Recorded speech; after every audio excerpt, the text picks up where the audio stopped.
Yeah, good evening. Good evening, respected everyone and dear all the honorable guests, including the patron, Professor S.S. Modi, President, Inspira Research Association, IRA, and Professor Dr. Anil Mehta, Vice President, Inspira Research Association. Today's chief guest for inauguration, Professor Dr. Rana Singh, Director, Chandragupta Institute of Management, Patna, the chairperson, Professor Dr. N.D. Mathur, Dean, Jaipur School of Economics, JECRC University, Jaipur, and additional chairperson, Dr. Gul Irkol Behram, Associate Professor, School of Tourism and Hotel Management, Department of Tour Guiding, University of Sinop, Turkey. Keynote speakers of today's technical session, Professor Suman Bhakri from New Delhi, Professor Dr. Ashok Kumar Sharma from University of Rajasthan, Dr. Neelu Grover from New Delhi, the entire team of Inspira Research Association, Jaipur, and team of Kishangarh Group of Education, Alwar, and majority of participants who have joined the program. I heartily welcome you all. First of all, I, Dr. Ravikant Modi, Conference Organizing Convener and General Secretary, Inspira Research Association, welcome you all on behalf of Inspira Research Association and Kishangarh Group of College. I welcome particularly the management of Kishangarh Group of College and Dr. Vikram Singh Bhadana and his team of Kishangarh Group of Colleges, Alwar, for collaborating with Inspira Research Association, IRA Jaipur, for jointly organizing this international seminar on global issues in multidisciplinary academic research and innovations, which is going to be organized on April 15th and 16th, 2023. The Inspira Research Association, Jaipur, India is a registered leading organization of academicians, professionals, and researchers for research development and advancement. Established in 2011, the association regularly publishes 5 peer-reviewed refereed international and national journals with high impact factor and indexed at various prestigious international organizations quarterly. The Inspira IRA also publishes reference books with ISBN in the fields of commerce, management, economics, public administration, law, social science, humanities, computer science, political science, education, and information technology, etc. The association has been organizing national and international conferences, seminars, workshops, webinars, FDPs regularly with certain special features such as availability of complete recording of the academic programs at Inspira's YouTube channel, opportunity to publish in national and international journals and in ISBN edited books, and conference proceedings with ISBN in addition to paper presentation in the conference. The association has also provided opportunity to participants for availing the Academic Excellence Awards on the basis of their academic achievements during last 3 years, during many online and hybrid conferences organized previously by IRA. I am happy to inform you that participation response in this conference, in this seminar, is also really very overwhelming from all parts of the country. We have received around 100 papers for presentations in the conference. For both the days, 12 best paper presentation awards, 6 for each day's session for the seminar would be announced on tomorrow at the valedictory. The main theme of the conference is based on global issues in multidisciplinary academic research and innovations. Innovation in development and humanitarian responses to the pandemic have tended to focus on incremental improvements to repurpose existing aid approaches on the one hand, and on the new biomedical and pharmaceutical product development on the other.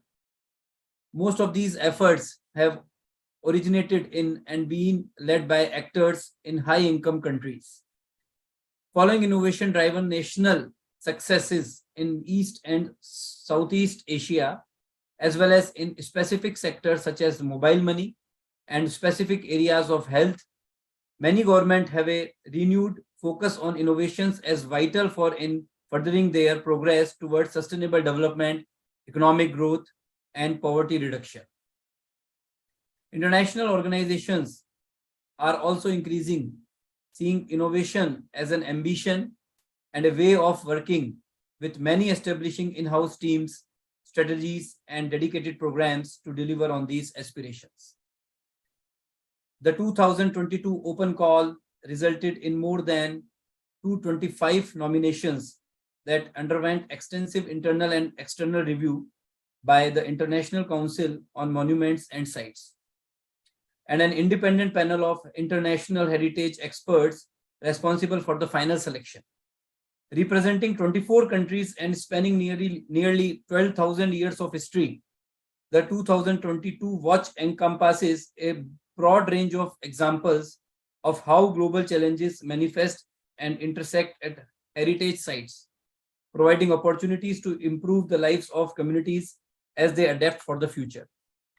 Today, we have the information that can prevent what will otherwise be a far greater collapse. We understand that because 75% of human infants' brain develops outside in the world, our individual worlds are molded by our families and culture, creating very different worldviews. That is one reason why individuals in different cultures have such difficulty understanding each other. Even their visual systems are not the same. Nevertheless, these differences can no longer stand in the way of solving today's worldwide problems. To discuss upon all important issues about the main theme of the conference, there would be two technical sessions. On today, first technical session would be on global issues in academic research and innovations in commerce, management, economics, and social science. And the second technical session tomorrow would be on global issues in academic research and innovations in humanities, education, information technology, and applied sciences. I hope you all would enrich and gain a lot from this international seminar. Thank you so much.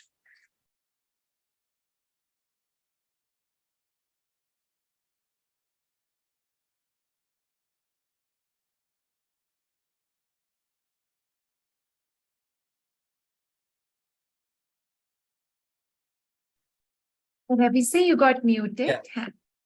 So thank you so much, all of you, for joining this international seminar. And now I request Dr. Aarti Chopra, Joint Secretary, Inspira Research Association, to invite and welcome our today's chief guest, Professor Rana Singh. Dr. Aarti Chopra. Thank you, sir. But I was just wondering whether we'll have an opening remark from Vikramji also. Yeah, Vikramji will give after the chief guest. Okay. Thank you. So thank you so much, Captain Dr. Ravikant Modi, sir, for bestowing me the pleasure to introduce our very own honorable chief guest, Professor Rana Singh ji. I take honor, privilege, and pride to invite our eminent, renowned, and distinguished chief guest, Professor Rana Singh ji, Director, Chandragupta Institute of Management, Patna. Sir's contribution to the field of academics, administration, and research is commendable. He has a strong command over a variety of topics, right from global economy to self-management. Before inviting Sir to address the participants, I would like to speak a few words about his academic and administrative journey. Professor Rana Singh is currently working as the Director, Chandragupta Institute of Management, Patna. Dr. Singh is a techno-business professional having over 2 decades of experience in the domain of academics, research, training, quality assurance, accreditation, entrepreneurship, and consulting. He has also been a NAC committee to review the accredited institutions and universities of Himachal Pradesh. Professor Singh is the former director of Army Institute of Management and Institutional Effectiveness at University of Jazeera, UAE. Dr. Singh shifted to UAE in 2012 to provide training to banking, finance, and insurance professionals of UAE on the invitation of Emirates Institute of Banking and Financial Studies. He has focused at quality assurance and regulatory compliance of higher education institutions. Professor Singh has authored books on Know Everything About Corporate Social Responsibility, CSR case studies, best practices in CSR, learning and future ahead, insurance, master stroke investment, how to organize successful press conference and treasury management, and many more. Professor Singh has published books, journals, articles in various Indian and Canadian dailies, magazines, and various, he has contributed as an editor of many international management journals listed in Cabell's directory of USA. He is the editor of leading research journal, Daily Business Review. Professor Rana Singh is also the co-founder of www.indiacsr.in, that is the India's largest web portal in the domain of CSR, and has been pioneering excellence in the domain of CSR, including various aspects of planning, implementing, and control of CSR programs with focus on regulatory compliance. We are so pleasurable, and we are so pride to invite Sir as the chief guest of today's international seminar being organized in collaboration with Kishangarh Group of Institutions and Inspira Research Association. Sir, we invite you to motivate and guide the participants through your pearls of wisdom. Professor Rana Singh, sir. Welcome, sir. Thank you. Thank you so much, Professor, for such an elaborate introduction. Honorable SS Modi Sahab, the brain and the life behind IRA and the series of conferences, my esteemed panelists, chairpersons, co-chairpersons, delegates, participants, research scholars, academicians, and all members present in today's international seminar dedicated on global issues in academic research and innovations. And majorly, the focus is on the global issues in multidisciplinary academic research and innovations. Well, the topic is contemporary, and it's very close to the heart of millions of academicians and researchers all over the world. Time and again, we have been talking about how research and innovation is giving a catalytic boost in the new generation mode of academics. Let us try and understand and see how the world has transitioned from the era of knowledge dissemination to knowledge creation. Well, I'm sure all across the world, we have been talking about how academicians and researchers should focus on knowledge creation more than knowledge dissemination. And that is how internationally the culture is being built, that faculty members are inspiring, motivating, and ensuring that the students at undergraduate and postgraduate level are becoming part and parcel of research and publications. Apart from this, they are also becoming part of research, innovation, IPR, incubation, commercialization, startups, and the like. When we look at India's NISP policy, which is now focusing on innovation and the startup ecosystem, all the higher educational institutions in the country are expected to understand the finer aspects of the startup domain, incubation system, and focus on motivating the students and the faculty members to catch up with the journey of startups. Very recently, most of the states in the country are focusing on dedicated incubation centers in multiple universities. And within the next decade, I am sure that all Indian universities are going to have a dedicated incubation center, and most of the engineering colleges are catching up fast. When we go back in the annals of history, way back in 2014, when we saw the advent of Niti Aayog as the replacement of Planning Commission, the then Vice Chairman Niti Aayog, Shri Dr. Arvind Panagaria ji, who is a professor in economics at Columbia University, and who is one of the brightest stars from Rajasthan, which is a commendable journey from Rajasthan to Delhi to USA. So Arvind Panagaria ji headed the Niti Aayog, and he focused on ensuring that India started the journey of Atal incubation centers and Atal tinkering labs. You would be delighted to know that India is now having more than 10,000 Atal Tinkering Labs in different schools of the country. And innovation is being pioneered in more than 10,000 schools across the nation. And all these initiatives by the central government and the various respective state governments are making a commendable contribution to the economy to make sure that India has gradually moved from 86th rank to 46th and to 40th rank. That's the latest ranking of our country in the Global Innovation Index. So when we talk about the Innovation Index, I will go back again to some statistics of 2020. India was ranking 4th all across the world, just above Germany. Now, when we talk about the 4th rank, in terms of the overall quantum of scientific papers which we are publishing internationally, we had little less than 2 lakh publications internationally, scientific publications. And we were at rank 4th way back in 2020. That was the statistics available. However, what was startling figure was just 138 ppm. That is 138 papers per million. So that was very, very low in terms of the global benchmark. So even though in terms of our overall quantum, we were ranking 4th in terms of scientific research papers publication. But when we look at the ppm scientific papers per million, we were just 138 scientific papers per million, which was far low in comparison to many other countries. So when we talk about the quantitative dimensions, we were ranking 4 as an aggregate figure.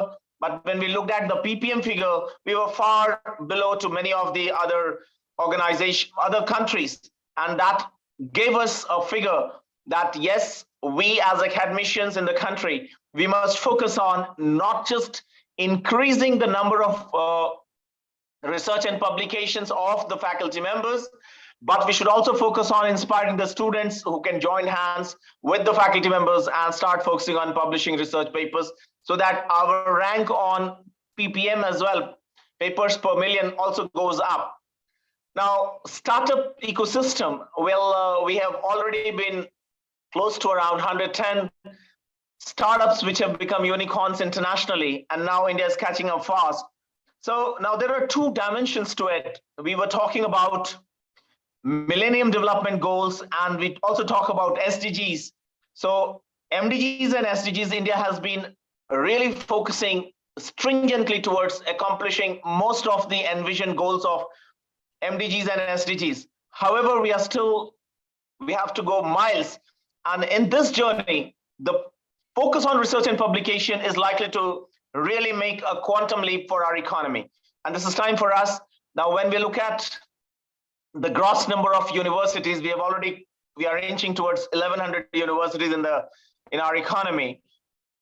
Most of the young universities, they are yet to catch up with the pace of research, innovation, incubation, and commercialization. So it's time for us to make sure that NISP policy of the country, which was brought in 2019, should be ensured that we implement NISP policy in all the institutions, universities, as well as the schools and colleges, so that we can have more and more startups in the economy, and the mission of entrepreneurship can be taken to new levels, and we can envision the new benchmarks of excellence, so that we are setting new benchmarks of excellence in the economy so as to motivate other economies to emulate us.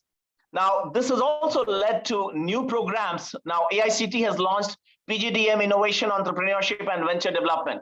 So in the economy, AICT has launched in 25 institutions master's program, PGDM in Innovation, Entrepreneurship, and Venture Development, which is a milestone in the domain of academics to focus on how we can motivate more and more youngsters and the academicians to deliver excellence in the domain of innovation, entrepreneurship, and venture development.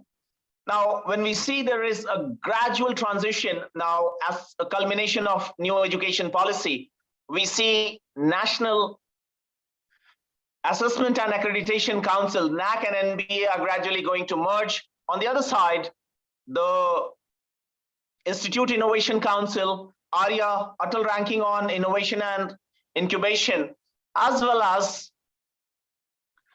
IIC, Institute Innovation Council. So these three entities are going to merge. NV and NAC are going to merge, and ultimately all these two merged entities will finally merge, so that in the country we'll also talk about having more and more accredited institutions, and that will give a quantum leap to the focus of academic research, innovation in all domains in general, and commerce, management, economics, and social sciences in particular. So the time is ripe so as to ensure that we have well-structured, well-laid-out policies and strategic roadmap in all universities, colleges, and schools to make sure the teachers and the students together, they join their hands together and focus on implementing the best practices in research and innovation, set new benchmarks of excellence, and leave the marks and the footprints on the sands of time for various others in the times to come to understand how India had a glorious past, which gave the first university to the world, and should now focus on becoming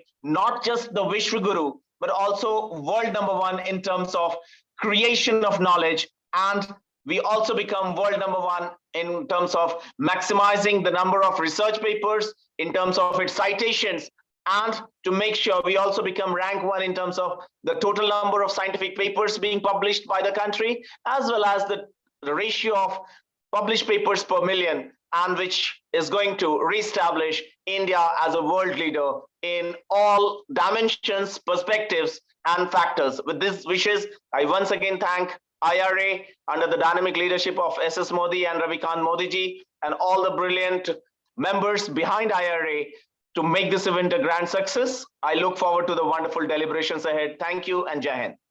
Thank you so much. Thank you, ma'am. Thank you so much, sir. Sir, to be very honest, every time I listen to you, there is something new I learn. Such a wonderful thing you said. Knowledge creation is more important than knowledge dissemination. This is something very new I have heard today, and actually it touched my heart directly. So thank you so much, sir. And as you know, I wish to tell you that I met sir. We got an opportunity to meet sir in the month of January, and I was so surprised to see that such a person with great academic and administrative abilities, and the way you keep your speech, that is along with the data, because whenever you speak with data, it becomes more authentic and the audiences are able to connect with that very easily. So such a kind of person, but you're so down to earth, so grounded, so such a beautiful persona you have. Thank you so much for accepting our invitation to be the chief guest for this international seminar. Thank you so much, Professor Rana Singh, once again for being a part of this seminar. Thank you. Welcome. Thanks a lot. Thank you. Thank you so much. Thank you so much, Professor Rana Singh, sir, once again for your wonderful speech. I also welcome Mr. Gauri Shankar Gupta ji, our tomorrow's chief guest, who joined today also. We heartily welcome you, sir, on behalf of Inspira and Kishangarh group of colleges. And now I request Mr. Vikram Singh Bhadana, conference organizing convener, to speak few words on behalf of Kishangarh group of colleges, Alwar. Mr. Vikram Singh Bhadana.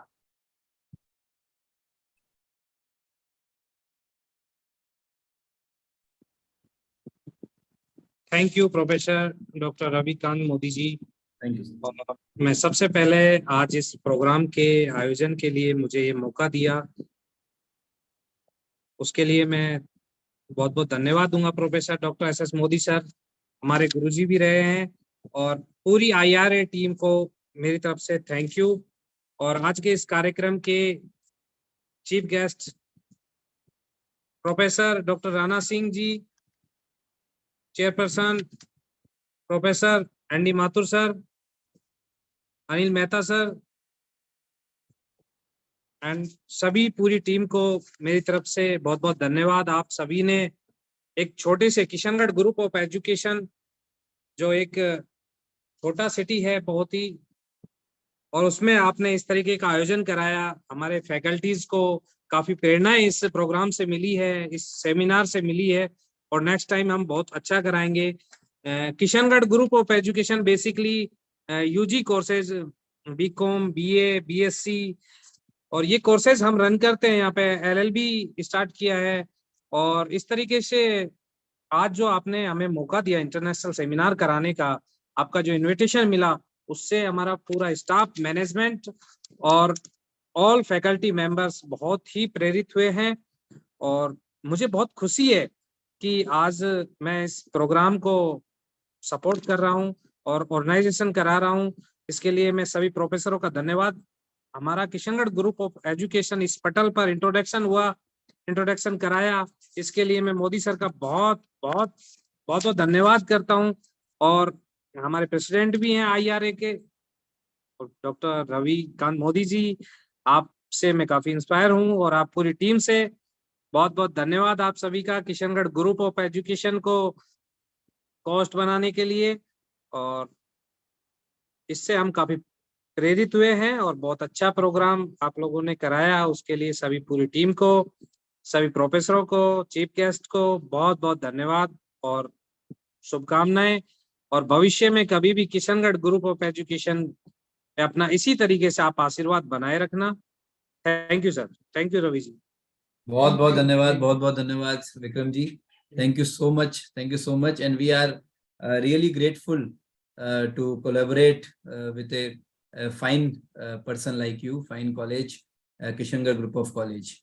So thank you so much once again. And thanks to all your team of Kishangarh Group of College. So once again, I invite Dr. Aarti Chopra, our Joint Secretary, to invite and welcome our today's chairperson, Professor N.D. Mathur. Dr. Aarti ma'am. Thank you so much, sir. I feel nothing can be more pleasurable for me than inviting my very, very favorite Professor Dr. N.D. Mathur, sir. Professor Dr. N.D. Mathur is the Dean, Jaipur School of Economics, JECRC University, Jaipur. Prior to this, Professor Mathur was a senior professor in the Department of Economics and Director, School of Humanities and Social Sciences, Manipal University, Jaipur. Professor Mathur has been a senior faculty member of the Department of Economic Administration and Financial Management at University of Rajasthan, Jaipur. Besides this, he held the administrative positions of Director, University 5-Year Law College, and Director, Administrative Services, Pre-Training Center, University of Rajasthan, Jaipur. Professor Mathur is a member of UGC Committee on SAP in Commerce and Management. He is a member of UGC Committee deciding 2F status of the universities. Professor Mathur is an academician par excellence and has justified various academic and administrative positions like Dean Faculty of Management at SMVT University, Jammu and Kashmir, and Central University of Rajasthan, Kishangarh. He was member Rajasthan University Syndicate and Senate. He is a former director, UGC Academic Staff College and University Central Library, University of Rajasthan, Jaipur. He has around 43 years of experience. You may imagine more than 4 decades of rich and vast teaching experience in various colleges and universities. Professor Mathur has published around 70 research papers credited in reputed research journals, including Scopus Index journals. 36 students have already been awarded PhD degree under his able supervision. He has 7 textbooks and 20 reference books and many edited books in the field of commerce and management on his credit. We are so glad to invite you, sir, Professor N.D. Mathur, sir, as the chairperson in today's international seminar. Sir, like always, with folded hands, we are here to welcome you, and we are here to thank you for accepting our invitation for chairperson of today's seminar. We welcome you, sir. Please motivate and guide the participants with your pearls of wisdom. Professor N.D. Mathur, sir. Welcome, sir. Thank you, Aarti. Thank you.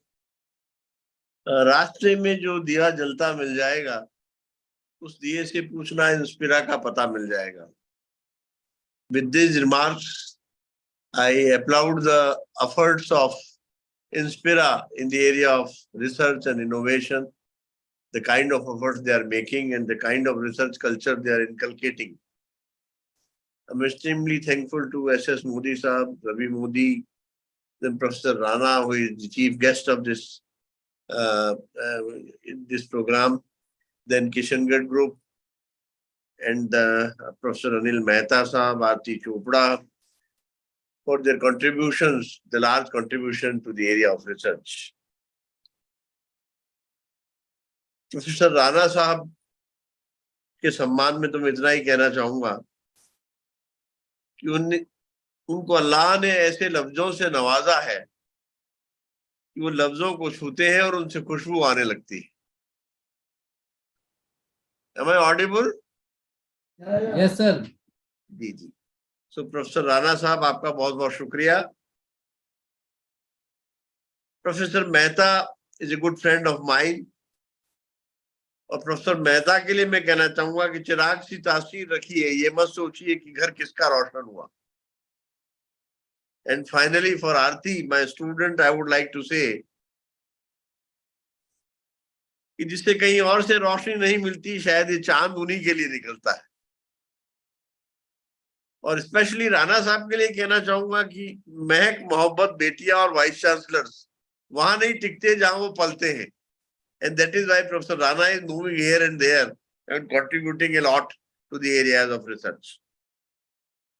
Now, I'll take the thread from what Rana Sahab was saying, because he talked about Atal incubation centers, he talked about Atal tinkering labs, he talked about startups, he talked about the various kinds of unicorns. Now, country is flourishing with unicorns now. The kind of policies which the government is bringing up, the startups are being encouraged, startups are being flourished in this country. But I'll give you a new concept that nowadays a new concept has come, cockroach startups. What are cockroach startups? Cockroach startups are those. Now this startup की $1 अरब की value हो जाए वो तो unicorn है. But the startup which can survive in the worst to worst condition, these startups are known as cockroach startups. And India is having such startups in a many number, that they have survived the pandemic situation. They have survived the worst to worst conditions, that they have flourished like anything. And there are not only unicorns which are flourishing in the country, but the cockroach startups are also flourishing in the country. Now, regarding research, I would say that research has around 5 stages. The first stage is preparation, second is incubation, third is intimation, fourth is illumination, and last is verification.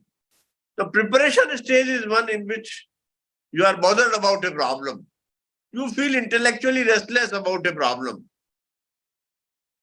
Second stage is incubation, because the solutions of the problem doesn't come instantaneously, it takes time. So you have to take rest, you have to incubate, you have to wait. And third stage is intimation, when you are on way to solve the problem. चेचक का टीका आविष्कार करने में 30 साल लगे, लेकिन Covid लाने में 9 महीने में ही आ गया. So you see, this is 9 months for the incubation period, in fact. But within 6 months, we started knowing that we are on the way to solve the problem. This is intimation, that when you solve the problem and you are on the way to solve the problem. And finally, illumination. When the Covaxin was created, it was illumination stage. That it is eureka moment in our life, that we have cracked the jackpot, we have found the solution of the problem, solution of the research problem which we had. And finally, so it is the eureka moment, mil gaya, eureka, which happened in the life of Archimedes, also was a mathematician. And finally, we have to verify whatever idea has come to your mind, whether it works or not. So the last stage is the verification stage.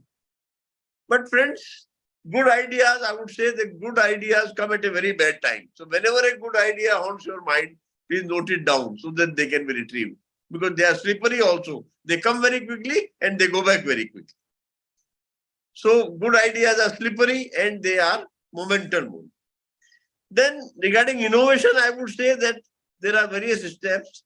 In India, what happens, we do conference paper publishing, and then we at the most publication of the conference paper in the Inspira or conference paper in the Scopus or ABDC journal.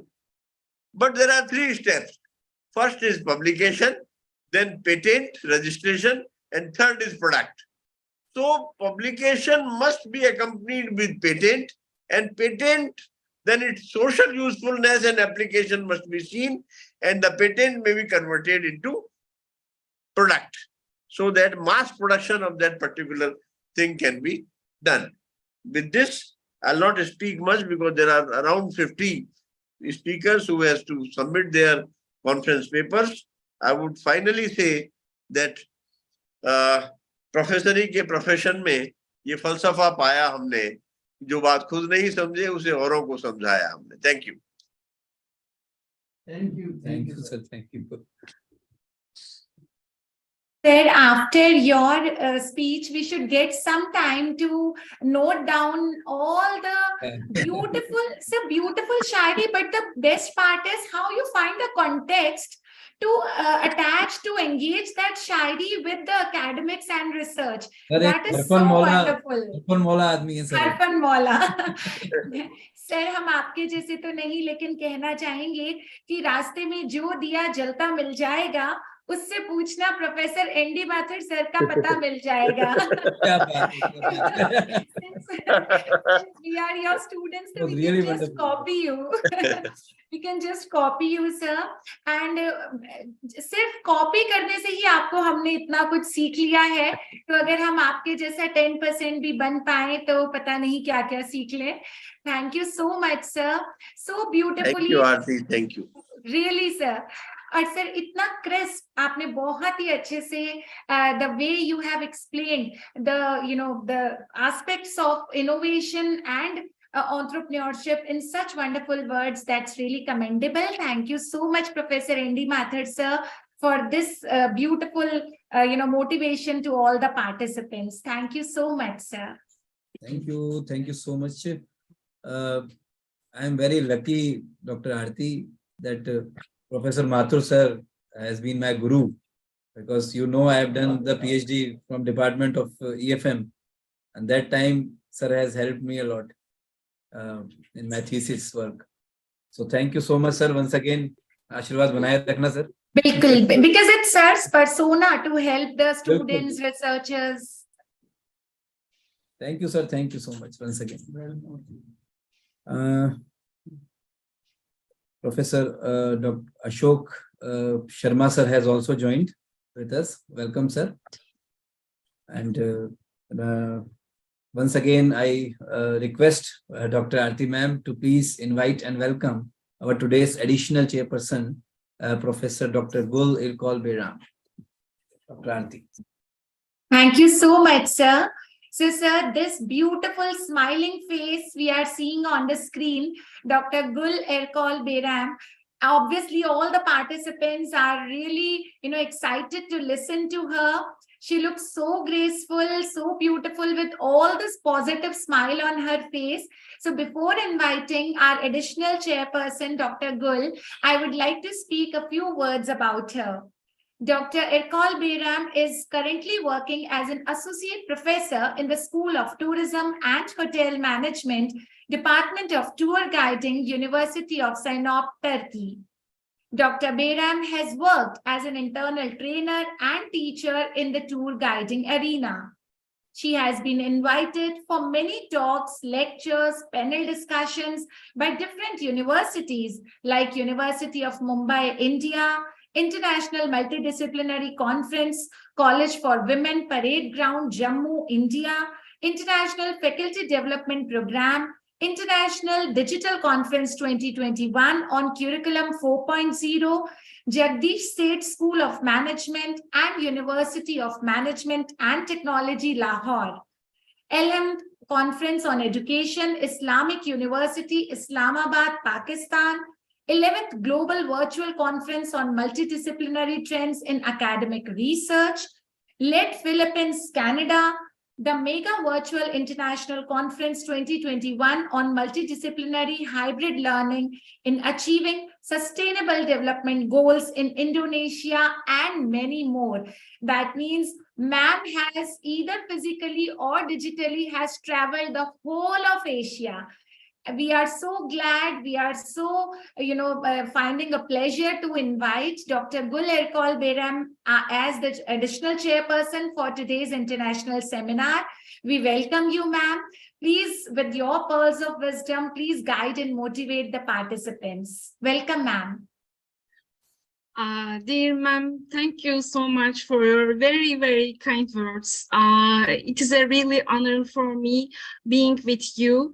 And I would like to my deepest gratitude to organizing team and especially Professor Mondi for very great event. Firstly, I would like to greet all my colleagues with good morning, good afternoon, good evening, wherever you happen to be. Welcome to our session of International Seminar on Global Issues in Academic Research and Innovations related Commerce, Management, Economics, and Social Sciences. I am from Sinop University, and my department is tour guiding and tourism also.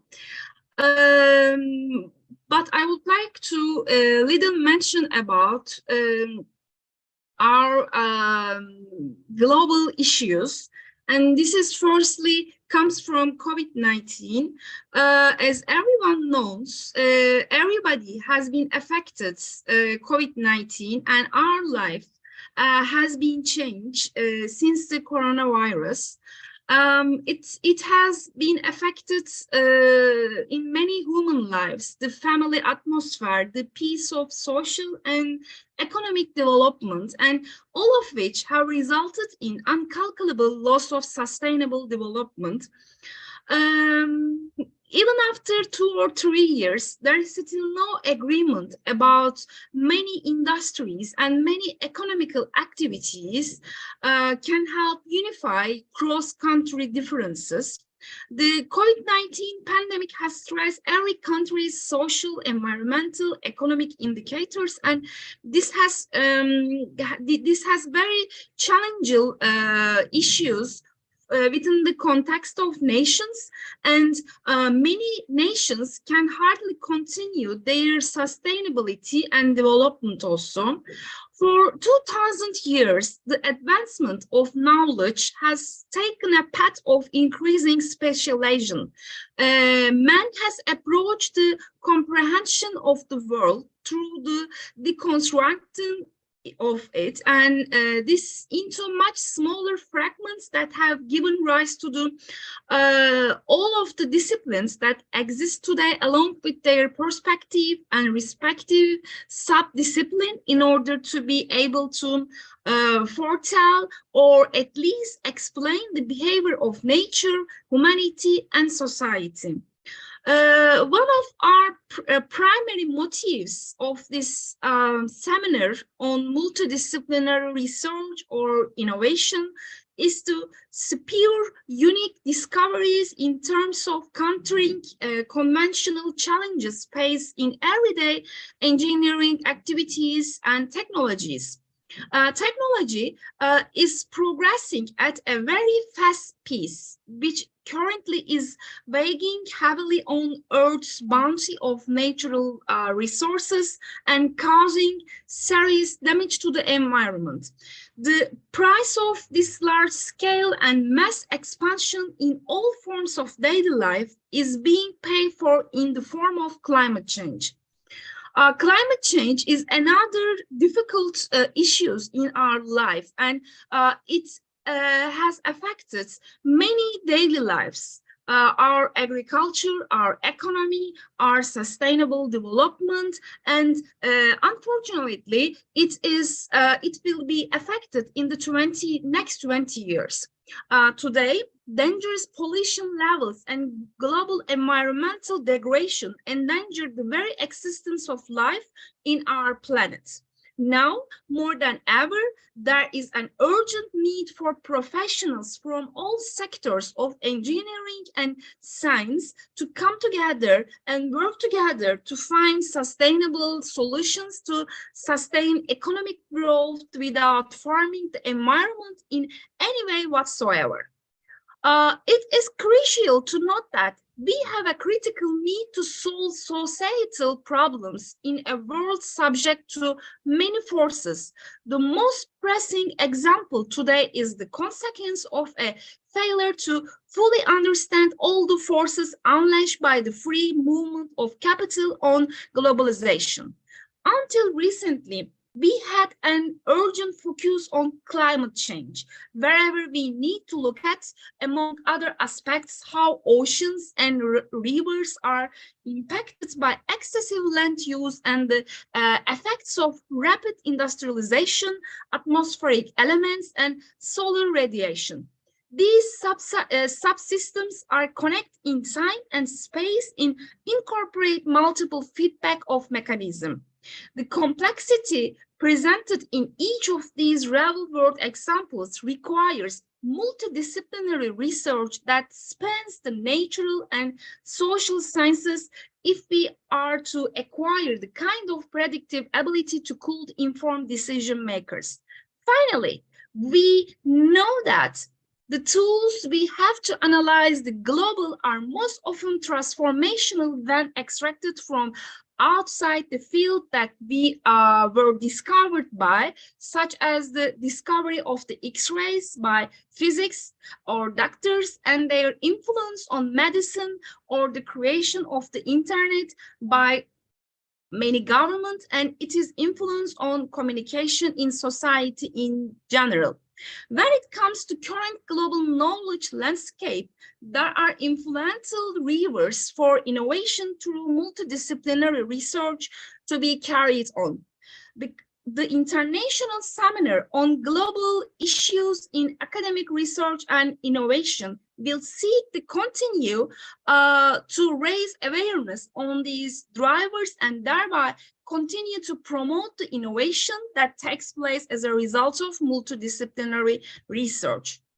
Interdisciplinary research either requires an individual researcher to gain a deep understanding of two or more disciplines and master their language and methodologies, or more frequently requires multidisciplinary teams to come together and to create a common base of understanding and framework for discovery and research innovation.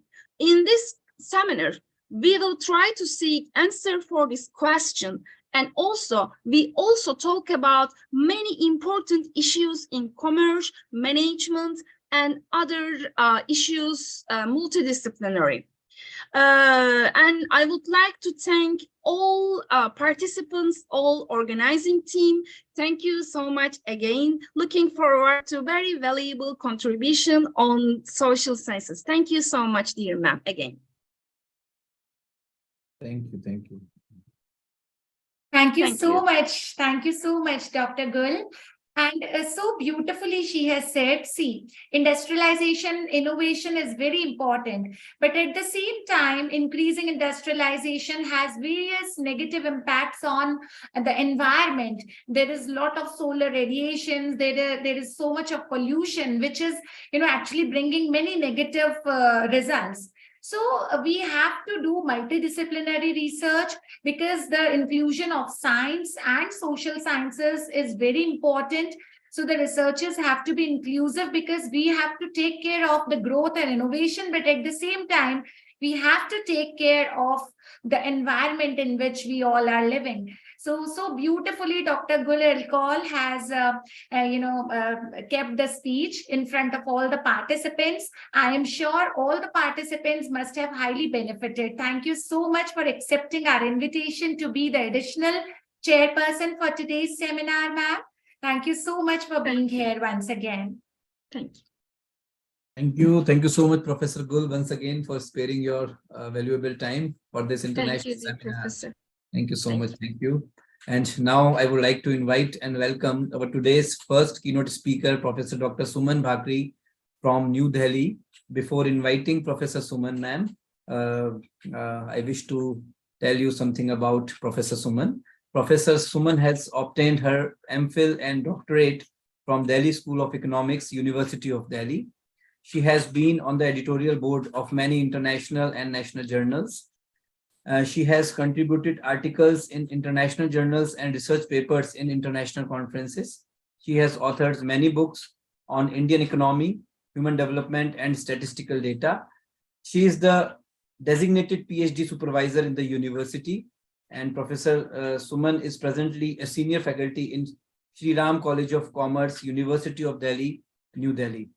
It is our pleasure to have Professor Suman Bhakri in this international seminar.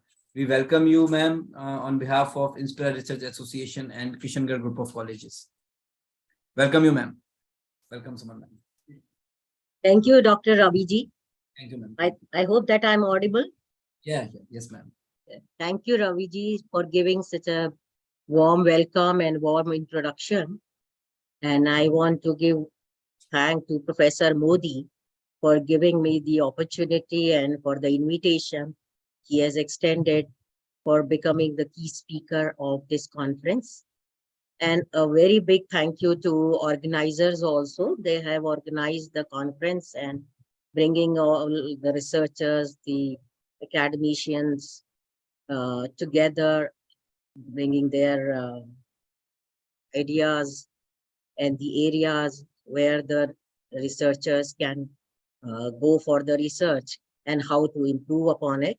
So earlier speakers, they have really delivered a very, very impressive, I must say, the impressive words about the research. And my research is, I think I'm going to disappoint Aarti because it is not data-based. So my simple words for the researchers is that what happened when we started the journey from the globalization, and then we have landed to the deglobalization.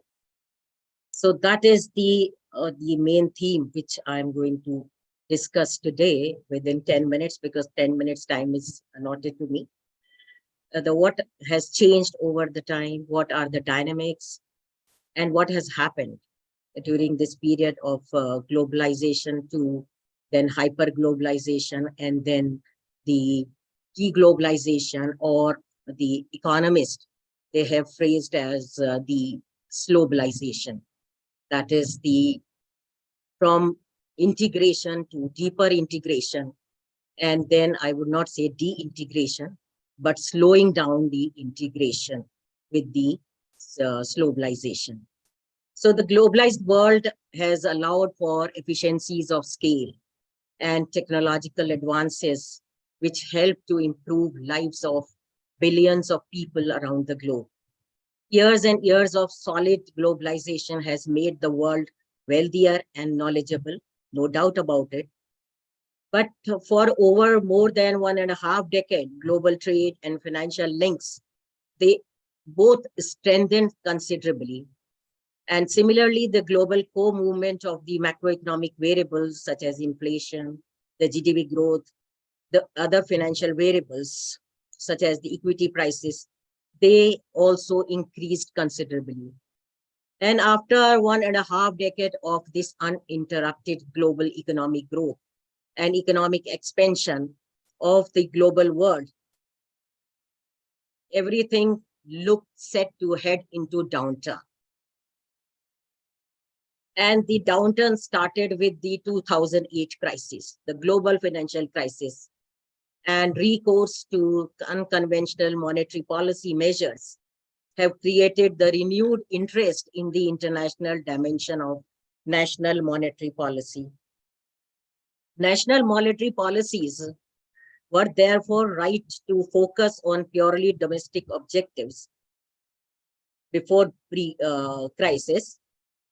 And under the pre-crisis view, it was that the national monetary policy that was optimal from a purely domestic perspective would be almost optimal from the global perspective as well, at least under the normal circumstances. Events since then, however, they have highlighted the potential for shocks to propagate across borders and rekindled the debate on international monetary policies coordination. In particular, if we take it, then these events exposed the central role of financial linkages in the propagation and amplification of spillovers across borders, and revealed international side effects of new policy instruments. So they all induce that the policy coordination among the central banks is required, and at several instances, they were taken in time. Then that was the era when the hyper-globalization was on rise. Before the COVID, then heightened trade war tensions between the United States and China. That again resulted in the spooking financial markets and putting a chill on the prospects for global economy. And such retaliation did little to protect the domestic producers in either country and had massive implications on the global economy. So that was when we were heading towards the hyper globalization. The recovery of economies before the pandemic, that was far from possibilities, because the recessionary trends, they began before the pandemic. And then came the pandemic times, and pandemic times, we know what happened, that the economies or the global world was almost on a standstill. And then if we take the recovery of the economies in the post-pandemic times, the new types of challenges which emerged and which changed the global political and economic environment, and that became a turning point for the entire world. So these challenges, which were the economic, the political, the geopolitical, and the financial, non-financial, physical infrastructure, all these, they were faced by the entire world in the post-pandemic times. The foreign trade, that was also considered from a different angle. And it was also thought that if we look at in case of India, so the India looked at that as far as the international trade is concerned, we have to look beyond the software services. So India need to pursue an open market and pragmatic and watchdog approach within and the beyond boundaries. So India's growth recovery is also faced the onslaught, weak and economic and sluggish economy, whereas the advanced economies, they were having the weak aggregate demand, despite the best efforts were put on by their central banks. Then came the outbreak of Russian-Ukraine war, and that added the miseries for global economy. So pandemic, along with this, then brought another concept in the economy, that was of the deglobalization.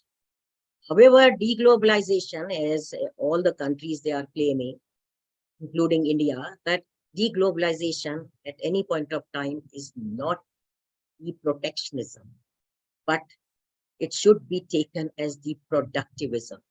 That how to increase the productivity in besides the services sector or the invisibles, we have to have focus on the productivity of these sectors, maybe in within the sector or across the sectors. Productivity.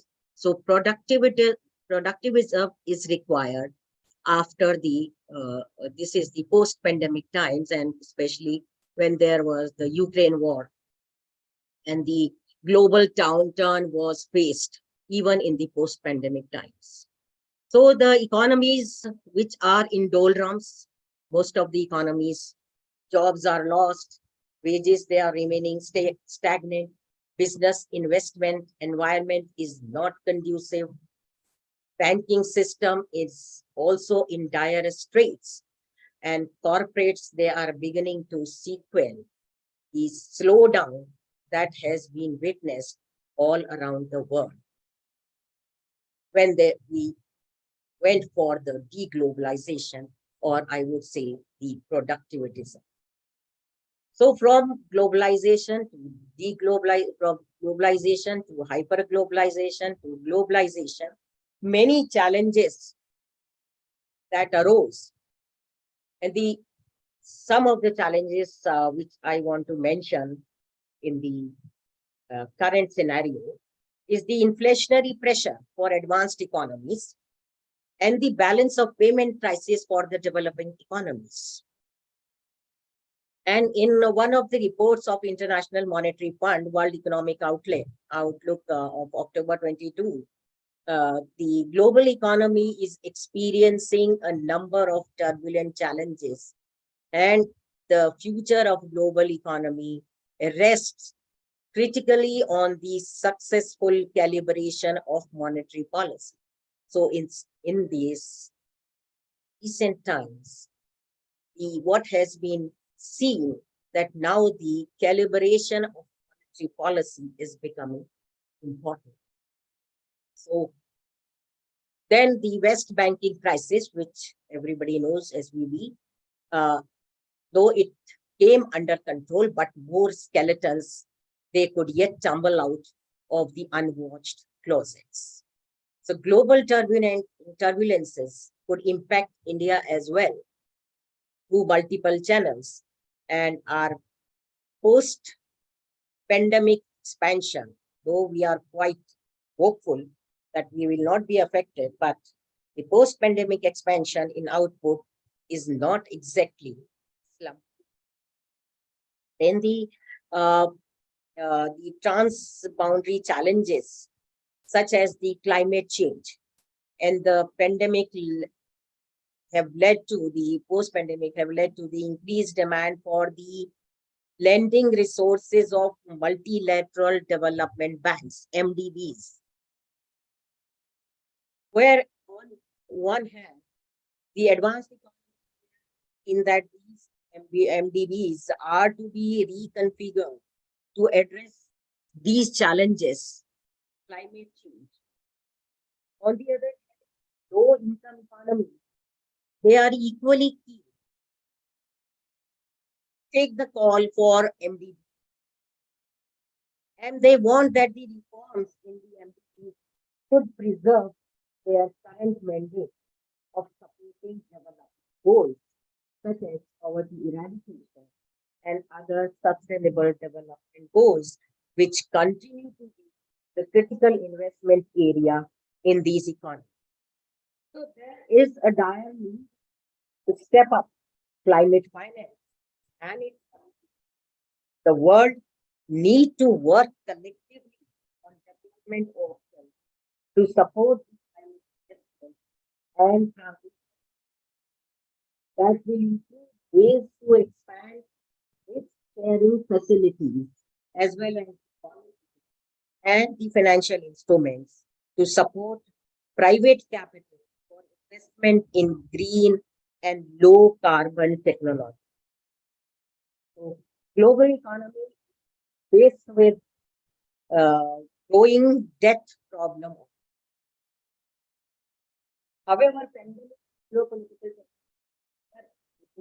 the crisis and posing the danger of global debt is intensifying into the systematic risk all over the world.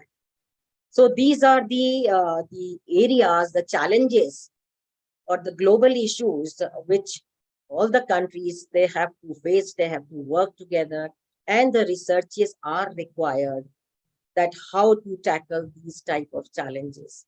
So policies, not only the policies will work, but the innovative ideas may work. The productivism can work. The resource allocation, reallocation among the, between the sectors, within the sectors, across the sectors, and the monetary policy coordination. That is these are the areas which are faced by the global economy. To end with my own India. So Indian economy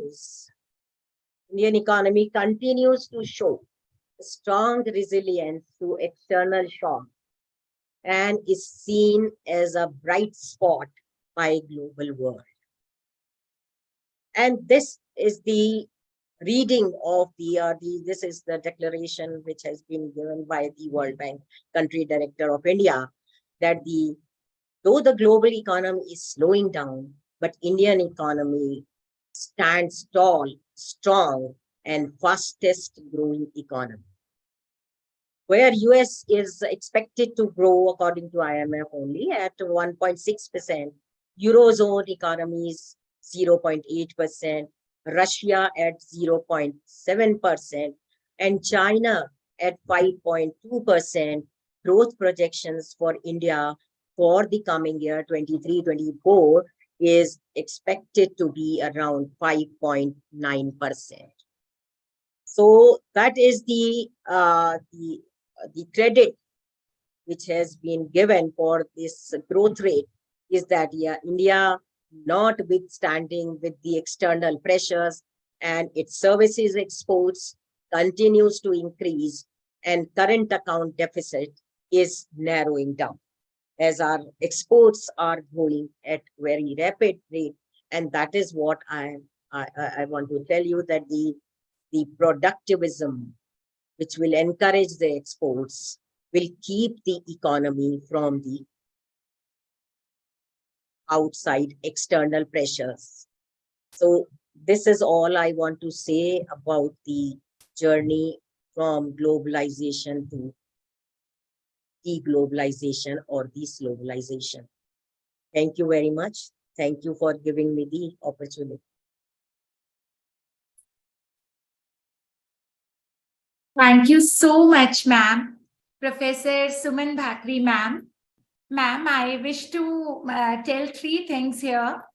First is, you come from a college that is a dream college for all the commerce students. We are pleased. We are really pleased to have you here, ma'am. Ma'am is a professor at Sri Ram College of Commerce, New Delhi. Second thing I wish to tell here is, ma'am, you are very gracious.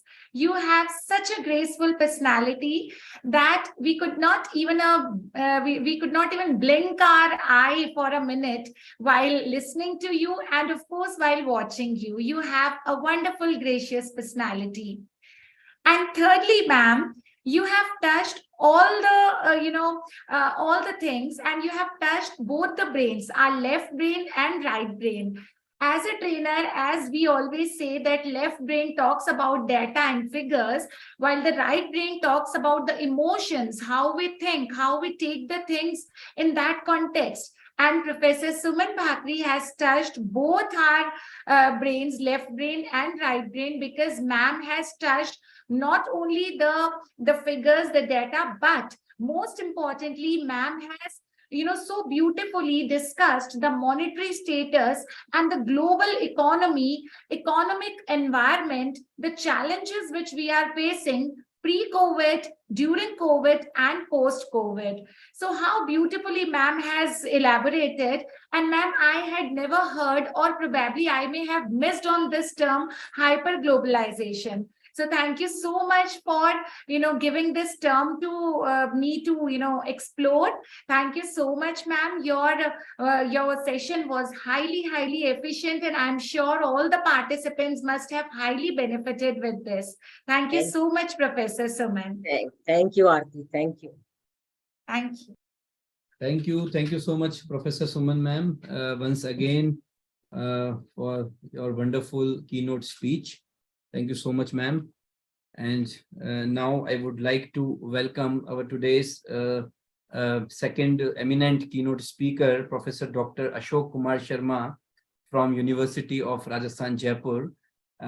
Professor Ashok Kumar Sharma is former head, Department of Business Administration, University of Rajasthan, Jaipur, and Director, Center for Entrepreneurship Development, University of Rajasthan, Jaipur. He has having teaching experience of more than 35 years. Professor Sharma is credited for 10 highly acclaimed books on management and computer applications. He has contributed more than 30 research papers, articles into the reputed journals. Under his guidance, 20 research scholars have completed doctoral degrees, and he is invited by many academic institutions and professional bodies as a guest speaker. Professor Sharma has participated in several national and international conferences, seminars, and delivered keynote speech and chaired the sessions. Dr. Sharma is actively associated with several academic, professional, and social organizations. He has completed all the course modules of management teachers programs on strategic management conducted at IIM, Lucknow, IIM Indore, IIM Ahmedabad, IIM Bangalore, XLRI School of Management, Jamshedpur, IIFT New Delhi, and MDI Gurgaon. He is certified business counselor by EDI Ahmedabad, and Dr. Sharma visited France and Singapore and delivered lectures on various aspects of management and entrepreneurship. Sir, we are very grateful to have you today as one of the keynote speaker in this international seminar, sir. Thank you so much for coming, sir. Professor Sharma, Professor Ashok Kumar Sharma. Welcome, sir. Please unmute, sir. Yes. Yeah. Thank you, Dr. R.K. Modi ji, for giving the wonderful introduction of mine. Professor N.D. Mathur sahab, Professor Suman Bakri, Dr. R.P. Chopra, Professor S.S. Modi sahab. I'm thanking all of you for giving me this opportunity in this wonderful session of this international seminar on issues in innovations and multidisciplinary subjects.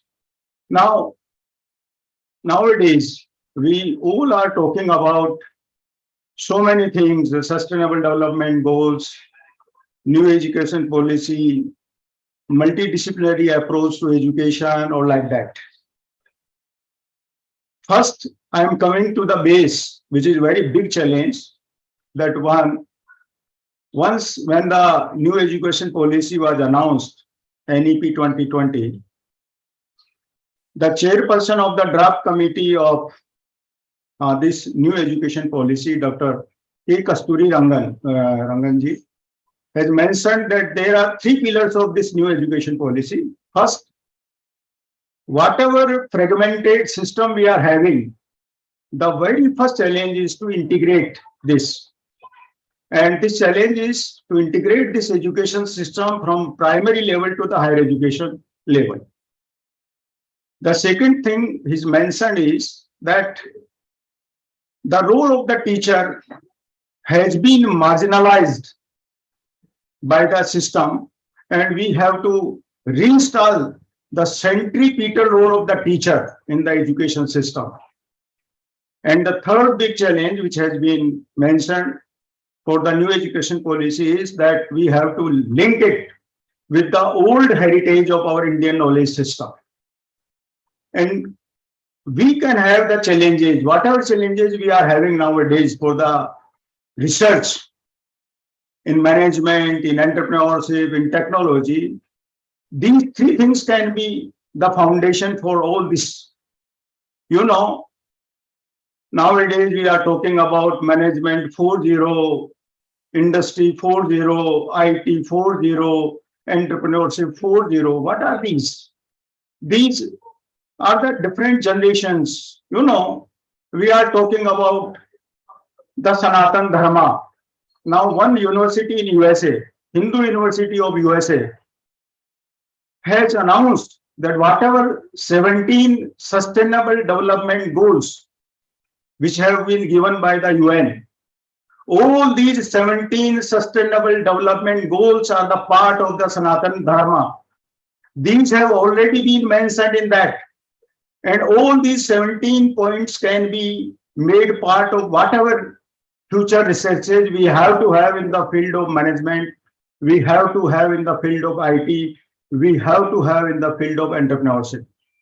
You know, this era is the era of fusion of technology with management. The commercialization of mind has made the criminalization of mind, and due to that, there is a problem of environmental pollution, there is a problem of mental pollution, and so everywhere the education, particularly the management education, the entrepreneurship education, the entrepreneurs, they cater to the physical needs as well as the mental needs of the consumers. The whole world, the whole population is consumers. We all are producers. We are producing something, we are consuming some things. So we are producers as well as the consumers. And in this era, we have to change our orientation, that whatever research topics we have to take or to give to our students, these topics should meet the challenges which have been imposed in this 21st century. And you know, whatever traditional knowledge system we are having nowadays, lot of things are debated over the media, digital media, and the print media. Professor N.D. Mathur Sahab is also actively participating in so many virtual debates. And you know, all over the world, not only in our country, all over the world, the sustainability has become the issue. And this is the big challenge before all the entrepreneurs. We are talking about the startups. And all these startups have to be based on the research. What are the needs of the humanity, present day humanity? And that's why nowadays, lot of talks about the robotics is there. Nowadays, we are talking about artificial intelligence. No artificial intelligence can beat the natural intelligence. Dr. Aarti Chopra was mentioning about Dr. Suman Bhatri's lecture that left brain, right brain, in most of the research, in most of the science, or particularly in exact science, the left brain is mostly used, which is the part which is being used for calculations and comparisons. And there is least use of right brain, which is very much required for creativity and innovations. Now, whatever research challenges are there, these challenges are for the use of the right brain. Whatever solutions, whatever industry, whatever type of business, whatever type of products, services we have to design, that has to be given. The solutions are to be based on the right mind solutions. And so we have to promote, we have to highlight these types of things in our research curriculums, which are taking place or which will take place in the coming years. In new education policy, a lot of liberties have been given to change or to take rest, and then to have multiple disciplines at a time, or open systems or some closure systems or like that. Now, artificial intelligence is a tool only. Nowadays, a lot of talks about chat GPT or like that. These are, based on the algorithms which have been designed by the programmers, and these programmers are designing these algorithms on the basis of the use of left brain. These are having the ready-made solutions. We can't expect any creative solutions. So ChatGPT is not going on. There are a lot of talk that the ChatGPT or these types of things will replace the human being or like that. No, they are not having any creative solutions or like that. That as we human beings are having. So we can't have that type of, or we should not have that type of fear.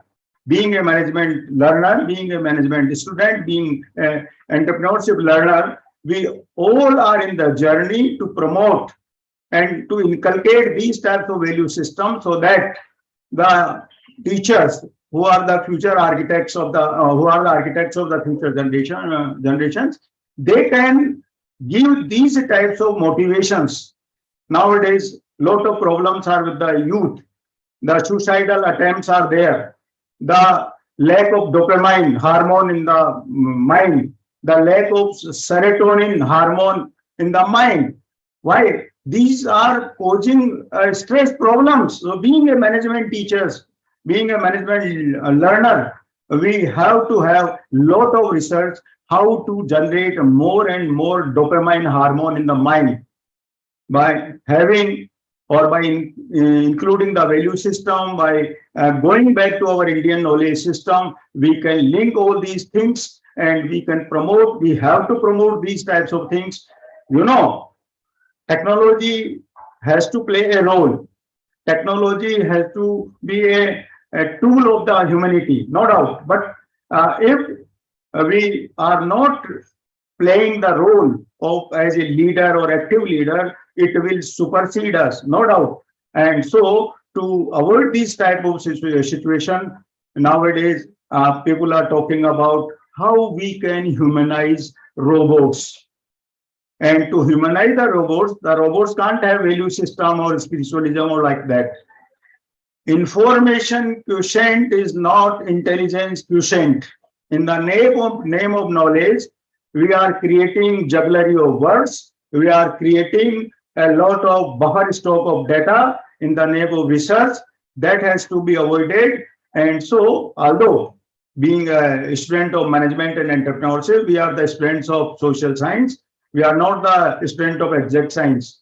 We are not the student of physical science where 2 and 2 are always 4. In our social sciences, 2 and 2, maybe 3, 2 and 2, maybe 5, 2 and 2, maybe 7 or like that. Because with the use of the creativity. And so it's my sincere request that we are talking in the field of management about Taylor, about Henry Fayol, about so many writers, but we are not talking about the teachings of Buddha, teachings of Ramakrishna Paramhans, who has made the Narendra into Vivekananda. We are not talking about the teachings of Ramdasa, who has converted Shivaji into a Chhatrapati Shivaji or like that. And so unless we are linking our knowledge system with the past heritage, we have to link our research system. We have to give the turn to our researches, and at the global level, they have at the UN level, they have realized that this Sanatan religion, all sustainable development goals, you can have all their terminology in our Sanatan Dharma. Whatever teachings have been given in the Sanatan philosophy of our Hindu religion or other religions, or other religions are part of Sanatan Dharma. It is a big philosophy. And so whatever principles have been propounded by this Sanatan philosophy, all these principles are there. And so we can act upon all these principles. And so unless we are promoting all these types of research, we shall not be able to, we shall always remain in a parasite position, and we shall always be following the Western knowledge systems. And so always shall be following them, unless we are taking the stand that yes, now we have to take stand. Even the UGC is also promoting like that, and our universities, Indian universities, have to take particularly not only the state universities, but nowadays we are having a very good number of private universities and very good dynamic persons are there. Professor Andy Mathur sir is also in a very good reputed university, and he's also doing these types of experiment there. So we are having these types of people there in the private university. They are providing the resources for that also. So we have to have that type of things. We have to promote these types of things. And because I'm already busy somewhere in the conference, and so I'm thankful to the organizers, particularly the chairperson of the session, Professor Andy Mathur Sahab, Professor S.S. Modi Sahab, Dr. Aarti Chopra, and Dr. R.K. Modi ji for giving me this opportunity. I'm also thankful to Professor Suman Bhakri ji for giving the wonderful lecture on the theme. Thank you very much for making me the part of this process. Thank you very much. Thank you, sir. Thank you. Dhanyavad, sir. Thank you so much. Thank you so much, Professor Ashok Kumar Sharma, former Head Department of Business Administration, University of Rajasthan. Sir, I really loved it when you said that we have to integrate the education system since the childhood, because here I feel that there is a gap, sir. Because as a student, I also feel that till graduation or till 12th standard, there was no focus on research or what we are going to do further in our studies. But suddenly when we came to university level, there was a lot of talk about research and all. So this jump is not integrated, and this jump is very difficult for the students to take it. And at the same time, sir, I really like that the sustainable development goals, as you said, were all, if we see that they are all taken from our traditional education, but somehow we are forgetting our traditional education. We are forgetting the teachings of Buddha and Swami Vivekananda, and we are, just blindly following AI, while AI, including Chat GPT, works only when the prompts are given by human beings. So definitely humans can be the most creative, and being the teachers, researchers, and the people from commerce, social sciences, and management, we should be very creative, and we should work with AI, not we should, allow AI to supersede us. So beautifully you have said this, sir. Thank you so much once again, Professor Ashok Kumar Sharma, sir, for accepting our invitation to be the keynote speaker of this international seminar. Thank you, sir. Thank you very much for giving the opportunity. Thank you. Thank you. Thank you so much, Professor Ashok, sir. Thank you so much. It was, I must say, it was really, really wonderful speech, sir. Thank you so much once again, sir. Thank you. And now I would like to invite and welcome our today's third eminent keynote speaker, Dr. Neelu Grover. She is also from Delhi. Dr. Neelu Grover has obtained her MPhil degree from Delhi School of Economics, University of Delhi, and PhD from Jain Narayan Vas University, Jodhpur. She has been on the editorial board of many national and international journals. She has contributed articles in international journals and research papers in international conferences. She is a designated PhD supervisor in the university, and she is presently a faculty in Department of Commerce, Motilal Nehru College, University of Delhi, New Delhi. It is our pleasure to invite and welcome Professor Dr. Neelu Grover for her keynote speech. Welcome, Dr. Neelu, ma'am. Welcome. Thank you, sir. Thank you so much. Thank you, Ravi, sir, for inviting me here and giving me this opportunity. So I have been part of the conference before, but that time I was a presenter. So I think this is a promotion for me this time, that from being a present. Yeah. So I have been promoted to, a keynote speaker today. So I've been listening to all the eminent speakers here, and I was really impressed by their words, I must say. But the thing is, I'm a little bit deviating, Deviation is, you can say, my forte. Because when we talk about, global issues, when we talk about artificial intelligence, when we talk about globalization, so we are moving forward, right? So when we are moving forward, but there are certain issues from the back, which are not leaving us somehow or the other. I don't know why, but they're not leaving us. And one of the prominent issue that I could identify here is about women, right?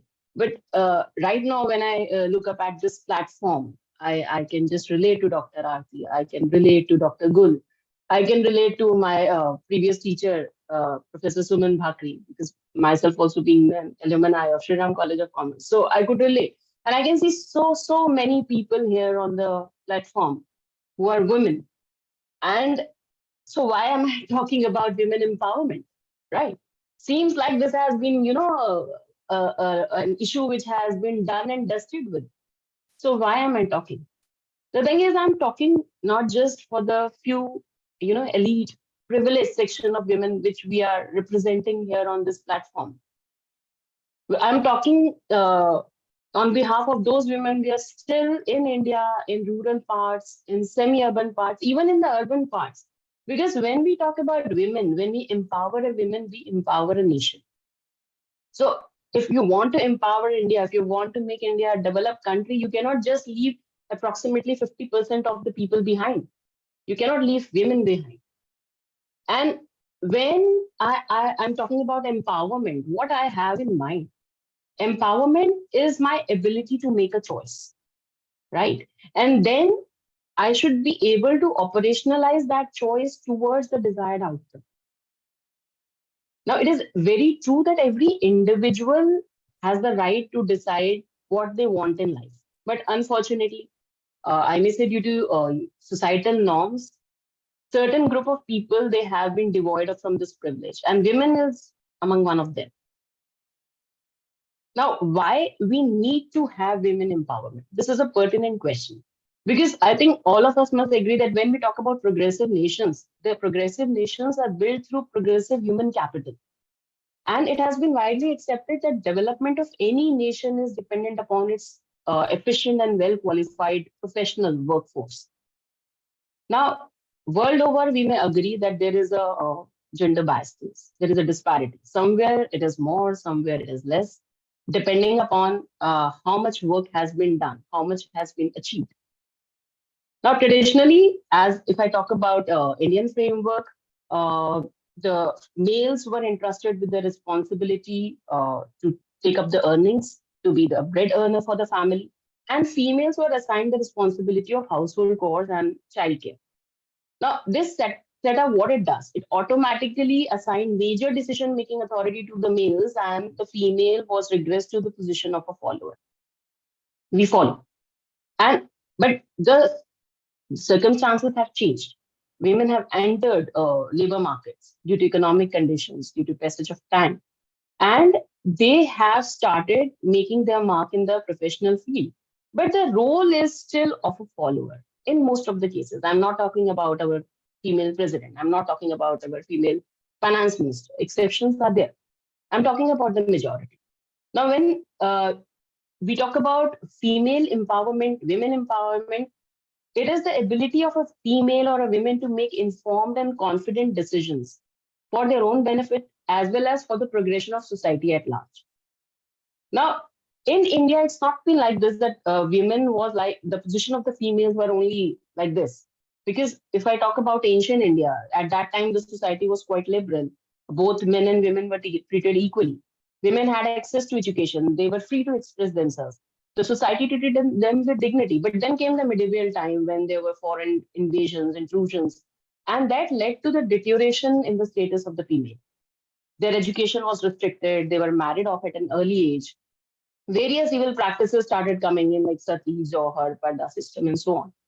And that continued. But then in the modern time period, there were reformers who helped to curb these malpractices. They raised their voice against it. And British time period also, there were British missionaries who promoted education of the women. Then when India gained independence, at that time, the country was confronted with poverty, unemployment, casteism. But the constitution of the country promised equality for all. Gender bias was strictly prohibited. The government started making various schemes, various policies, various acts. Now, the thing is, why we need to empower Indian women, why it is crucial. 50%, almost 50% of the population in the country is female. bearing a few sections of the females who have access to educational opportunities, who are privileged, who have free will to decide for themselves in the urban areas. Majority of our females are still in rural areas or semi-urban areas, dependent upon their families, their male counterparts for even their basic needs. Now, financial dependence and lack of basic educational and employment options make them a vulnerable section of the society. Now, as per the report of a World Bank in the year 2022, the labor force contribution rate was 24% for women, while it was 76% for men. Only 37% of women in India had property in their name as compared to the male counterparts. Education in the age group of 18 to 49 years of females as per National Family Health Survey Report 2019 to 21, 83% females in urban areas were literate as compared to 90% of males. And in rural areas, 66% females were reported to be literate as compared to 82% males. In terms of employment, in the year 2020, women accounted for just 16% of senior and middle management positions. And 29% of the females, as per the World Bank report, in the age group of 18 to 49, they face domestic violence. Now, we need to empower them. That is true. But what type of empowerment are we talking about? We may talk about political empowerment. We may talk about social empowerment. We may talk about economic empowerment. So as Margaret Thatcher has once said, that in politics, if you want anything said, ask a man. But if you want anything done, ask a female or a woman. But in India, again, in politics, in terms of parliament, we have just 14% of total seat in Indian parliament, which has been occupied by females. So we need a complete overhaul. Now the question is how to empower. Education. The best thing is education. Educate them. Not only educate females, educate males.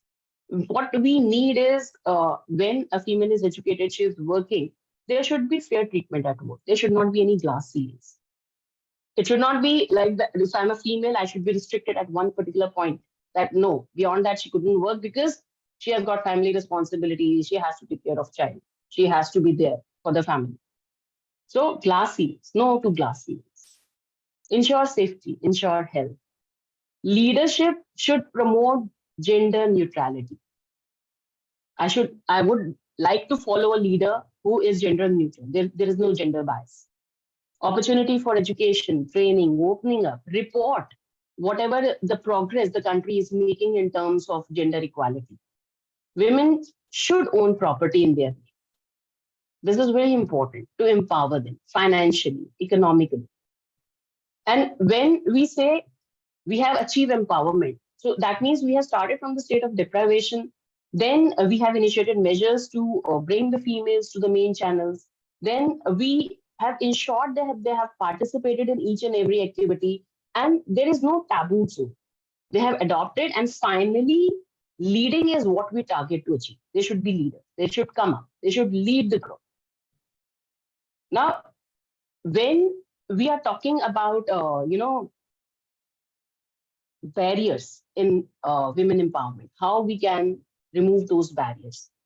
So to my mind, when we were talking about global issues, we were talking about entrepreneurship. Entrepreneurship is important, and it is important to promote females as an entrepreneur. You should work upon the policies that provides right to the females, that give them an opportunity to be an entrepreneur, that they should be given an opportunity to lead. The workspaces should be child friendly. If you think that is a barrier that can keep women, back at the back foot in compared to men. When we talk about self-help groups may, what I have come across is the method of dissemination of information is through mobile phones. And the NFHS data, it suggested that only half of women in the country, they have access to mobile phones. So you need to, counter these barriers. Anganwadi is a very important platform to empower women, to educate women. It is done by a woman, for a child. Microfinance, when we talk about, channelized microfinance to women, that will not only elevate poverty, that will help a community to develop. And then there are obviously government initiatives. So these are very contemporary issues that we need to focus upon. And at this point of time, I just remember a quote by Malala Yousafzai. She said, "We cannot succeed when half of us are held behind, held back." So we need to push, we need to pull these. And if you don't mind sharing me, because in my college, I've been part of a group which is known as a Gender Club or Gender Champions Club, as we call it. And the basic thing is to sensitize children or the students in our college regarding these issues, gender equality. So I was just taking an interview for the students to be gender champions. And then there was a guy, and I asked him, "Why do you want to join the club?" So he said, "Ma'am, I want to, I believe in gender equality and I want to empower women." "How will you do that?" I said, "Ma'am, in future, I think I'll allow my wife to work." So when the statement came, "I'll allow my wife to work," you are taking away her decision part. You are deciding for her. So gender sensitivity at the grassroots level, not by saying that, yes, I am, just by saying that, yes, I'm a feminist.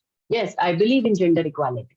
But the thought process should be mended towards gender equality, right? And that gender equality, I feel the gender sensitivity that we imbibe in our students, right from the schools to the colleges, that is the only persisting thing that is going to empower women in this country. And once the women are empowered, it is my belief that the country would be, surely it will transform from the stage of developing to do. Thank you so much, everyone. And I think this needs to be pondered upon. And I wish that there would be more presentations in this conference, on this platform, where we can discuss upon and deliberate upon such type of issues. Thank you, everyone. Thank you for your patient listening. Thank you. Dr. Neelu Grover, thank you. Thank you so much, ma'am. I can't tell you, you have left all of us spellbound. Actually, just a few days, really, ma'am, just a few days back, I was completing my POSH training, that is prevention of sexual harassment at workplace. And ma'am, these examples, the example you have given actually says it all. That a boy comes in and says that I am interested to do this course or to be a part of this club or group because I believe in gender neutrality and I will allow my wife to work. So this says it all, that how our young men are, growing up. So there is lot of need to sensitize people at grassroots level, because what I feel, ma'am, we are teaching the students who are in the age group of 18 to 21 or 22 years of age. So that means if we do not bring the change in their mentality, we will have to wait for the next generation, that means their children. So it is so much required to change their mentality by sensitizing them. And there are so many unconscious bias. Dr. Neelu, I will take just a minute because, you have really, brainstormed. You have actually made us all brainstormed about this topic, because there are so many unconscious bias we all are taking, not only men, but being a woman also.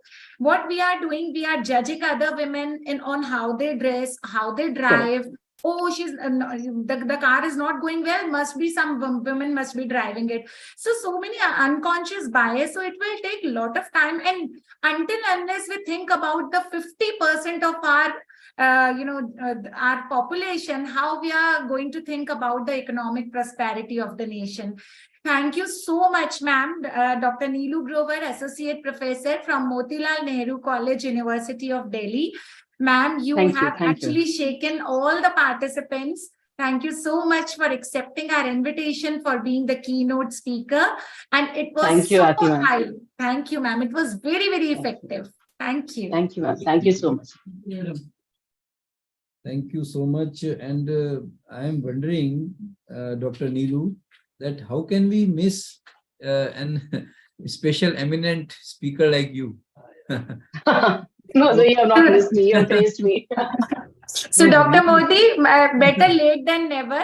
So, better late than never means we have got ma'am now. We are very happy. Thank you. I'm so privileged. Thank you. Thank you so much. With us. Thank you, sir. And of course, in our future events, we will definitely invite you, ma'am. And Thank you so much, sir. It's an honor. It's an honor. I must thanks to Dr. Ashok Kumar, Yeah, of our course. senior executive member and my good friend from JNR and Vyas University, Jodhpur, for suggesting me about you. So Thank you, sir. He has been my PhD guide, and Yeah, he was always so supportive. he's Yes, my thank you so much. he's my really good friend. You know that. Yes, I know. I know that. Yes, yes. Thank you sir. so much. Okay. Thank you so much, Dr. Neelu, for the wonderful Thank you, keynote. sir. Thank you so much. Thank you. Thank you. Oh, so now it's time for paper presentations. I know the participants are waiting for their presentations. So before inviting all the presenters, I would like to invite or request Professor Mathur sir, the chairperson of today's session, and additional chairperson, Professor Gul Recall Beram. Professor Mathur sir, if you want to speak something to participants before I invite them.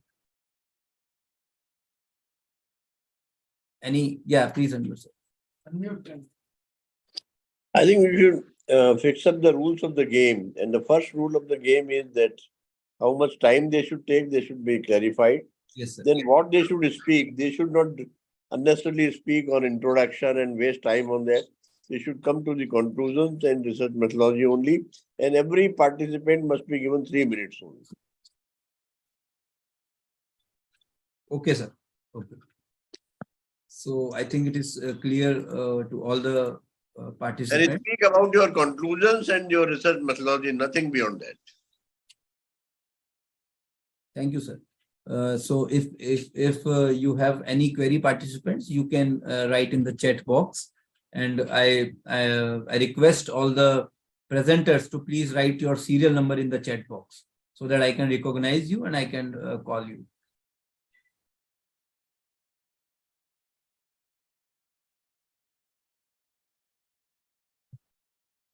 So I think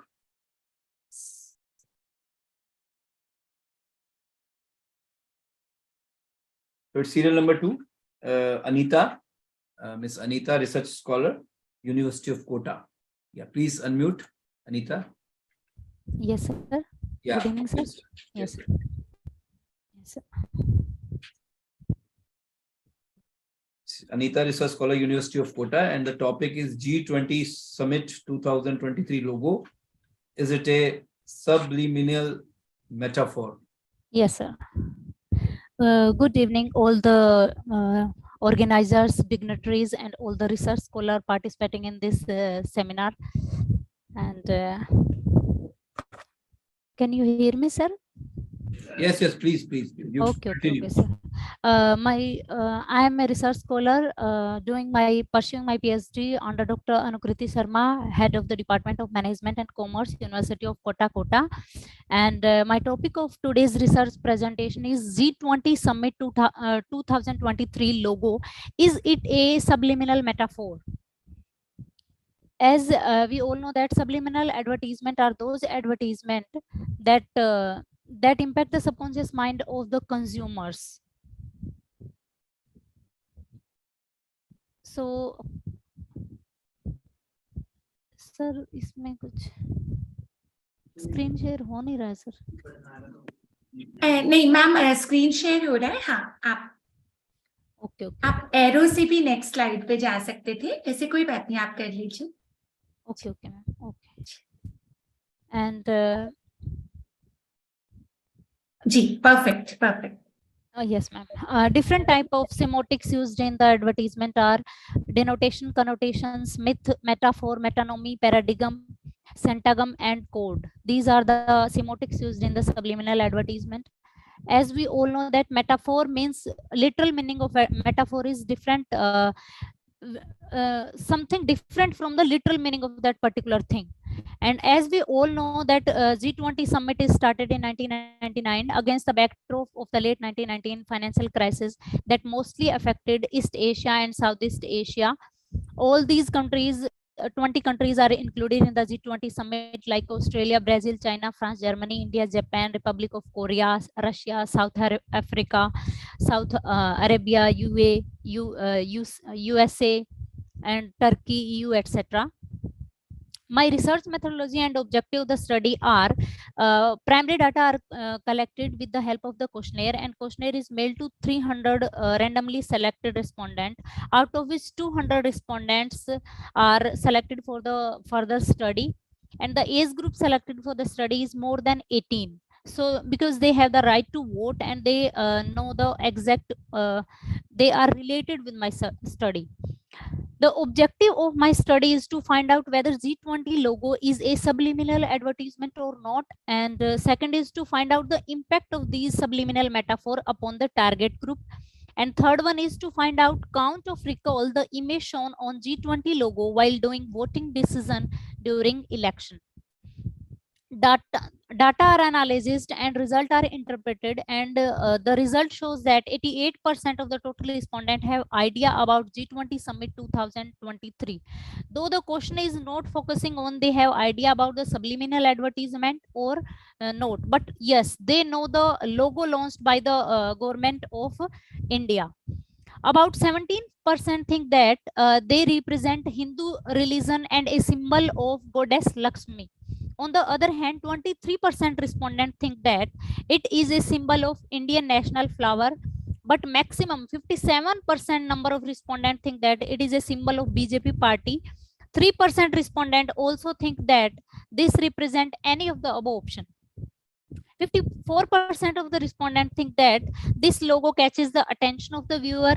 91% think that ruling party means BJP should choose any other symbol to represent our national culture and tradition. 62% of the respondents think that our government has good international image. Meanwhile, 83.5% respondents think that government is making or promoting their own brand with the help of G20 summit. 69.5% respondents think that this summit is going to increase the vote bank of the ruling party. 31% of the total they changed their opinion about BJP after watching this logo. But 44% respondents are still neutral about this. However, 25% are disagree on this point.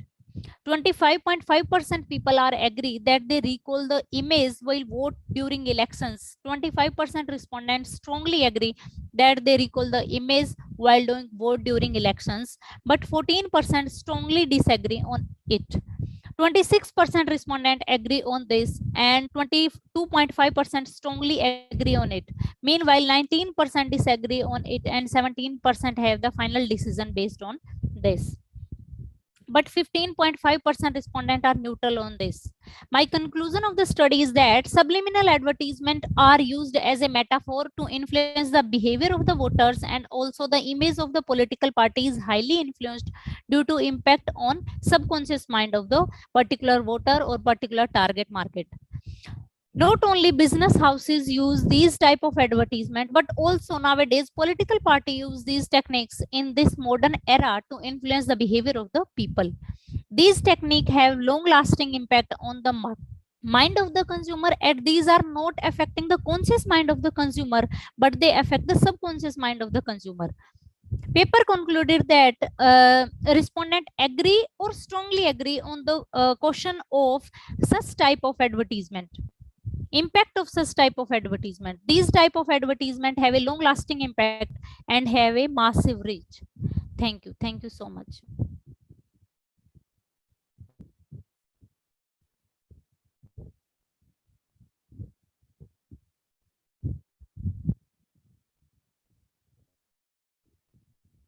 Yes, thank you. Thank you so much, Anita ji. Thank you. Thank you, sir. The next presenter is at serial number 4, DJ Chaitanya. DJ Chaitanya ji, please unmute. Please, assistant professor. Sir, is my voice audible for you? Yeah, she's an assistant professor, Department of ECE, Mysore.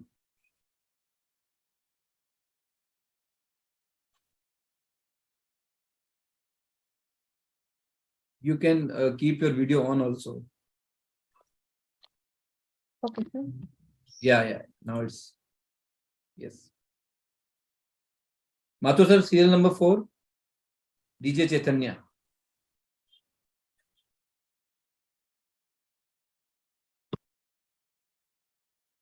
Please proceed, ma'am. Sir.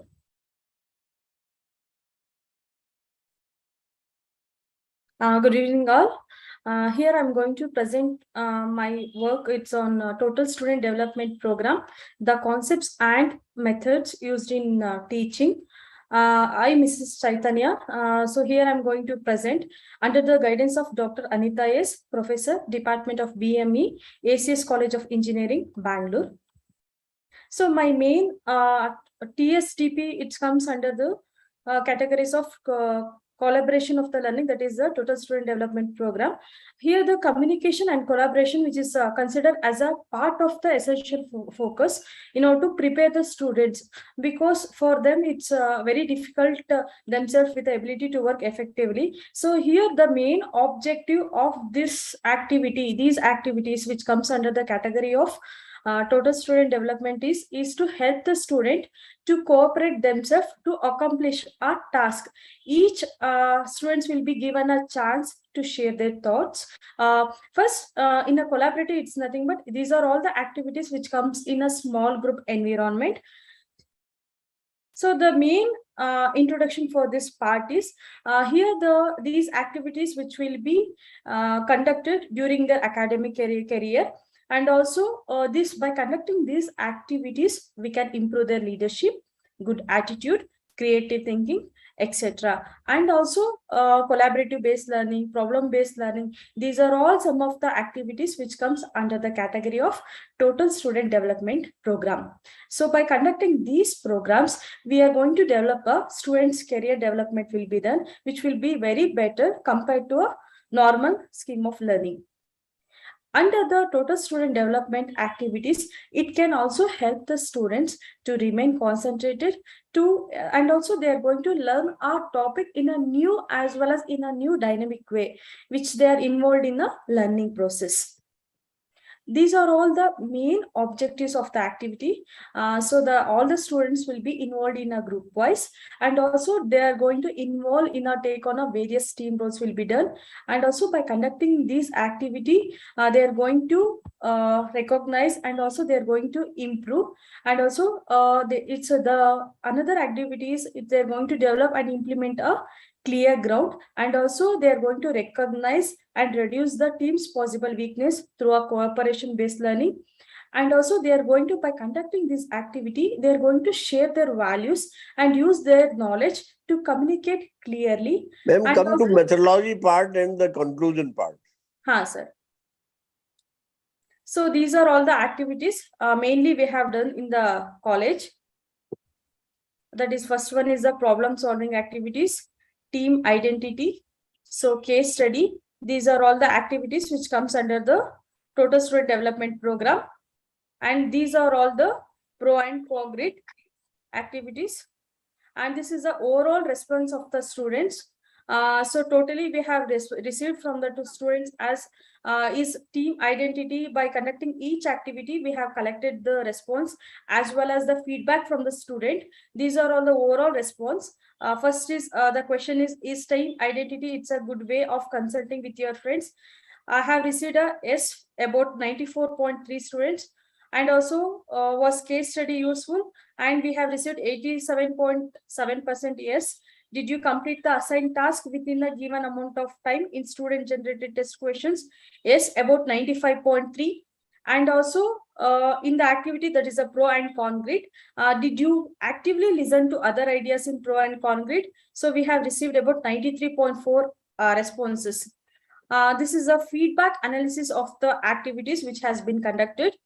So we can observe here, we have received main responses in the problem solving activity, activity 2, that is the time identity, case study, student generated test questions, pro and con grid. This is the feedback which we have received from the students. So the main outcome of the activity, by conducting this activity, they can identify, they can define, and also they can solve the problem in a real way. And also they can communicate effectively with their friends because they have been involved in the cooperative based learning.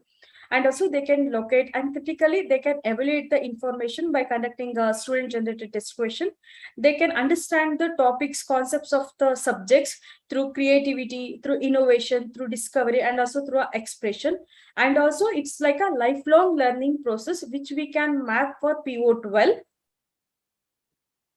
Thank you. Ma'am, have you done this study in a particular area?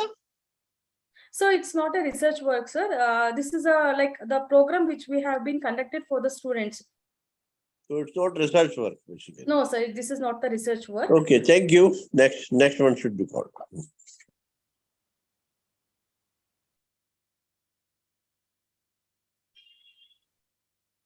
Naveen, call the next one. Yes, sir.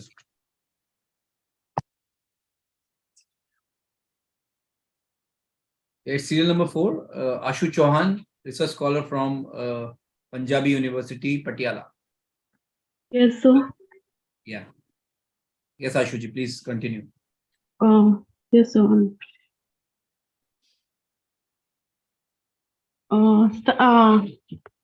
Good evening, everyone. I am Ashu Chauhan, research scholar from the Economics Department, Punjabi University, Patiala. I am going to represent my research paper on the topic, a comprehensive study of Indian startup ecosystem.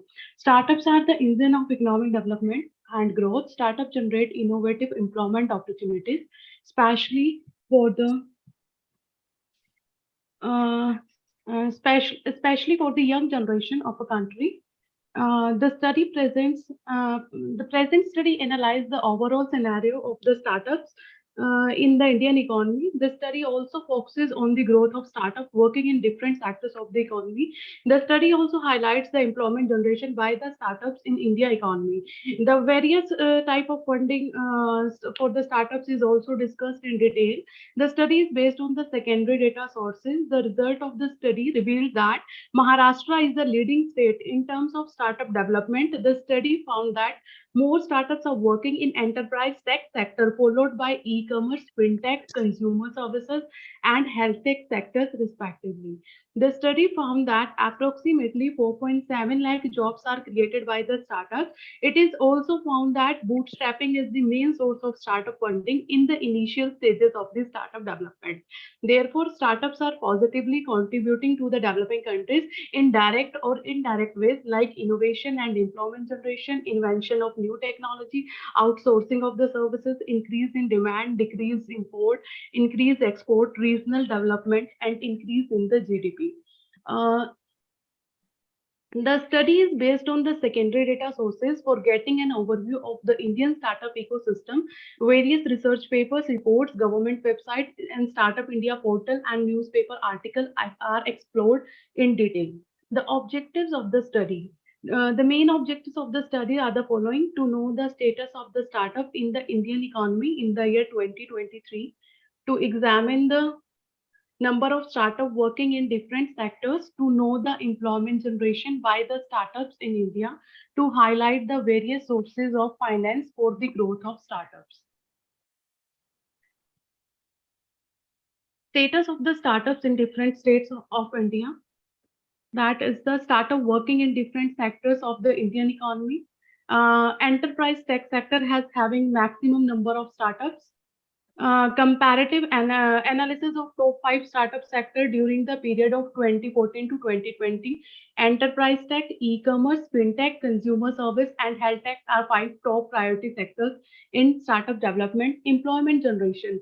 On an average, per startup is 11 numbers of people is employing. It means and contributing to employment generation. It is estimated that 4,70,000 employment is generated by the startups. Various sources of funds. These are the different stages of the startup: ideation, validation, early traction, scaling, exit option. At ideation stage, bootstrapping, family and friends, business plan. These are the main sources of fund. And validation is incubators, government loan schemes, angel investors, crowdfunding, and venture capital is the main. At the end, conclusion is After analyzing overall scenario of the startups in the Indian economy, it is found that the startups are growing rapidly in the nation. Enterprise tech, e-commerce, fintech, consumer services, and health tech are the top 5 sectors in which number of startup is more comparatively. On an average, a startup is providing employment to 11 people. It means startup are solving the problem of unemployment. Startup benefits the developing economies directly or indirectly. In many ways, startups are directly impacting the economies by creating innovation, employment, increasing export, decreasing import, and outsourcing of the services. Indirect impact of the startups are regional development, increase in GDP, development of the related goods and services, increase in the level of education, and flow of the currency. Therefore, startups are very important for the economic development of a developing economies, and they are contributing in the development of the Indian economy also. Thank you, Madam Thank Asha. Asha, I want to ask you, do you think that startups are the answer of the unemployment problem of the country? Yes, sir. Yes, sir. I To think so. what extent you agree to this? Sir, because startup failure rate is also very high, so it can't be. Because you said that one per startup, the 11 jobs are being created.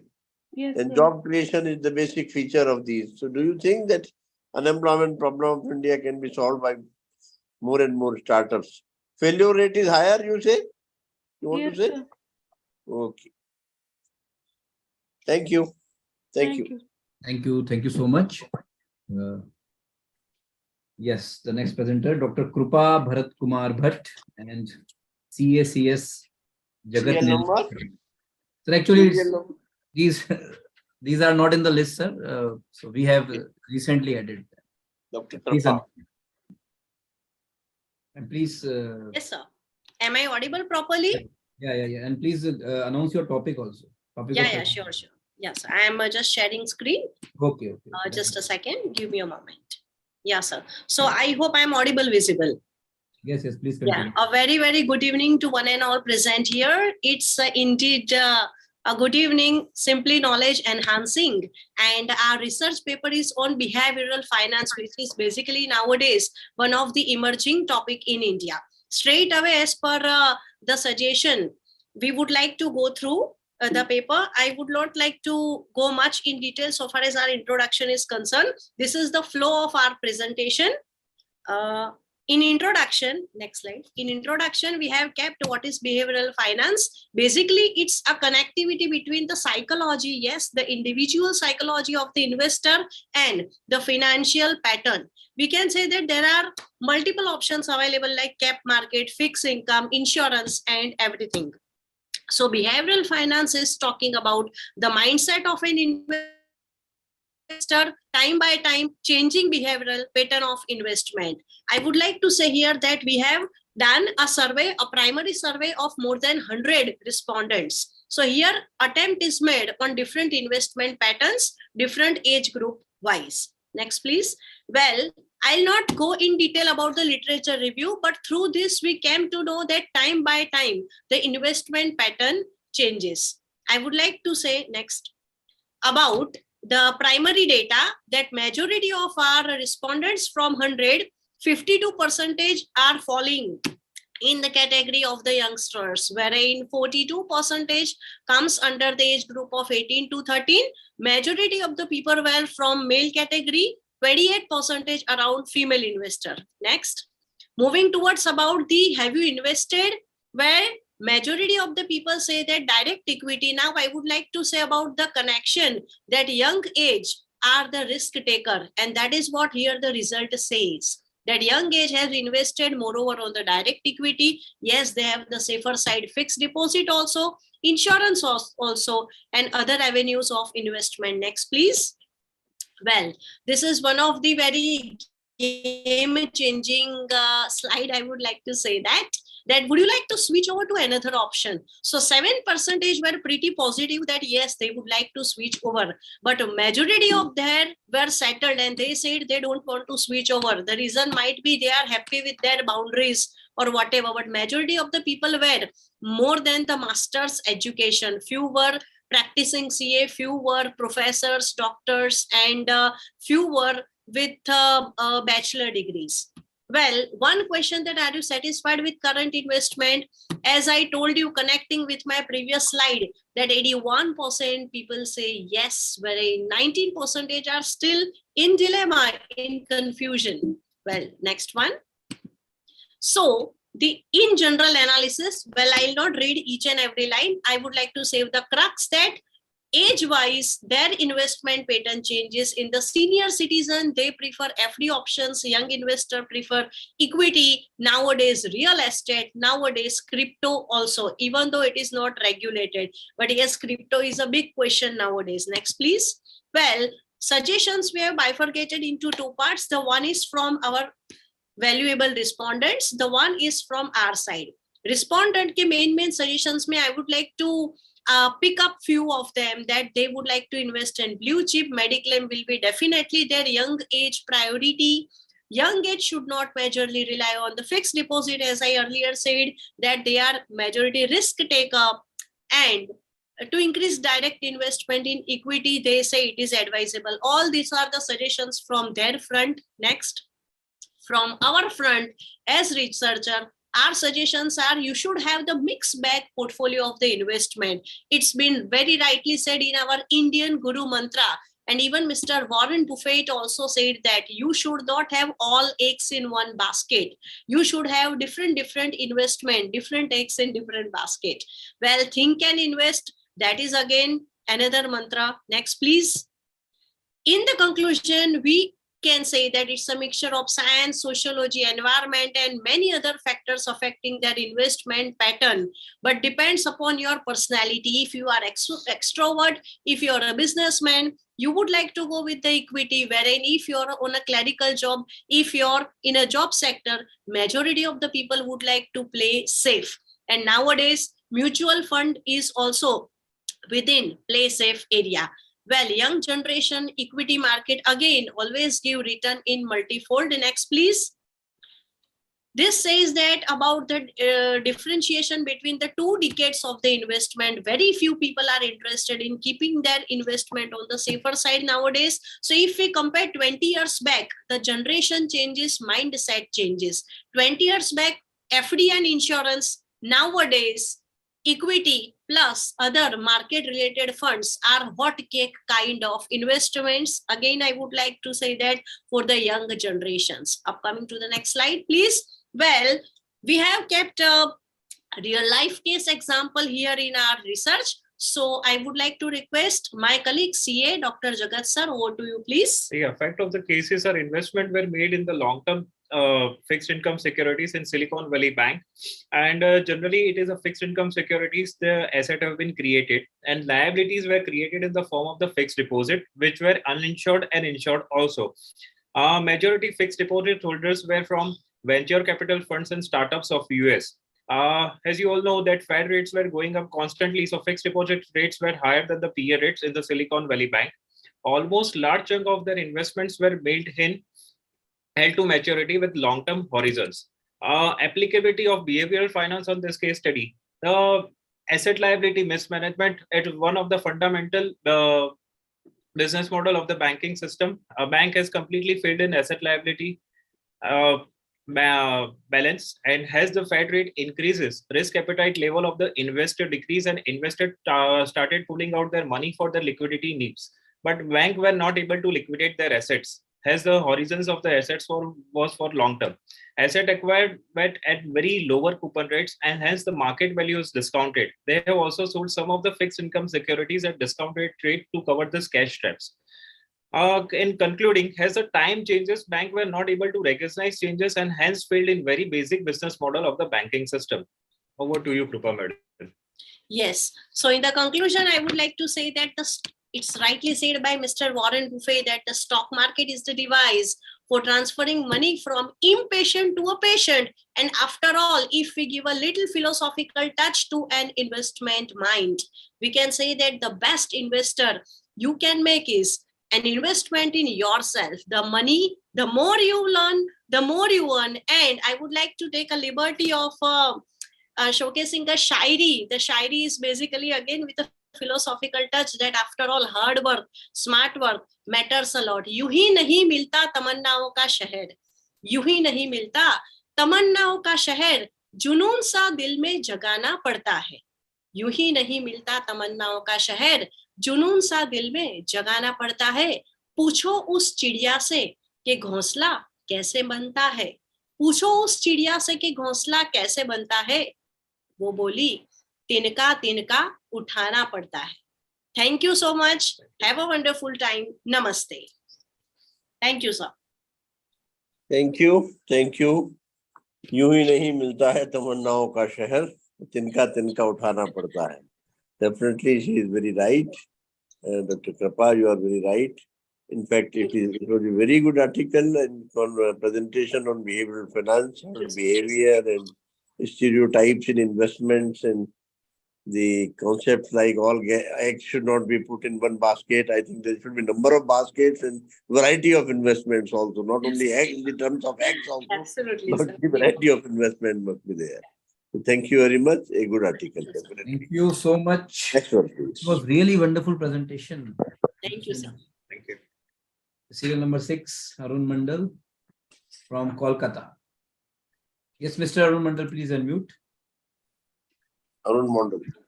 Yeah. Am I audible, sir? Yes, yes, please continue.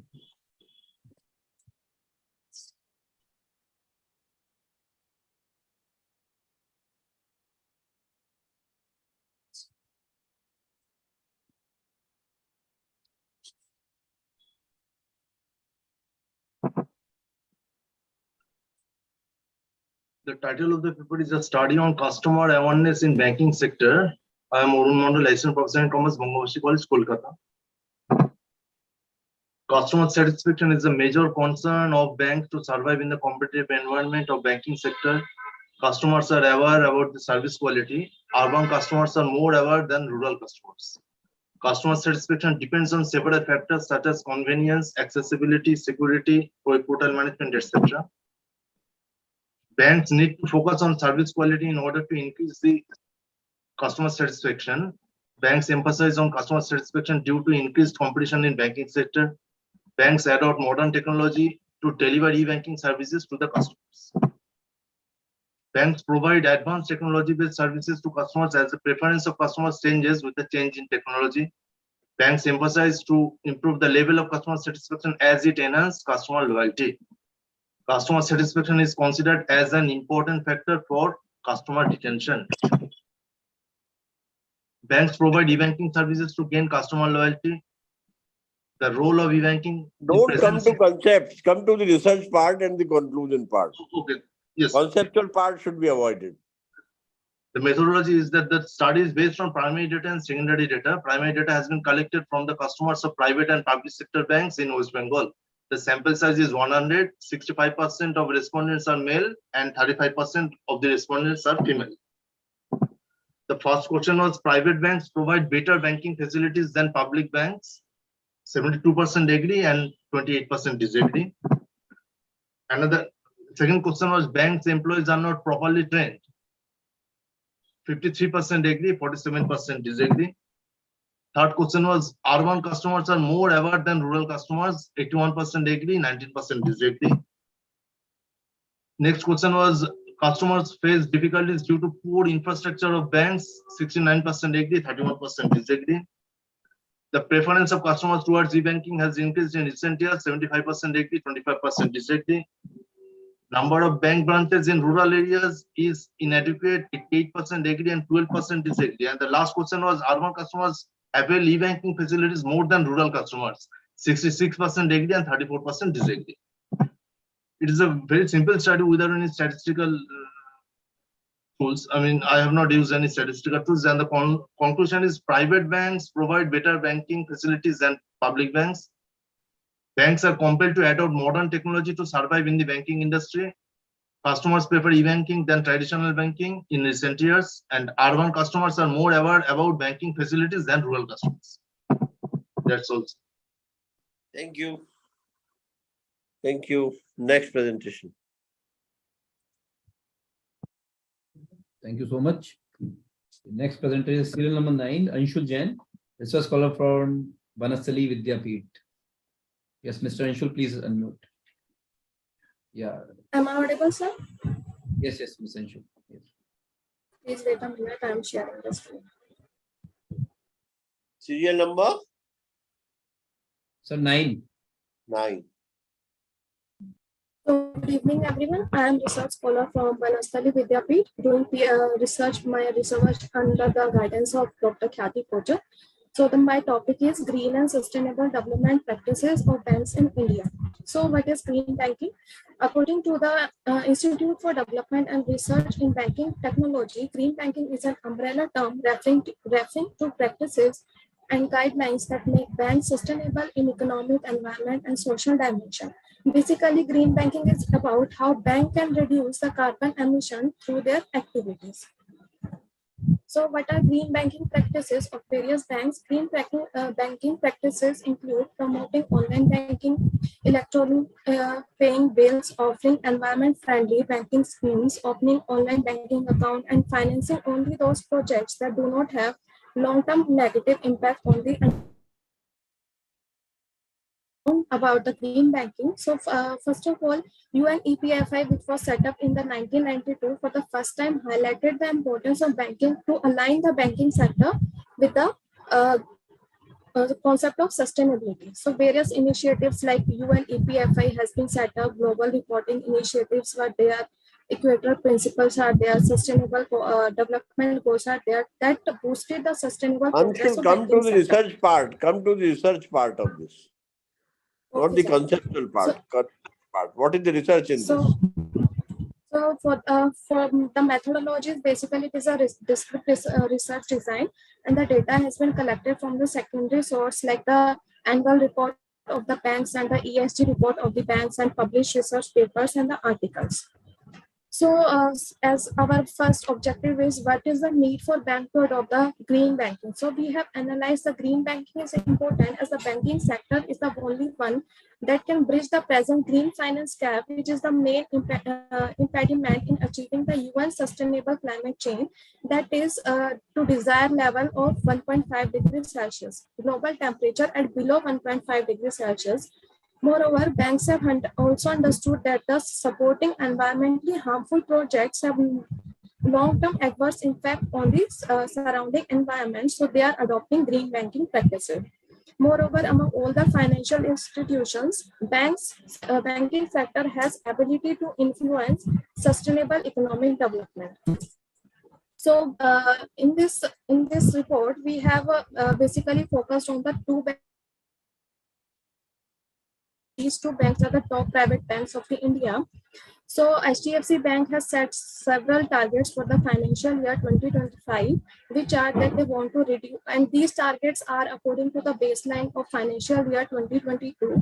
They want to reduce the carbon emission intensity by 34%. They want the reduction in absolute emission from fuel consumption in on vehicles and emission due to fuel uses in DG sector by 9%. They want the more tree plantation by 25 lakhs.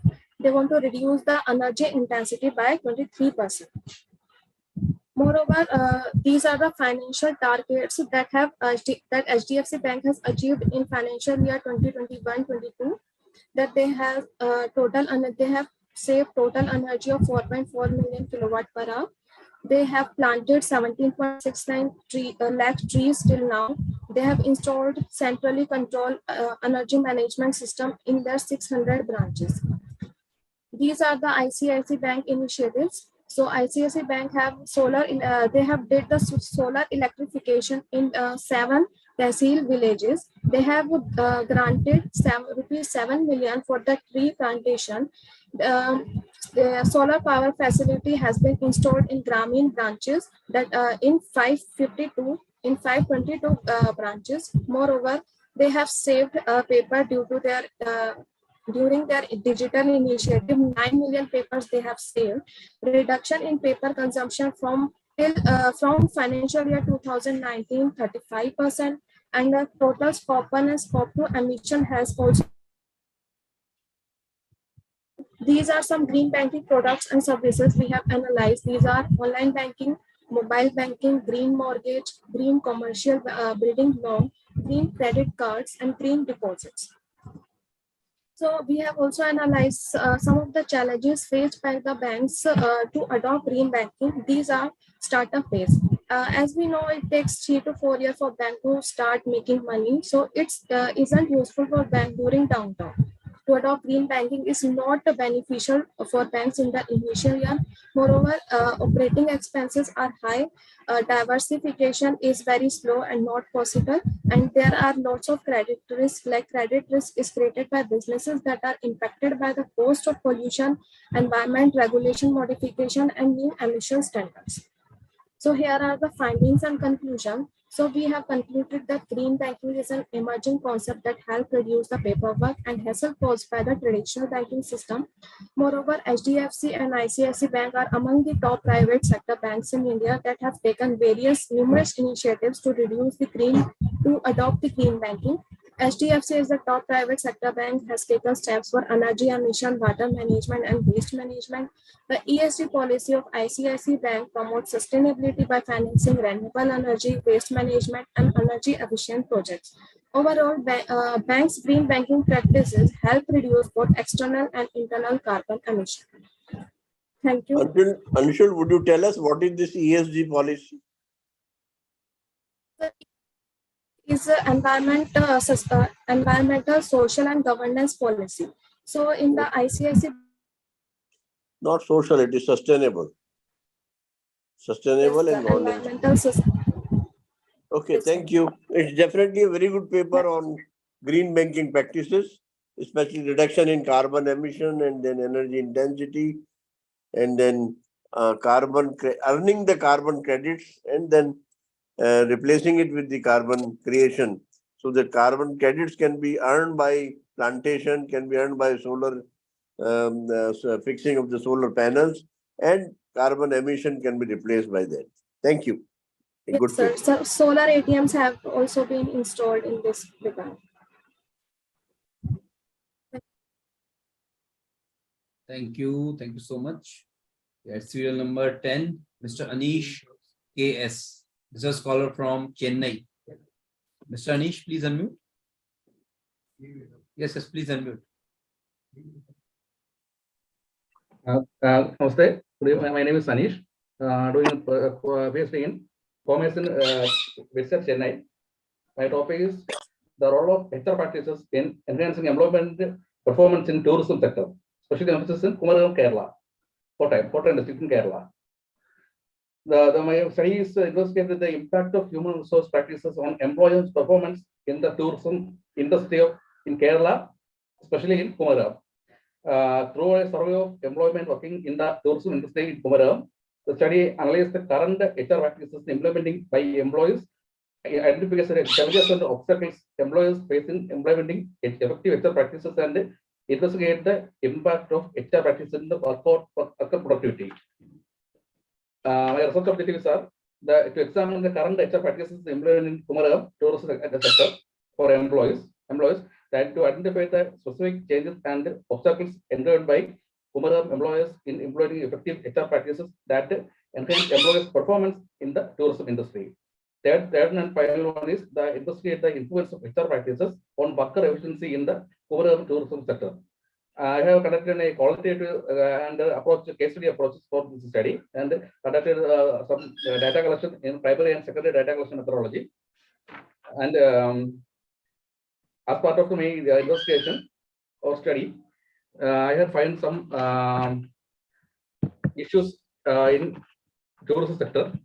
One is the employees, the tourism industry of Kumaram should prioritize the implementation of effective human resource practices, including the recruitment and selection, training and development, performance management, and employees' engagement initiatives. In this, it contributes to boosting the employees' performance, lowering the turnover rates, and enhancing the industry's overall competitiveness. Then, while designing the implementation of HR practices, employers should take into account the cultural identity among the employees, because there is a difference in variety of cultures employers in joining the industry, and they have no getting a proper training and proper selection methodology. Employers should be educated in advantage in the institute of human resource practices, such as increased employment engagement, motivation, and retention. This may entail organization workshops and training sessions for employees and managers to increase their understanding of the significance of HR practices in enhancing employees' performance. Communication is essential to the effective implementation of HR practice. Employers should ensure that HR policies and practice are effectively communicated to employees in order to increase their comprehension and their practices. This may entail the use of multiple channels of communication, such as emails, newsletters, and meetings. To investigate the efficiency of specific HR practices in enhancing employees' performance in Kumaram tourism sector, additional research could be conducted. In this could entail a more and in-depth analysis of impact of HR practices on employees' engagement, job satisfaction, and retention, and it could provide additional insight in the industry among the effective HR practices. And the final conclusion is the research examined the role of HR practices in improving employees' performance in the Kumaram tourism sector by analyzing the Mr. Anish, please conclude. Please conclude. Okay. The study described the effectiveness of HR practices influence worker productivity positively in the tourism industry of Kumaram. When employers implemented HR practices like training and development, performance management, and employees engagement initiatives, employees report feeling more engaged, motivated, and satisfied. In addition, employees were received their employment to have effective HR practices were more committed to their organization and less kindly to abandon the position. The study provides valuable insight into the role of HR practices in enhancing employees' performance in the tourism sector in Kumaram and emphasizes the importance of additional challenges and obstacles in implementing the effective HR practices to improve the identity competitiveness of sustainability. Thank you. Thank you. Thank you. Next one. Thank you so much. Yeah, the next presenter is at serial number 12, Miss Achal Andrews. Yeah, she has joined from USA, Senior Credit Risk Specialist, USA, and she is also a research scholar at IIS University. Yes, Miss Achal, please unmute.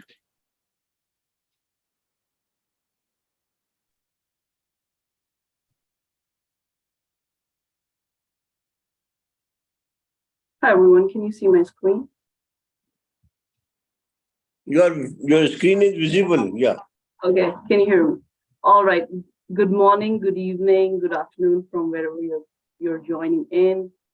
Before hopping on to the presentation, I would definitely like to thank all the dignitaries, Professor Andy Mathur, sir, Dr. Gul, the organizers of this conference, Inspira, for giving us this opportunity. I'm going to hop on to my presentation, which is on emerging market economies and the underlying growth factors. This is a paper presentation which has been authored by me and co-authored by Dr. Deepa Parekh, who is a professor at IIS University. I'm just going to hop on quickly to, before telling you the conclusion of the study, at least introduce what are these emerging market economies. These are economies that have a rapid GDP growth rate, and as more formally defined by Moody, these are economies with a high degree of volatility, and they do have some transitional characteristics to them in sense that there are transitions occurring in their economic, political, social, and demographic dimensions at the same time. The objective of this research was to identify factors that are responsible for growth of these economies. And the time period that I selected for this research is from 2000 to 2017. The selection of these countries is being based on an IMF working paper.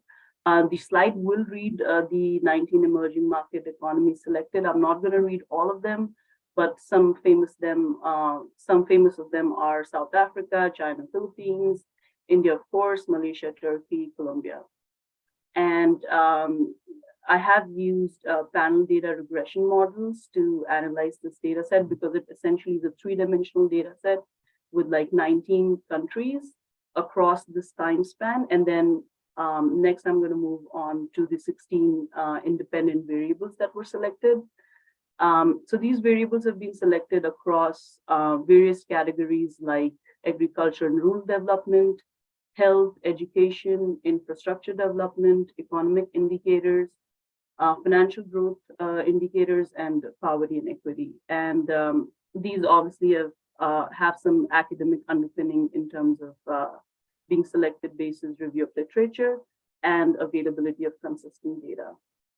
I'm not going to read all the variables that are tabulated. Let me hop on to the research findings. The study found a significant influence of broad money, agriculture, capital, air transportation, and current account balance to the economic growth of these countries. However, healthcare and domestic credit provided by financial sector had a negative impact on the growth rate.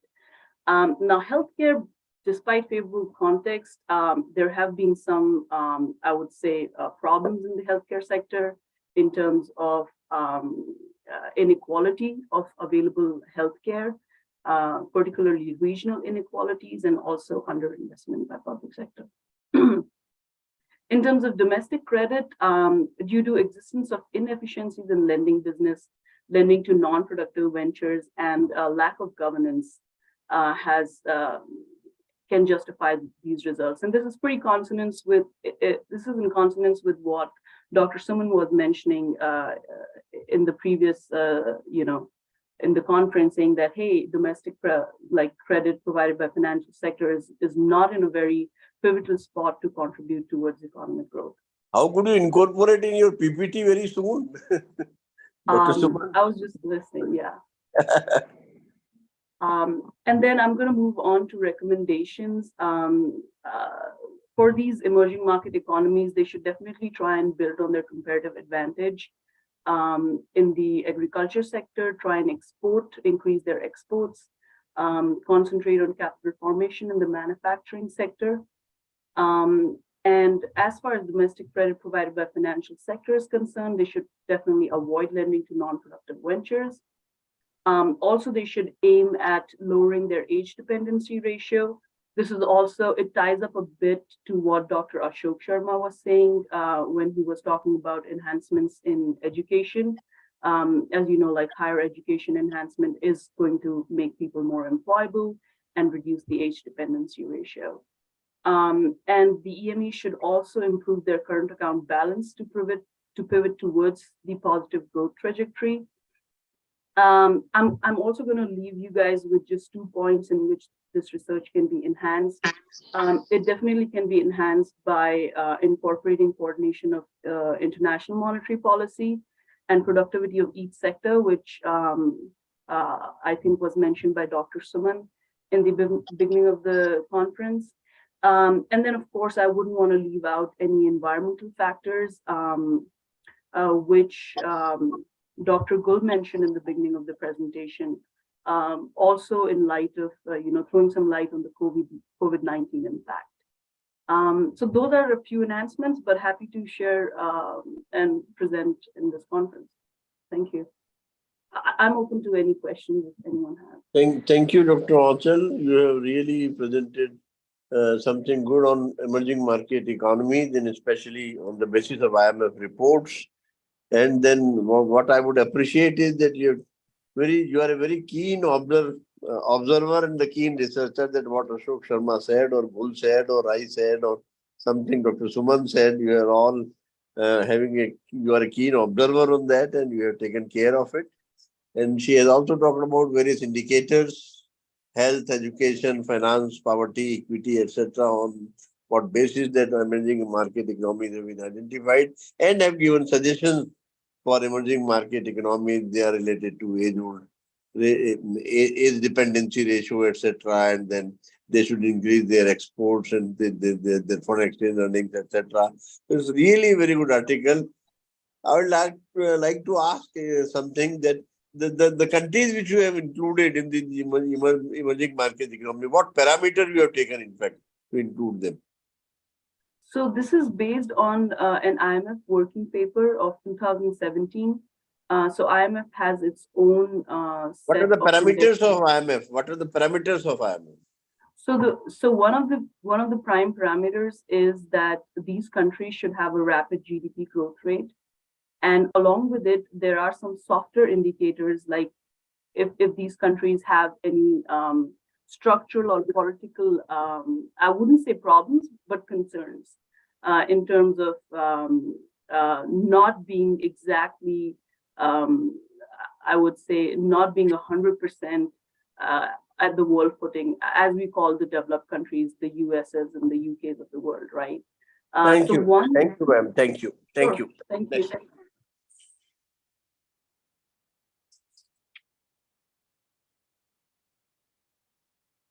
Thank you so much, Ms. Anchal.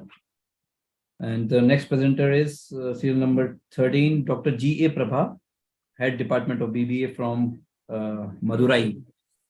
Yes, Mr. G.A. Prabha, please unmute.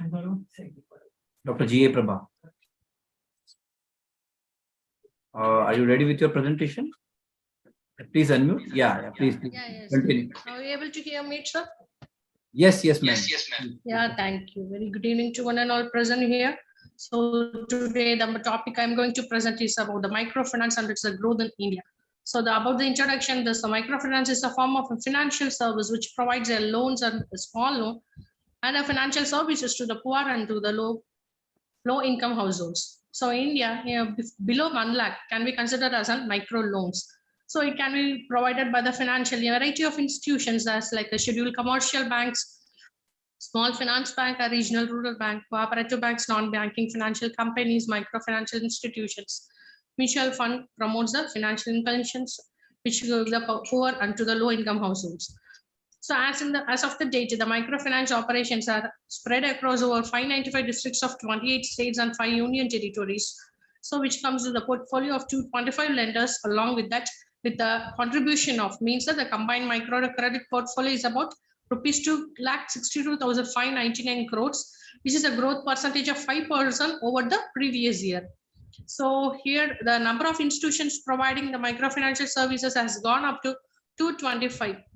Means 82 of the non-banking financial services, 18 from the banks, 9 from the small financial banks, 71 from the NBFC, 45 from the non-profit mutual fund, microfinancial institutions. So the objective of my study is about to find the growth of the microfinance in India and to know about the benefits and what are the challenges of the microfinance in India. So all the data are collected from the secondary data.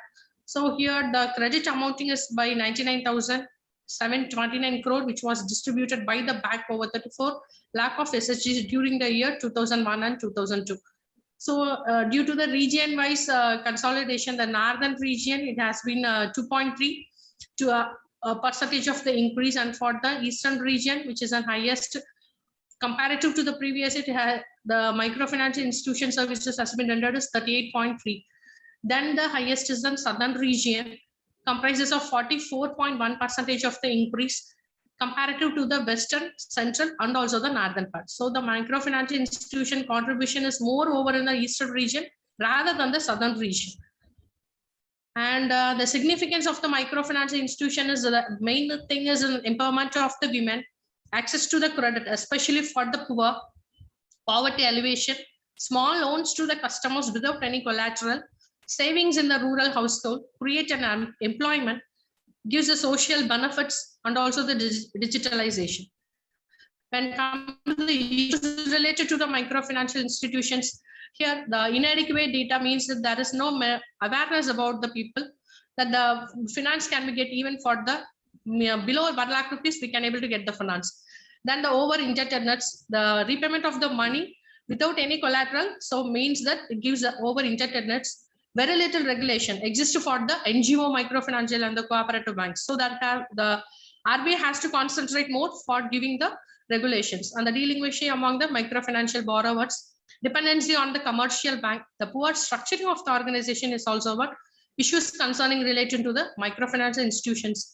The microfinancial has a origin purpose of poverty elevation, but for the profit making, for the short-term profit making, some of the financial small financial companies is offering the financial issues, and for the harassing of their client is also a complaint from the client side.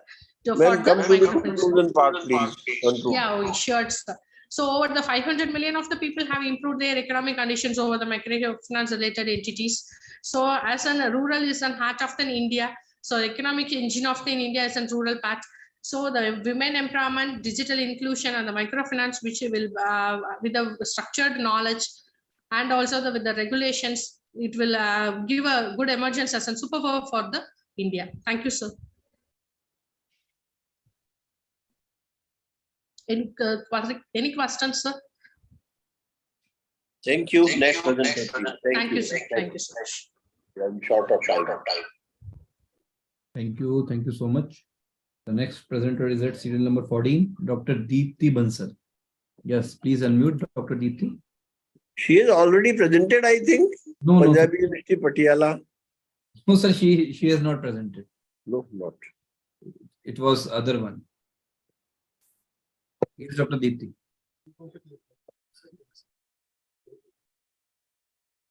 Yes, sir. Is it visible, sir? Yes, please continue. Good evening to one and all present here. The topic of my presentation is digital payment methods in India, opportunities and challenges.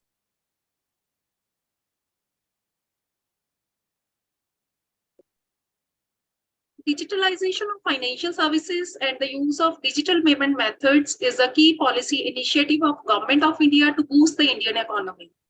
Digitalization is a major step towards promoting trade, e-commerce, manufacturing and service sector of the economy. The government is making efforts to increase the use of digital modes by developing digital infrastructure, payment apps and spreading digital and financial literacy. The present paper is focused on the various digital payment methods used in India. The opportunities and challenges in the process of using digital payment modes are elaborated. The paper also incorporates various suggestions to save oneself from the digital financial frauds and cyber crimes. Now, what is a digital payment? A digital payment occurs when the goods or the services are purchased through the use of various electronic mediums. There is no use of cash or check in this type of payment method. There are different types of money transfer modes. One is non-digital, where we use cash, check or demand draft, banker's check to make the transactions, and the other modes are digital modes, where debit card, credit card and prepaid cards are used. We use UPI, internet banking, mobile banking and mobile wallets to make the financial transactions. My paper is focused on the various digital modes which are used in India. The credit card, under credit card, it can be used both for cash withdrawal from ATM and for electronic payment without any balance in the bank account. It's mainly used for shopping. These are the various types of credit cards used.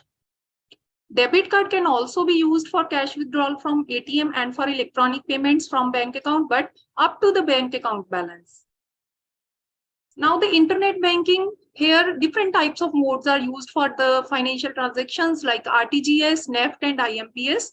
According to the time of the transaction, according to the speed, as per the service charges, there are various differences in these three different modes. Next is UPI, that is Unified Payment Interface. It is simple, secure and convenient interface to send or receive money in real time using smartphones. This has been developed by National Payment Corporation of India. Any UPI app can be used to transfer the money. Popular UPI apps are Bheem, Paytm, Amazon Pay, Google Pay, Phone Pay, Airtel Money, etc. The money transfer is from bank account to bank account, and three different methods can be used. One is entering UPI address, that is like a email ID, and it may be like phone number and @ we can see here. The other is scanning QR code, and the third one is entering account number and IFSC code of the receiver's bank. Next mode is mobile banking. In the mobile banking, various types of mobile services are mobile banking over the mobile applications, mobile banking over SMS, and mobile banking over unstructured supplementary services data, that is USSD. Next payment mode is digital wallets. Digital wallets are mobile apps based on wallets used on smartphones such as Paytm, Amazon Pay, Phone Pay. You can add money without any charges in the mobile wallets by using credit cards, debit cards, UPI or internet banking. The benefits of using wallet is the quick access to money and cashback offers given to the wallet holders. Now the advantages of digital payment, there are various types of advantages. There is convenience and accessibility, lower risk. Conclude please. Yes, sir. Lower risk, easily traceable, energy and time saving. But a lot of challenges are also involved, like frauds, vulnerability to cyber crimes, There are various types of technical problems, some service fees also charged, and some difficulties are faced while cross-border payments. But there are certain methods also to prevent from the frauds. Never share your OTP and CVV address, CVV number. Disable the international usage of your credit and debit card. Hackers always eye on the unsecured connections. So the connections must be, we should avoid using the public networks, and we should not believe the caller's identity. These are the other methods to prevent from the frauds. But the conclusion is, from the above discussion, we can conclude that the digital payment methods are very useful in e-commerce. These promote the ease of doing business, saves time, increases efficiency and accuracy, reduces the risk of fake money transactions, provides time flexibility, and suitable for every small and large transaction. Digital transactions help in promoting cashless economy. But along with the benefits, there are chances of various risks and frauds also. So the user have to gain sufficient knowledge and must remain careful and vigilant while doing the online transactions. Thank you. Thank you. Thank you, ma'am. Okay. Next presenter, please. Thank you so much. Thank you, Dr. Deepti. Okay, thank you, sir. Next presenter, serial number 15, Dr. Shilpa Parihar, Assistant Professor, Aishwarya College of Education, Jodhpur. Shilpa ji, please unmute. Very good evening to all the dictionaries members. Am I audible for you, sir? Yeah, you are audible. Yes, sir. First, I would like to say one thing, that why I have written this research paper, because 2 years back I was a trainer in Tata Institute of Social Science. At that time, I taught many of the UG and the PG students, and I felt that even though they are doing UG and PG courses, but they don't know the what are the skills, what are the basic skills that is actually required for the students to joining any multinational companies. That time I thought about this particular research paper, that I have to write down a research paper on this topic. My research paper is totally review-based paper, and the topic is that is the skill development need of the students for the career development at the review study. And what are the main factors that I have included in my research paper is that is the what are the types of various skills that is required for any students to join any multinational companies, and basic skills, and what are the importance of the skill development in early age for the career development, like in the 12th standard, after the the graduation, after the PG courses, and the key factor that highlights the importance of the skill development at early age, and why the skill development is needed for every student, and various top colleges and institute for the skill development courses in India, and the conclusion part. And this one is my introduction part, that is in a today's competitive world, skills play important role in development for any student. To do job in a many multinational company, person should have a better technical skill as well as a good communication skill. And the skill development fill this gap and give better future to the students. In other words, there are two important skills, that is the hard and the soft skill. And my research paper mainly focus on the fact that how skills development is required for a career development of the student. And this one is some kind of the theory part. What are the skills that is actually required, like talent, proficiency, and competency of an individual, and the soft and the hard skills both signifies one's leadership, personal traits, and the attributes. The person can work like a leader but can't work like a boss. This this leadership skill is beneficial for every person. Leader always talk and think about the subordinate, understand their problem. These types of skills are the basic skills. If you want to join any company, you should have these type of skills, like communication, like the leader, like the management skills, like the personal skills, like the trainer skills. And what is the communication skill? Like, it is the most important skill that one should have, and that is communication skill, and that's both oral and the written skill that is actually required and important for any beginner. for each and every beginner who Ma'am, actually come to the research part, please. What is Yes, your sir. research on this? Yes, sir. Yes, sir. That is actually my research part. What is the importance of skill development in early age? The importance we all know. You come to the research part, please. Yes, sir. Yes, sir. Yes, sir. And this one, the key factor that highlights the importance of skill development at early age. These are the, the highlights, like improve the creativity, increase the self-confidence, accept the failures, purpose-driven thinking, and the contribute to workforce. How you can improve your creativity through various skill development courses. Like if actually a student don't know about these skills, she can't join any multinational company. How you can present yourself in front of the interviewer, in front of the Ma'am, again you are focusing on importance. I am coming. Yes, You should sir, come yes, to sir, research yes, sir. part. What result you have Yes, done? sir, I'm coming, sir. I'm actually some of Like, my we don't have that much time. why skill development is the needed, that is the clear vision, make person responsible, know strength and weakness, improve motivation and the morale, and the help to aware about environment. And these are the top college and institute for skill development courses. And these colleges are actually going with the skill development courses for the UG and the PG students. And through these courses, they can actually improve their basic skills. And a conclusion part, we can say that in this competitive world, a single skills will balance career growth and the development.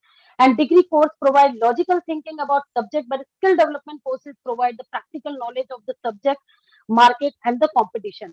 And next one, that today many of the colleges providing these types of courses to enhance their skills and the knowledge. This research paper was totally focused in that how skill development is necessary for the student to help them in career advancement and the growth, because every student want to make their career in an effective way. For that, he or she should understand the importance and the value of the skill. Thank you so much, sir. Thanks a lot. Thank you. Dr. Shilpa has talked about the skill development for career development. It was a Yes, review study, and she has highlighted the need and importance of the communication hard skills and the soft skills for the placement, basically. Yes, It was sir. really good paper for them. Thank you so much, sir. Thank you a lot. Next, please. Thank you so much, Shilpa ji. Next presenter, serial number 18, Miss Unnati Srivastav, research scholar from University of Allahabad. Serial number? 18, sir, 18. 18. She is with Dr. Sarita Maxwell. Yes, Miss Unnati, please unmute. Yes, please continue. A very good evening to all of you. My name is Unnati Srivastav, and I am here to present a paper which is written by me and my respected supervisor, Dr. Sarita Maxwell ma'am. The topic is Women Entrepreneurship in India, an overview. So, what is the need for women entrepreneurship? We need to promote women entrepreneurship not only from the point of view. Ma'am, need, importance, introduction, we don't need. You directly come to research part and Yes, ma'am. Yes, sir.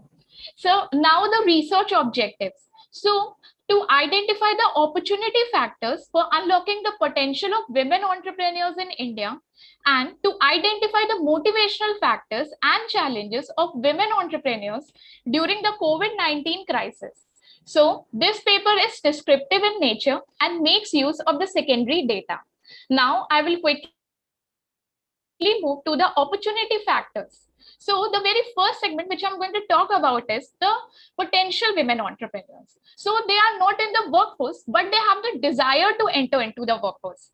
So sector-specific workshops, certification courses, simplified and transparent loan application process, and government-funded campaigns highlighting the success stories of entrepreneurs are some of the things that can be done for them. Now, the second segment of entrepreneurs, the rural women agripreneurs. So these are the rural women who run agricultural enterprises out of financial necessity. So making this sector more accessible for women, providing infrastructural and capacity building support, and expanding the number of self-help groups are some of the things that can be done for them.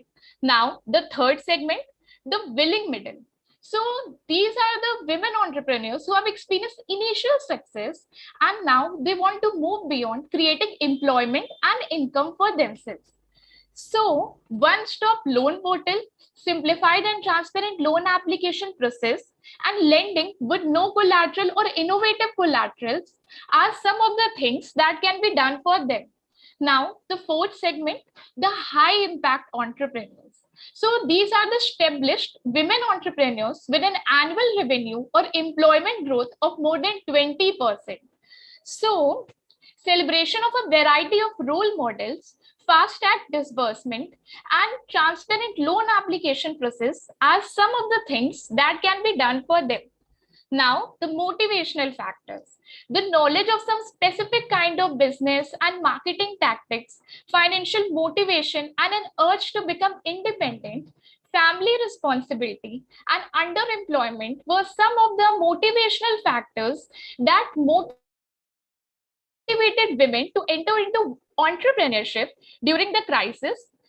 Countrywide lockdown, disturbance in the supply chain, and lack of mobility were some of the challenges. Now, I will quickly move to some of the innovations that they made in their business model due to the crisis.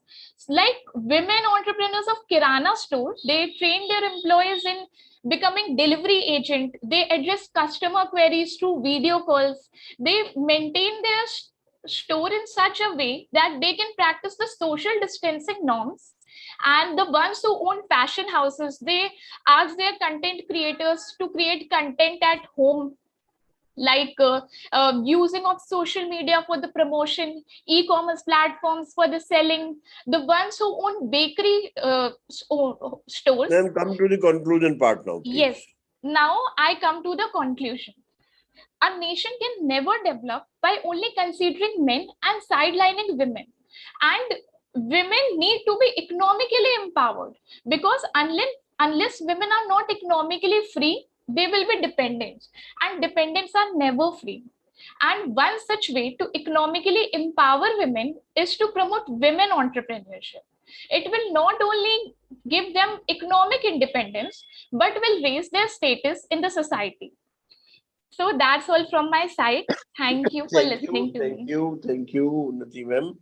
It's really a good paper on women entrepreneurship, and definitely you have very rightly said that as the status of the woman in the society will increase, definitely the society will also be enhanced, and that status will be given to the woman. Thank you. Thank you. Next presentation.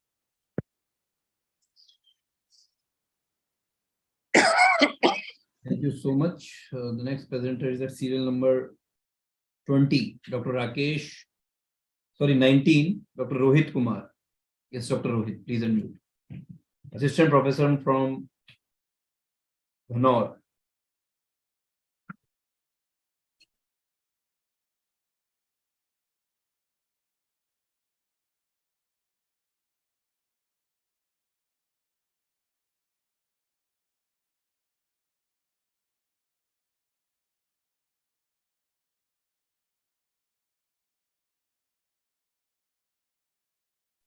Dr. Rohit, please continue. Please unmute yourself. The present study is descriptive in nature. The data was collected from secondary sources to assess the impact of technological upgradation norms and COVID-19 on the growth of automobile industry. A comparison has been made between these periods in terms of number of vehicles produced, domestic sales, and export for the period from 2012-13 to 2020-21. The pre-reform norms period includes the years from 2012-13 to 15-16, and the post-norms period covers the years from 2016-17 to 19-20. And the post-COVID period, there are 2 years, 2020-21 and 21-22. Now we come to the conclusion. As we see in the table, the first year of COVID-19 badly affected all the segments of automobile industry as commercial vehicle, passenger vehicle, three-wheelers and two-wheelers. But the automobile industry bounced back and show high growth rate in the second year of COVID-19. Means COVID-19 did not destroy this industry, because Indian automobile industry has a huge potential. As we talk about technological norms, only 1 year, that is 2019-20, affected badly to the production of Indian automobile industry in all segments. And the same results we have find in case of domestic sales, and the same result we can see in the terms of exports. That is only the first year of COVID-19 affected the export of commercial vehicles, passenger vehicles, three-wheelers and two-wheelers. And only the 1 year of technological norms year 2019-20 badly affected. Otherwise, this industry shows positive growth and shows huge potential for India. Thank you. Thank you, sir. Thank you. Next presentation, please.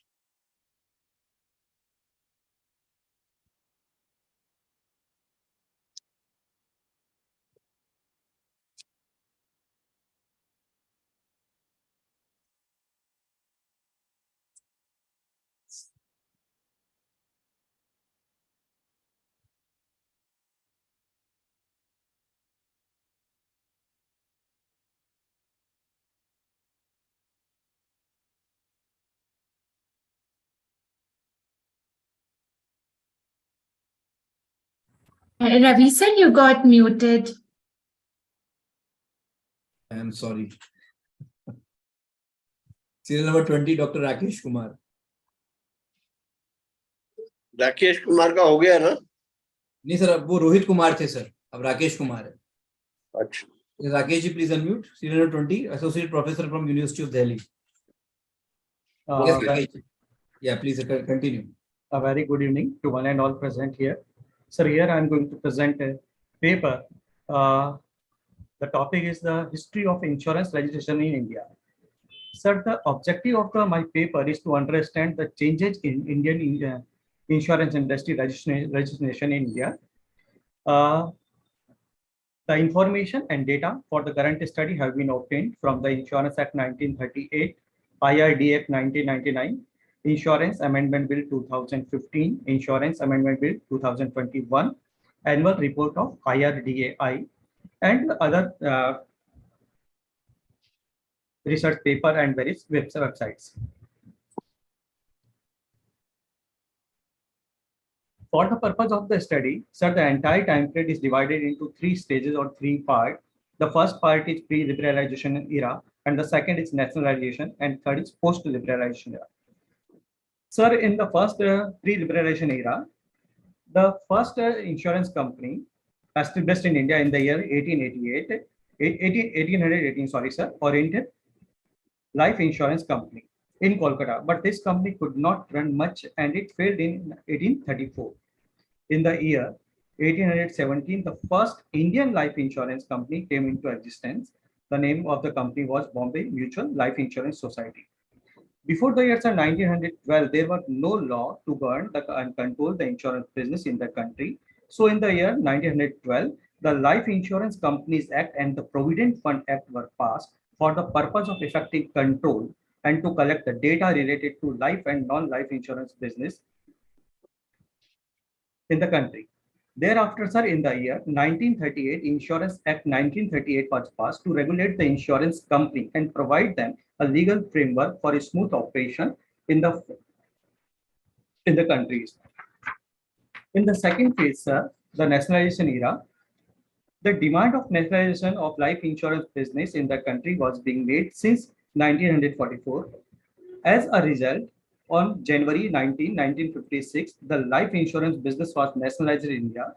The work of nationalization was done in 2 phases. In first phase, the management of the companies was taken up by the government through the ordinance, and in second phase, the ownership of the companies would also be taken by the government through a comprehensive bill.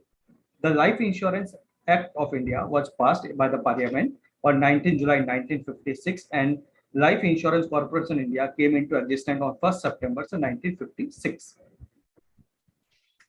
Thereafter, sir, in post-liberalization era, on the recommendation of the Malhotra Committee to regulate and develop the insurance industry, IRDA was formed in April 2000 under the Insurance Regulatory Development Authority Act in 1999.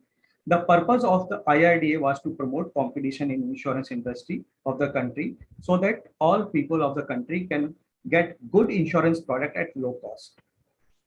After the 40 years of nationalization of insurance business in the country, only 25% of the insurable population covered under the insurance. LIC has a monopoly on the country life insurance business till the end of the 19th century. After that, the insurance sector was opened to private insurance company in the Dr. year Rakesh, 2000. please Yes. don't narrate the history. Come to the research part of it. Sir, Don't narrate the history. basically, sir, this is a theoretical paper to cover only the, sir, Maybe, but low we are not narrated. interested in history. We are interested in final conclusions or research. Now, the conclusion is that, sir, the life insurance in India has a history of more than 100 years. It is growing significantly after independence under control of the government.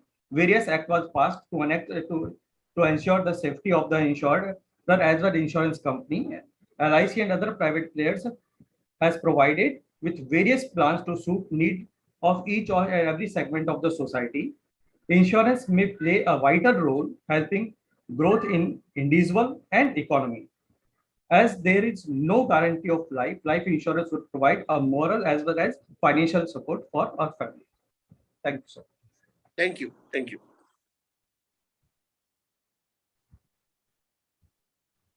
Thank you so much. Yes, sir. Yes, sir. Serial number 22, Dr. Mehul Mistry. Yes, Dr. Mehul, please unmute.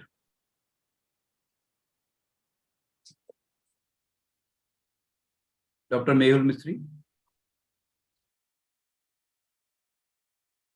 Please unmute.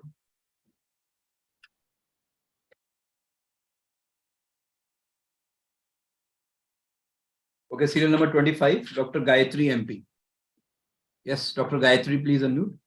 Okay, Dr. Mehul, so, but you have named Jamin Trivedi. How can I recognize you? Okay, you are with Dr. Jamin Trivedi. Okay. So you are presenting. Okay, serial number 22, sir. Dr. Jamin Harshvardhan Trivedi. Yeah, you are present. Please unmute. After that, Mehul. Thank you very much, Modi sir. Am I audible? Yes, please continue. Okay.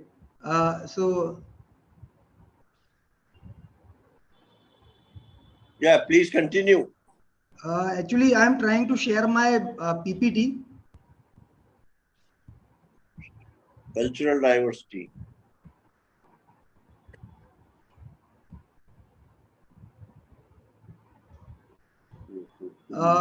Is it visible?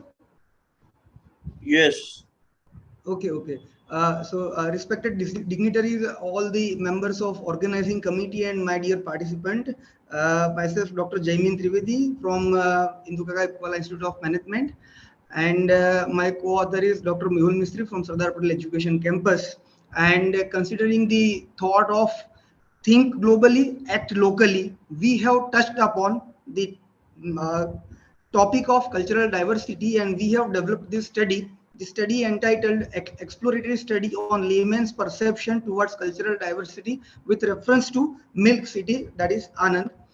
These are the objectives of this study. The first one is to create awareness and understand one's own perception towards cultural diversity, to identify an attitude and perspective regarding cultural diversity, to understand the potential consequences of approach towards diversity at the workplace.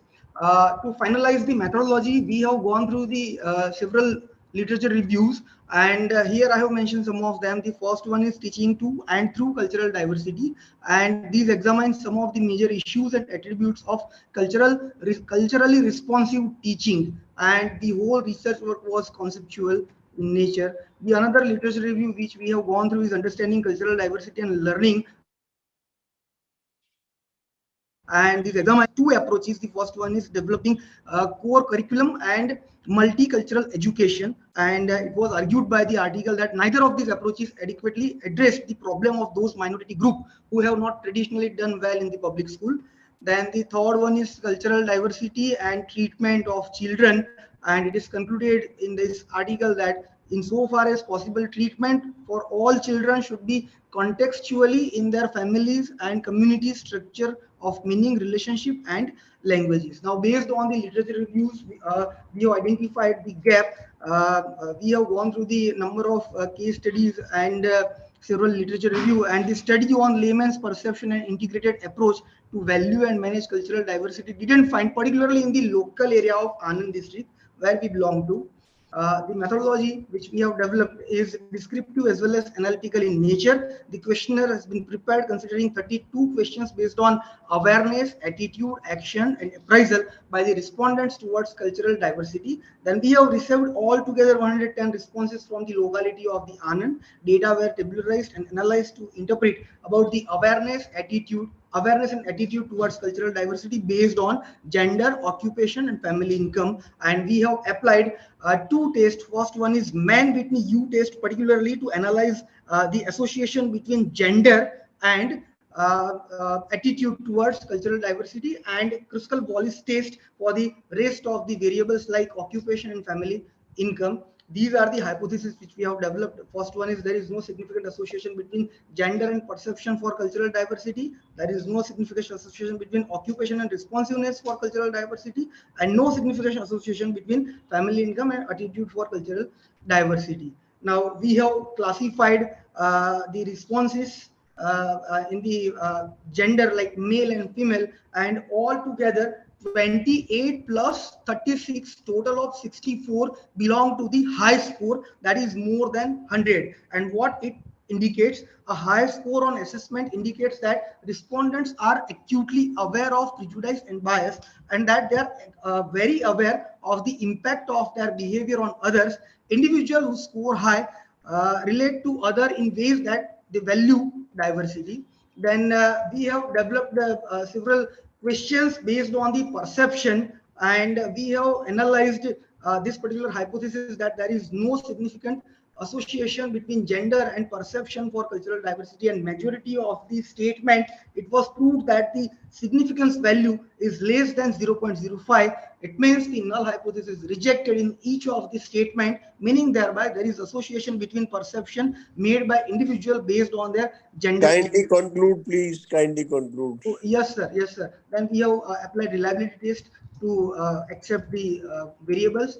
These are the conclusion. There is an association between perception made by the individual based on their gender differences. Then the another one is responsiveness to cultural diversity by individual based on their occupation and family income and attitude. Further, we have also suggested that these are the approaches to be adapted. First one is cultural self-assessment, dynamics of differences, valuing positive and productive differences, institutionalization of cultural knowledge, and adaptation to diversity to develop apnapan, which is very much essential. Right अपनापन महसूस करना और develop करना बहुत ही जरूरी है. यहाँ पे दो लाइन में कहना चाहूंगा कि अकेले में अक्सर हम परछाइयों से डर जाते हैं, अगर साथ मिले अपनों का तो हम दुनिया जीत जाते हैं. So that is why we need to develop an attitude and to apply this integrated approach to develop apnapan. And these are the limitations which I can consider for the particular study. Time was the major constant because I was able to collect only 110 responses within a short period of time. Then output is subject to the responses submitted by the limited sample size, that is 110, and the scope is limited to the Anand district Milk City only. It is rightly said by Aurobindo that life is life, whether in a cat or a dog or a man. The idea of difference is a human conception for man's own advantage. So that is why we need to improve. So what I have find is that the majority of them are having a very good perception, positive and productive perception for valuing and managing the cultural diversity at the local level. But then there is some potential scope is there for the improvisation in the perception, understanding, for improvement in the attitude, awareness, and appraisal for valuing cultural diversity. So that's all from my side, and these are the references which we have considered for the preparation of this. Thank you, Dr. Gemini. I have just one question. That yes, whatever sir. Conclusions you have drawn from Anand city, can you generalize these conclusions for the other areas of the country also? No, sir. It is subjective, and depending on the perception, depending on the education, depending on the occupation of the respondent, it may vary from area to area. Thank you. That's all. Global issue. Thank you. Thank you so much, sir. Next question. Next participant, please. Yes. Next participant, serial number 21, Dr. Neetu Singh. Please unmute Dr. Neetu Singh. Serial number 21. Yes, please continue. Yes, Neetu ji, boliye. You are not audible. Am I audible, sir? Yes, yes, Yes, now please. yes. Good evening, everyone. Sir, मेरा presentation दिख रहा? दिखाइए आप, अभी दिखा नहीं है. No, it's not visible.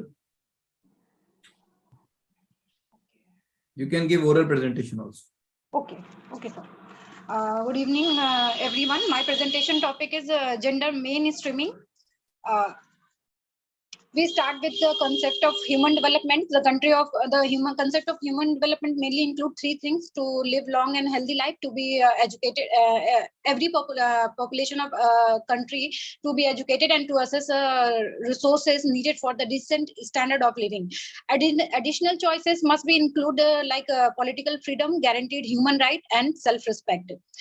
Gender basically both gender and sex have a same sense, the state of being male and female, but sex refers to biological differences, whereas the gender tend to refer to cultural and social differences. Gender is defined as a socio-cultural construct of role, responsibilities, character, attitudes, and belief toward the men and women, including young and old. Then comes to the definition of gender equality. According to UNDP report, gender equality in terms of capabilities, and capabilities mainly include education, health and nutrition, and the opportunities mainly in field of economic and decision making. The form of gender inequalities start from the natality, from basic facility, special opportunities basically given to the boys, not given to the girl, in household, in profession, in ownership, and as well as in household. Gender inequality exists because of discrimination of family and societal institution and social, cultural, and religious norms that perpetuate stereotypes, practices, and beliefs that are detrimental to women. Then we will come to the gender mainstreaming. Gender mainstreaming is a globally accepted strategy for promoting gender equality. Mainstreaming involves ensuring that the gender perspective and attention to the goal of gender equality that are centered to all activities, and the activities include policy development, research, legislation, resource allocation, planning, implementation, and monitoring of program and projects. It is a strategy for making women and men concerned and experience an integral dimension of the design, implementation, monitoring, and evaluation of policies and programs in all political, economic, and social sphere. It means the ultimate goal of the gender mainstreaming is to achieve gender equality. Its principle include first principle is broader concept for gender equality. Second is incorporation of gender perspective in mainstream of political agenda. Third is inclusion and participation of women in decision making process. And the fourth is prioritizing gender equality objective and training policies relevance for the women.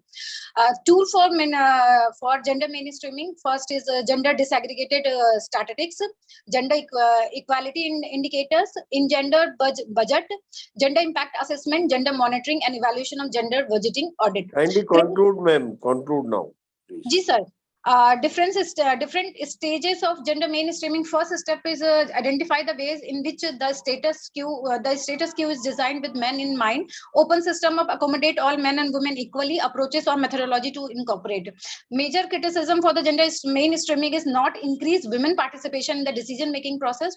Second is improper implementation of gender mainstreaming, and third is damage to previous accomplishment. Conclusion: over the past few decades, developing countries have made substantial progress in educating women and improving health outcome. Indeed, since 1970, women life expectancy increased by 15 years on an average, and gender gap in literacy in primary education decreased according to this is according to World Bank. Development policy has target the improvement of female situation in the developing world, especially in family, in health dimension. Women have come a long way, but there is still a considerable way to go. Thank you. Thank you. Next presenter, please. Thank you, sir. Thank you. Next presenter, Dr. Gayatri MP, serial number 25. Please unmute, Dr. Gayatri. Yes. Please continue. Sir, is my screen visible? Yes, visible.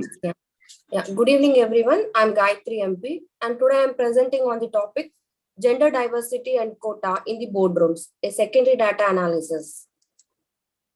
This is the outline of my presentation. In modern times, women are entering into the corporate sector. The entry of a woman into the corporate is easy, but her push to the higher corridors of the management is sometimes not easy and sometimes very difficult. And this has brought certain questions in my mind. That is, does leadership role in IT sector is considered as masculine than feminine? Are companies meeting the quota? Are we finding gender balanced boardrooms? Do companies just practice tokenism? And how can corporates increase women representation? And for this, 33 articles have been reviewed and 22 have been cited in my present paper, and have also gone through with some other reports. The gap suggests that is, the literature tells that there is a lot of work on gender equality, but unfortunately, very less works which talk about importance of women in the management. The reason being because in Western countries, that is in European like Norway, is the first country which has come up with the quota system of 40% of women to be in the board. And that is the reason why in India there is less quota system. And in developing countries like India, the quota system is too low. And this is the reason why I have taken this topic. And the research methodology I have followed is, my work is partly empirical and partly exploratory in nature. I have depended completely on secondary data, which is collected from annual reports and other reports. And the period of collection was from 2011 to 2021. And the statistical tool I have used is simple mean average method, and MS Excel was used for analyzing the data. And my first objective is to study and understand the provisions which is given by the Company Act and SEBI. In Company Act 1956, there is no such provision that there should be a woman in the board. But Company Act 2013 has brought a provision that there should be at least one female in the board of directors.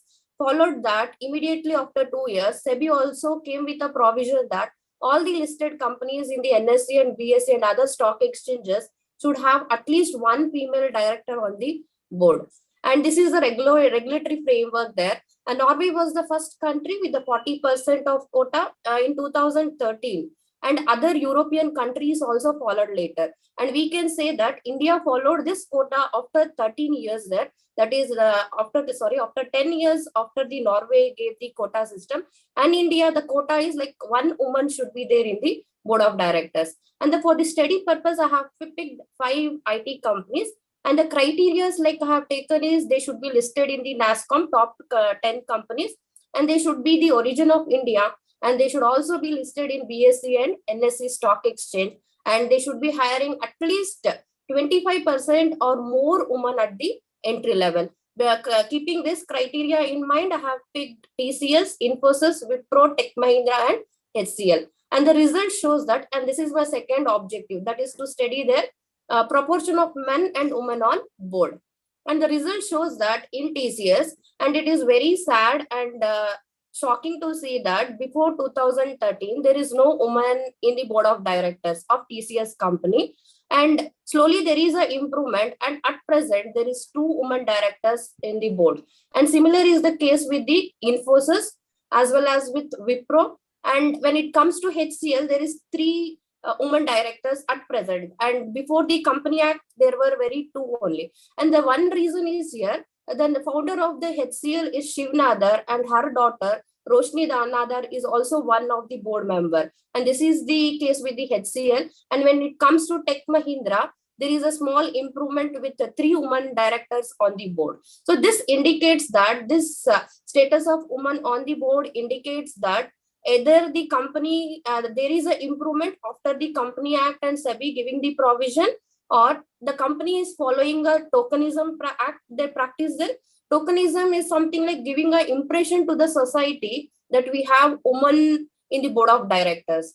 So this is the thing which we have found in our study. And the practical implications that is to be given to the women is that they have to build lot of networking so that they can reach in the board of directors, and they should stop giving excuses, because that is very important, like to attend certain kind of meeting or other things, especially in the late nights. And women should also be technically and mentally strong for this, and they should also build their strong profile, which is very important for a woman to be on the board. And when it comes to policymakers, they should think about implementing the term limits on the board there. And leadership also must be involved in managing diversity, and assessing board performance periodically is also very important.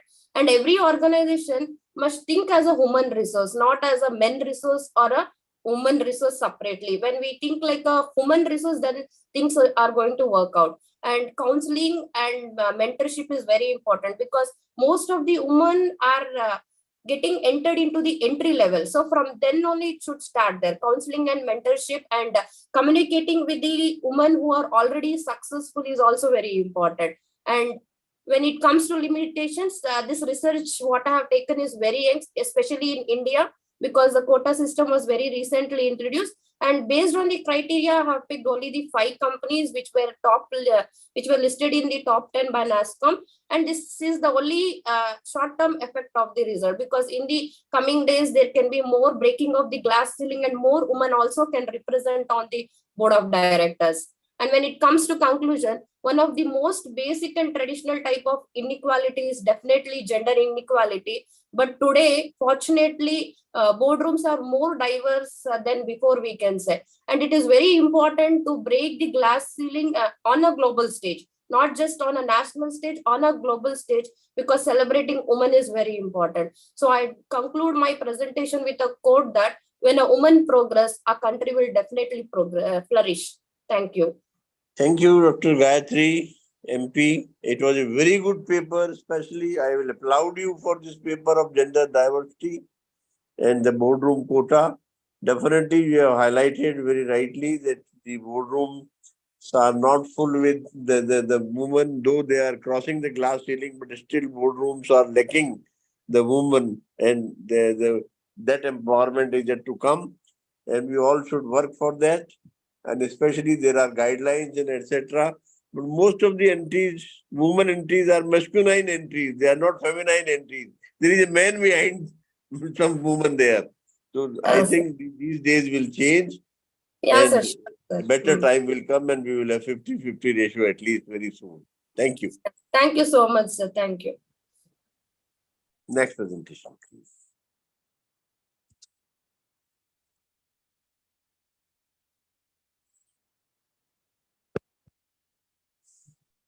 Thank you so much. Yes, next presenter, serial number 30, Ankita Kumari.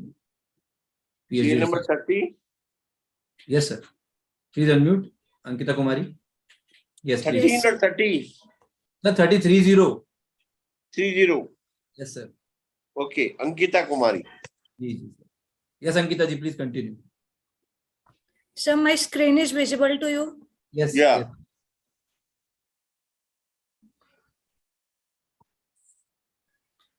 Good evening to one and all present over here. Myself, Ankita Kumari, and I'm a PhD scholar in PhD chemistry, and I'm doing my PhD from Vanasthali Vidyapith.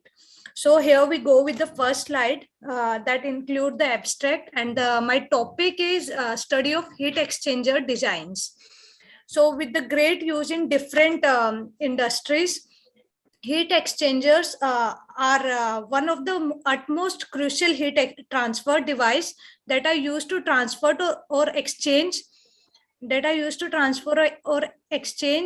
heat energy for different purposes. These are extremely significant and essential in the industrial recovery of heat among two process fluid. Along there are many other type of heat exchangers used in industry. Cell and tube heat exchangers are the most significant and widely used. Hence, the review paper presents a compendium of various type of and outlines about tube and heat and cell exchangers like ASM and TEM. Standards, elementary design methods for two fluid heat exchanger, different alteration done in cell and tube heat exchanger for extra good performance in future. So in light of this paper, provide a short-term background and research on various heat exchanger focusing primarily on cell and tube heat exchanger. These are the keywords which I have used in my paper, like heat exchanger, cell and tube heat exchanger, enhancement in heat exchanger. So this is basically the introduction of heat exchanger, which I have already mentioned. So no need of this. So basically there are 3 types of heat exchangers, in which parallel flow heat exchanger, the counter flow heat exchanger, and the cross flow heat exchanger. Ankita ji, So, in fact, can you come to the conclusion part, because we don't want to know the history of heat exchangers and types of heat exchangers. Come to the conclusion part. What do you want to say in your research? Okay, sir, I will conclude my PPT. So my conclusion part, what is say, many type of heat exchanger used in industry are discussed in this paper, along with the criteria of choosing a device based on performance, functions, and cost. They are constructed as condenser, evaporators, or heat depending on the process conditions. After discussing the many industrial application of cell and tube heat exchangers, several academics choose to concentrate their research on these devices. This heat exchanger performance was enhanced by changing several parameters using computational and experimental simulations. Baffle spacing, baffles, tube diameter, baffle angles, working fluid, and other characteristics will also taken into consideration. Cell and tube heat exchanger must be made less costly and more effective in order to be used for the purpose intended. A number of aspects of cell and tube heat exchanger could use more research. The exchanger initial operations is taken into consideration in the first stage. The second step, take growing pressure loss into account if it is possible in exchanger with a single phase heat transfer. Higher heat transfer coefficients are produced by increasing velocity, which could be enough to boost performance. Secondly, a critical assessment of the predicted falling variable needs to be taken into account. By performing routine cleaning and using less conservative fouling agents, heat exchanger performance can be improved. And these are the references from where I have taken the material. And thank you, everyone. Thank you, Ankita. Next presenter, please. Thank you so much.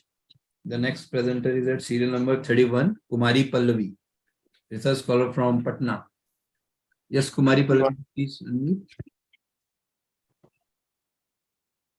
Yes, please. Yes, please continue. A very good evening to all of you. I'm Kumari Pallavi, research scholar, Patna University. The topic of my research paper is the impact and challenges of COVID-19 lockdown on construction workers and their livelihood in Patna district, under the guidance of Dr. Kameshwar Pandit, head of the Department of PMIR, Patna University. So the COVID-19 pandemic and subsequent lockdown has caused a significant impact on almost all sectors of the economy in India. The construction industry has been especially hard hit due to the nature of the work and the large number of migrant workers employed in this sector. This study aims to analyze the impact of COVID-19 and the lockdown on construction workers in Patna district of Bihar. The objective of this study is to understand the effect of the COVID-19 outbreak and lockdown restrictions on the life and livelihood of the construction workers. The research methodology used in this study was a mixed method approach, which involved a survey of 100 construction workers using structured questionnaire as well as open-ended discussions with the workers, contractors, and union experts.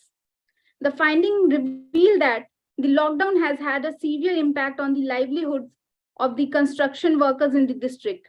Most of the workers were left with no work and no wages, making it difficult to fulfill their basic needs. 50% of the respondents are illiterate. 60% of the workers lived in rented house.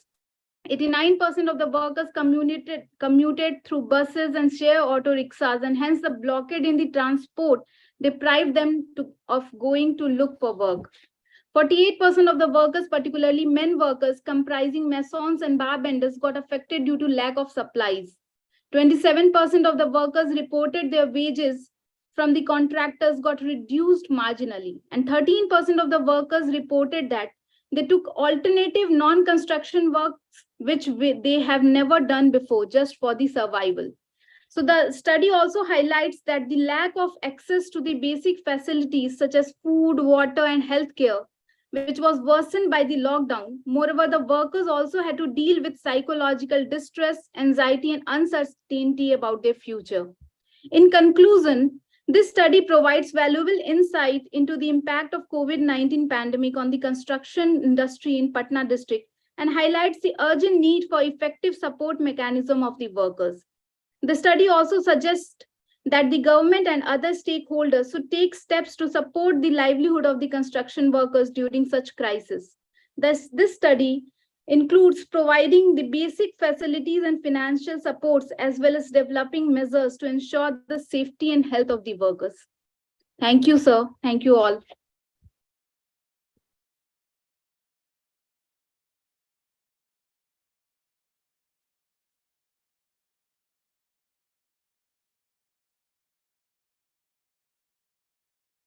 Thank you. Thank you so much. I request Professor Mehta, sir, to please take up the remaining presenters, sir. Professor Mehta, sir.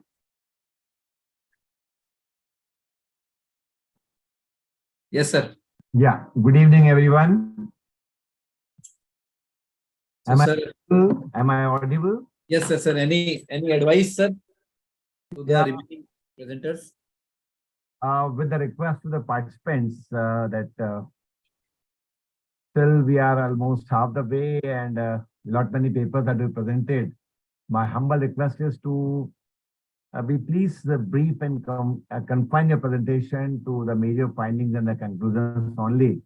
Otherwise, we won't be able to complete it before 10 or more. So try to be very brief and confine a presentation for 3 to 4 minutes only.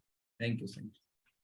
So the next presenter is at serial number 35, Lavneet Kaur, research scholar from Punjabi University, Patiala. Yes, Lavneet ji, please continue.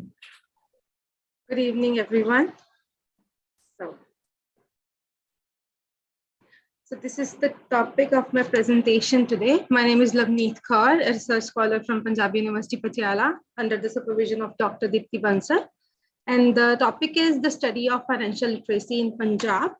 So financial literacy is basically a combination of awareness, knowledge, skills, attitude, and behavior necessary to make sound financial decisions and ultimately achieve the individual and financial well-being. These are the components of financial literacy: financial knowledge, financial attitude, and financial behavior. So the objectives of this present study are to assess the level of financial literacy among the respondents of Punjab. And the second objective is to examine the scores of financial literacy among its various components. And the third one is to find out the gender gap and the urban-rural gap among the respondents. And the fourth one is to examine the impact of education on the level of financial literacy of the respondents. So this is the research methodology. We have collected the primary data from the Google form questionnaires from 100 respondents on different questions. There are 32 questions in total from 16, 8, and 8 from the respective components of financial literacy. So here are the results in discussion. So first of all, there is a measurement of financial literacy. And for this purpose, we have prepared a financial literacy index based on the 3 components I mentioned earlier.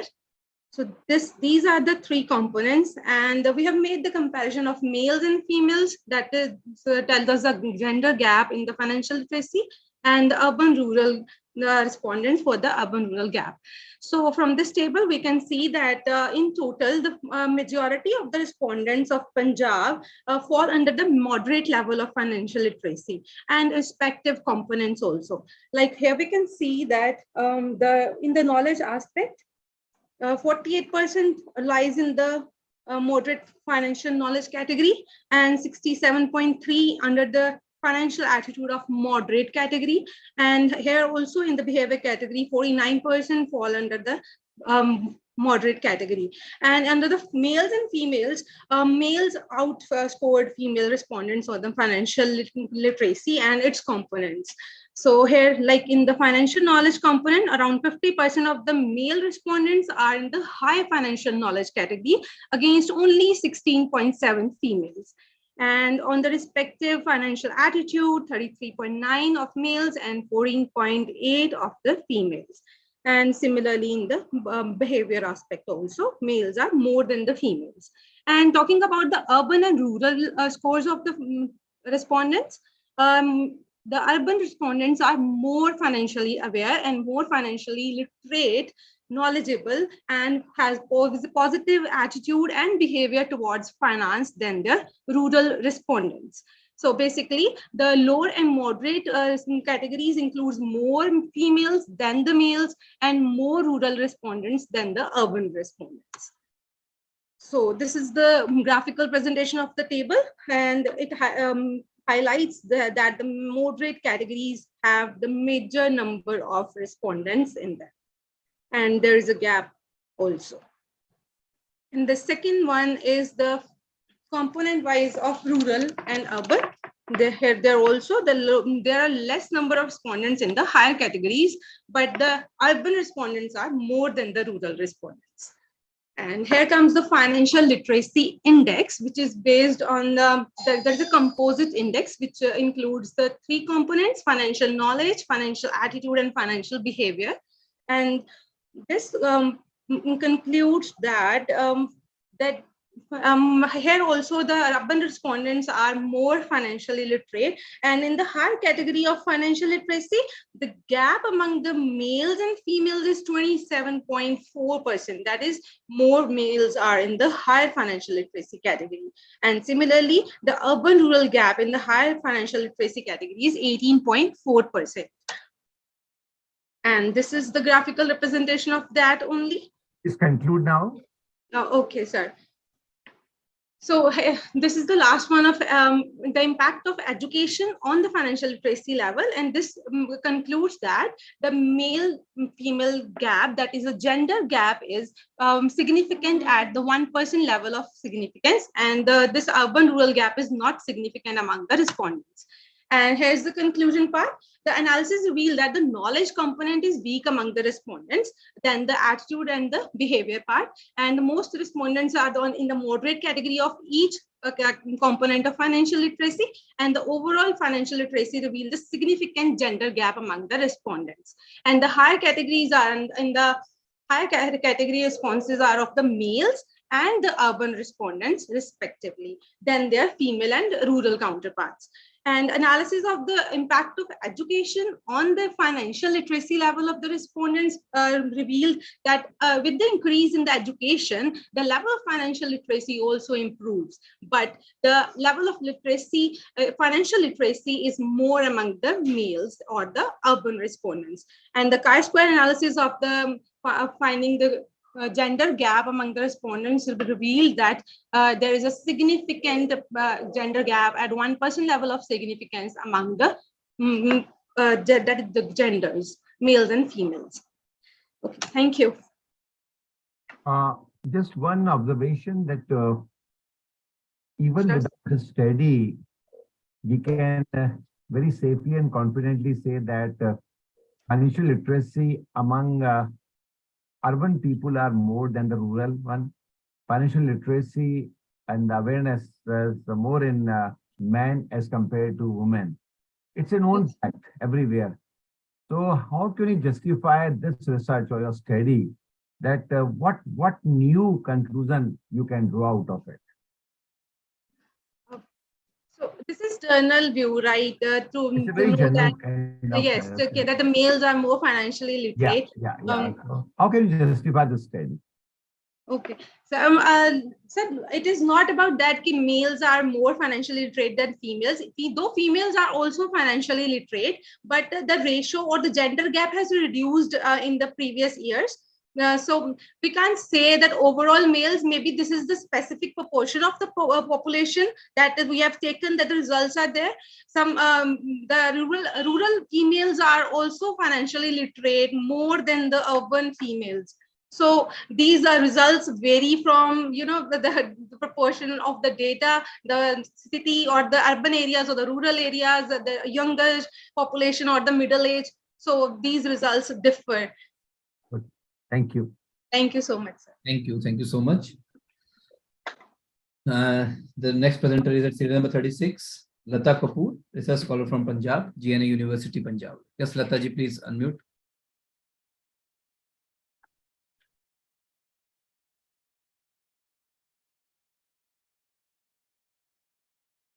Please continue.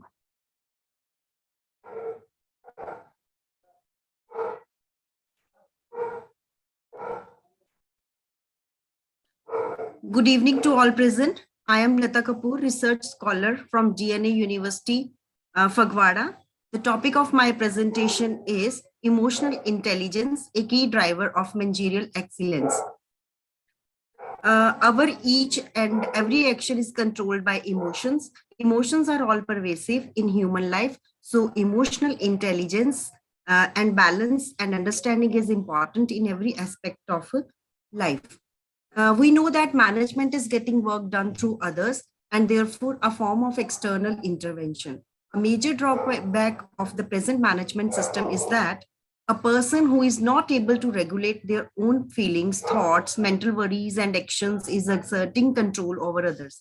Managerial excellence lies in balancing the qualities of head and heart.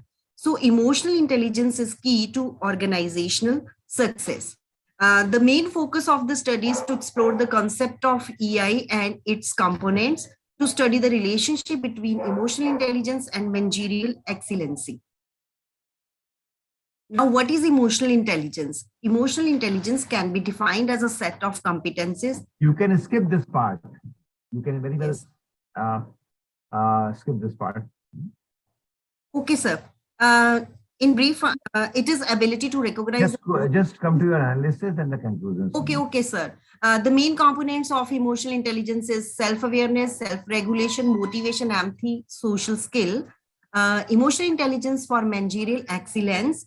The basic responsibility of manager is to manage people at work in order to excel in their role. It is imperative for them to first exhibit effective self-management skills.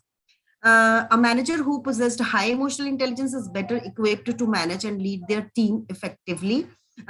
She is able to better equipped to handle conflicts, provide constructive feedback, which can lead to improved employee morale and productivity. Emotionally intelligent managers engage in strategic planning. They manage their time efficiently and are highly productive. They engage in critical thinking when it comes to making decisions. They work on building stronger team relationships and bring a sense of belongingness and trust in their team. When it comes to conflict handling, they encourage open communication to understand different perspectives and underlying concerns before forming conclusions. They foster a positive work environment and minimize interpersonal conflicts, which are the leading cause of stress in any workplace. A decrease in workplace stress reduces absenteeism and boosts morale of employees. In the concluding remarks, individuals with higher emotional quotients are better equipped to make use of their cognitive abilities. They are more likely to advance in their profession and they possess the ability to inspire people to action and guide them in times of conflict. On the other hand, people with lower EQ find it difficult to manage their emotions and cannot handle stress constructively and also cannot sustain emotional connections. Thank you, sir. Did you carry any research or whether there is any hypothesis? No, sir. It's just a paper review of literature. I have done it on the basis of review of literature.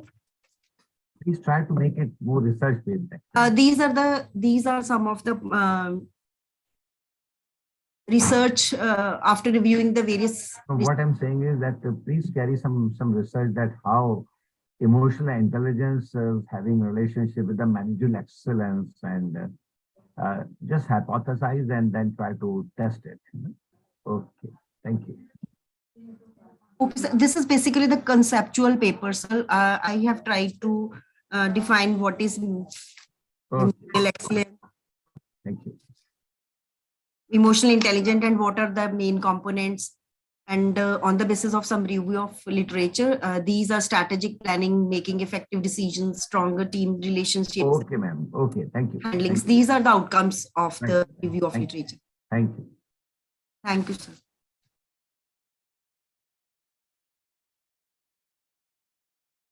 Raviji, next paper, please.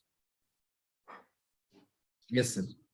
Serial number 37, Professor Preeti. Professor Preeti, please unmute. Yeah. Please unmute. Professor Preeti Yes. from Ludhiana. Yes, good evening, all present here. So I'm sharing my screen. Yes, yes, yes.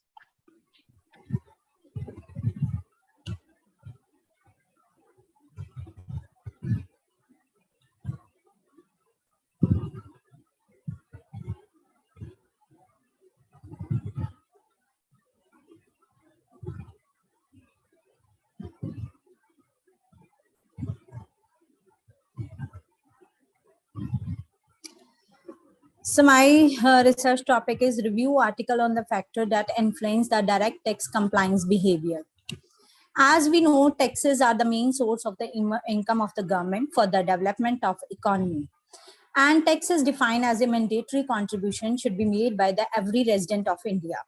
And taxes are the main primary source of income for the government. There in India, there are the two categories of the taxes that is levied by the state and central government, that is direct and indirect tax. But as per the government, if we are talking about the direct taxes, as per the government information, only 1% of the Indian population pays income tax.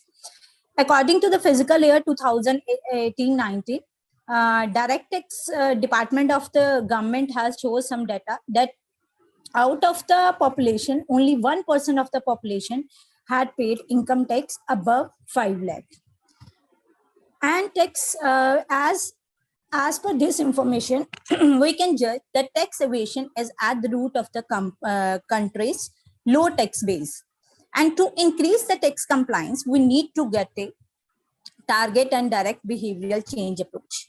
Tax non-compliance is the acute problem that is arising in India, and we are also facing. That's why I am doing study on that role of the tax compliance intention and trust in determining the direct tax compliance behavior of Indian individual taxpayers. For this, I have written this review article of the factor that influence the compliance behavior. There are so many factors that already have been studied by some researcher. Out of these, we can see that these are attitude, social norms, tax knowledge, tax complexity, and justice and trust. But as per the TPB model, attitude, social norms, and perceived behavior control has shown the relation on the direct tax compliance behavior.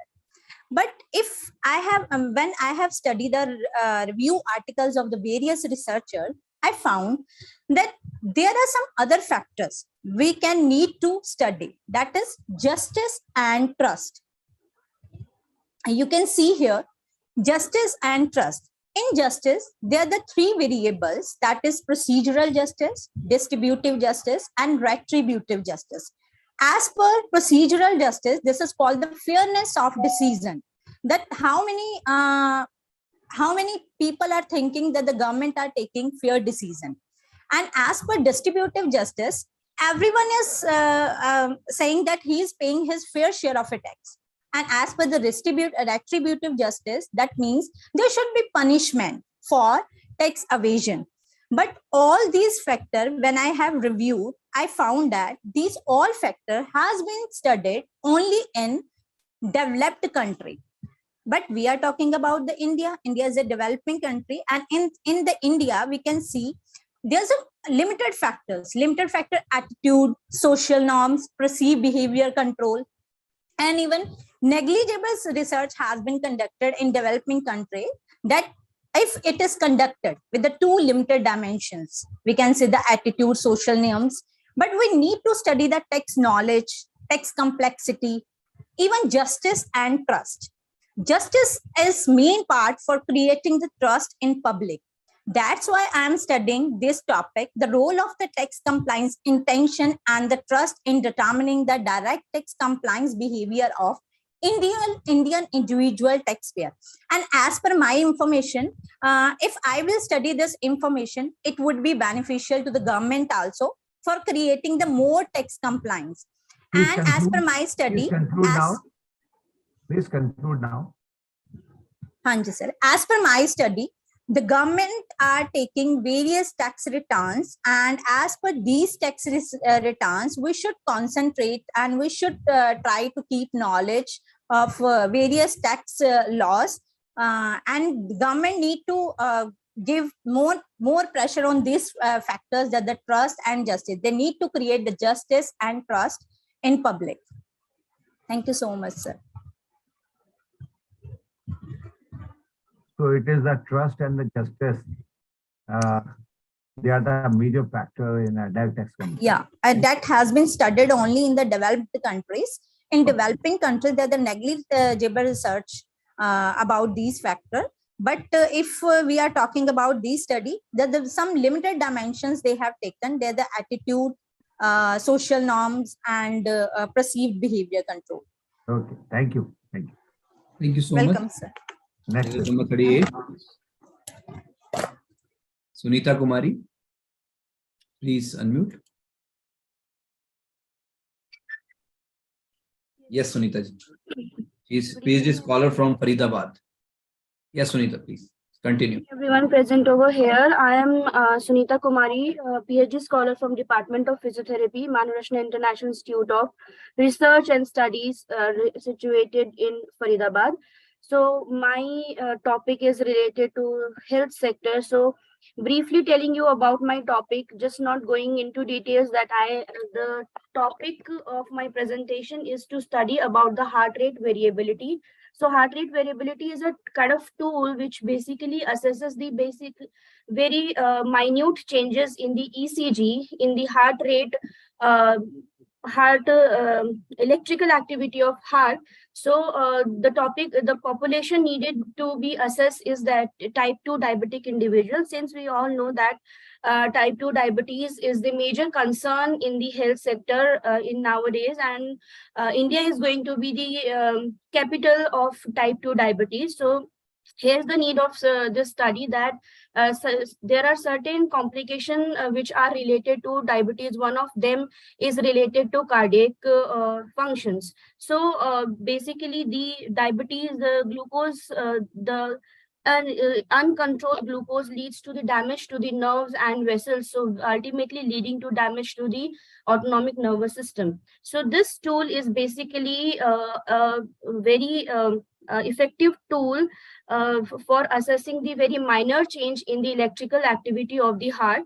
So telling you about the heart rate variability. So this is again a non-invasive method which basically tells the balance between the sympathetic and parasympathetic nervous system. So precisely speaking, the sympathetic one. So it is the basically the timed domain. It work on time domain as well as frequency domain, whether the heart rate or electrical activity is changing with time, or whether the heart rate, the electrical activity is changing in frequency. So it tells about the variation. So the minute changes in the variation tells us about the irregulatory mechanism of the autonomic nervous system, which may lead ultimately to silent myocardial ischemia or sudden cardiac death.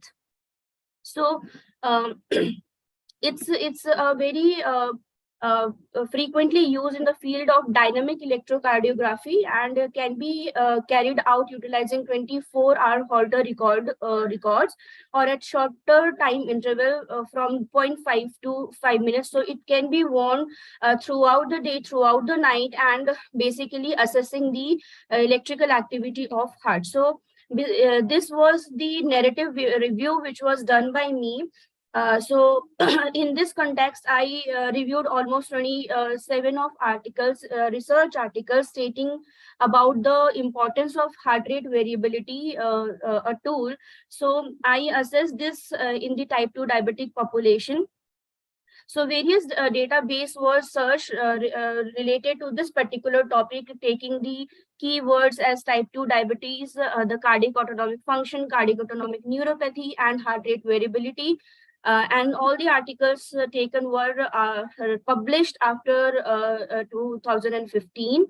So almost 27 articles were reviewed to find out whether HRV can be used as a tool to predict the cardiovascular related death in type 2 diabetic individual.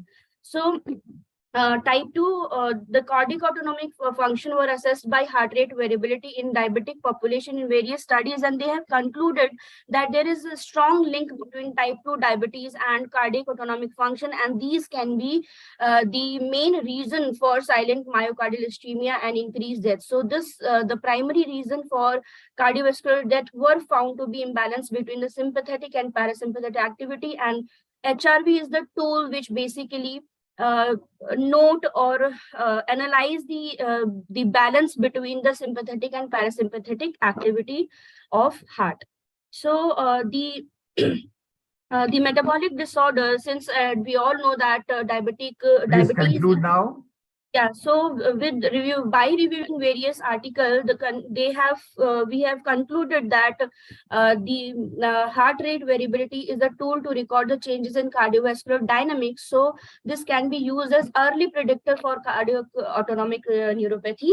Although many factors affect the cardiac autonomic function like age, gender, sleep, and underlying disease, still the assessment of the same diabetic population can be predictive of cardiovascular health, and intervention based on exercise can be applied to improve the cardiac autonomic function and diabetes. So hence we conclude that HRV is a non-invasive tool and can be easily applied or can easily be used as a tool to predict for future cardiac related issues in type 2 diabetic population.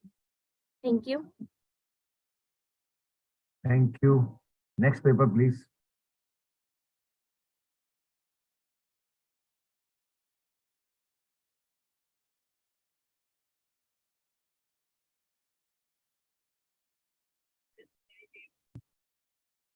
Thank you so much.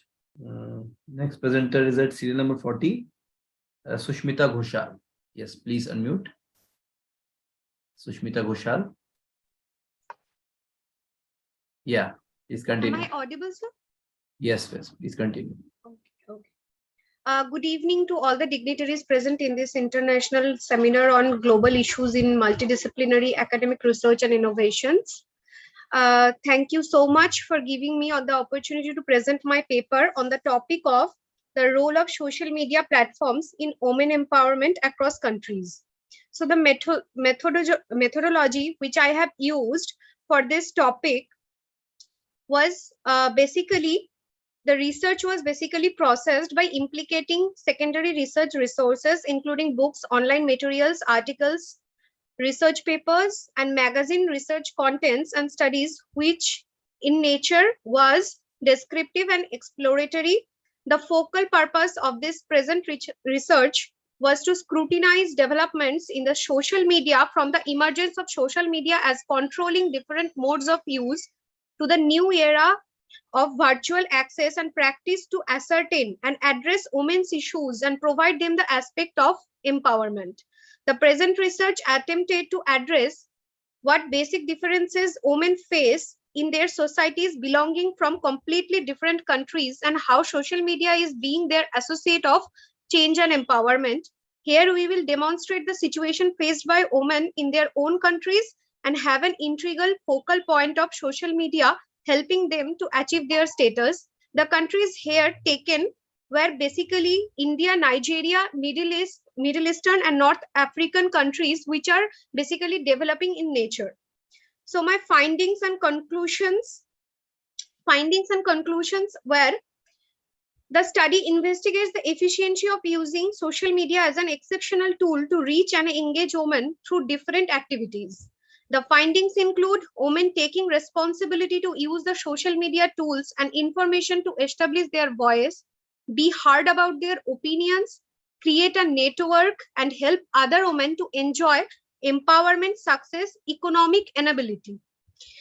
The results of the study could be very applicable in different areas of the ongoing discussion about the psychological attitudes to social media and their tools, as well as mitigating the gender differences through social and digital media interactions.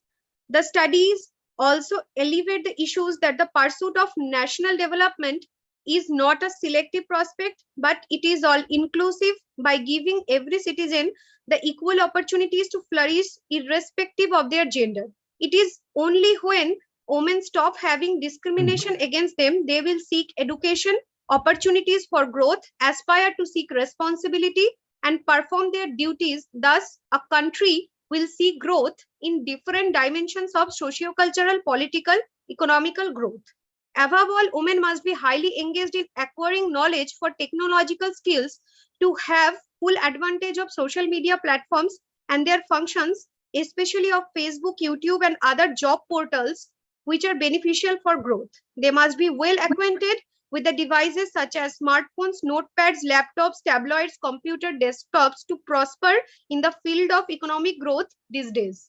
Overall, this research study was uplifted a positive approach for utilizing social media platforms as an entrepreneurial device.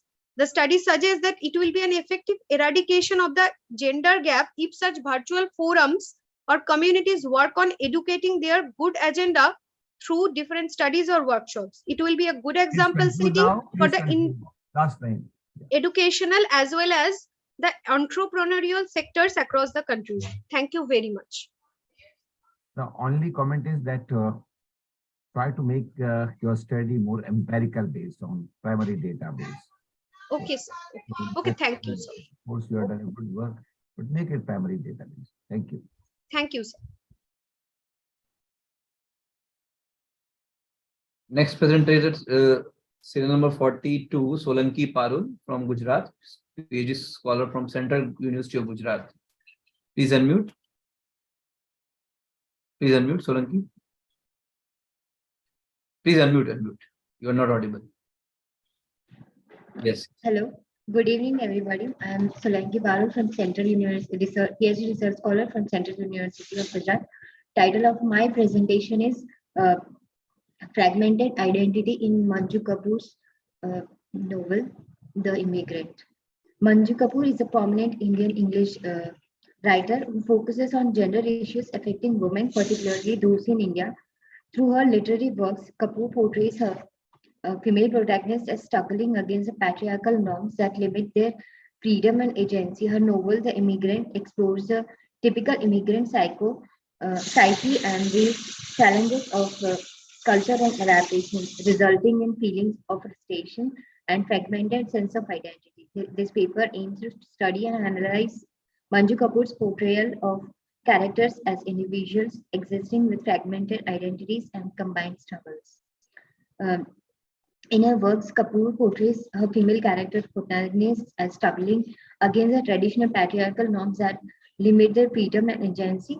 Her novel, Immigrant, delves into the experiences of immigrants and their struggles to adapt and assimilate to new cultures, which often results in a sense of fragmentation of their identities. Kapoor's portrayal of the characters in The Immigrant highlights the psychological turmoil that comes with being an immigrant caught between two cultures and struggling to reconcile conflicting values and identities. Her characters are often depicted as feeling torn between the desire to retain their cultural heritage and the pressure to conform to the norms of this adopted country. Through her writing, Kapoor analyzes the importance of understanding the complex and often painful experiences of immigrants, especially those from non-Western cultures. She also highlights the need for greater acceptance and tolerance of cultural differences in today's globalized world. Overall, Kapoor's portrayal of characters as people living with fragmented identities in Immigrant is a powerful commentary in the human cost of immigration and the struggles faced by those caught between two cultures. Her writing offers a nuanced perspective of the complexity of identity and the challenges of cultural assimilation. However, her character Nina, The Immigrant, is a novel by Manju Kapoor that revolves around the life of Nina, a well-educated, financially independent and cultured woman who teaches English literature at Miranda House in 1970s. Despite her successful career, Nina's mother is desperate for her to get married, but Nina is not willing to give up her independence for a humdrum marriage. However, where a marriage is proposal comes from Nia's from an yes.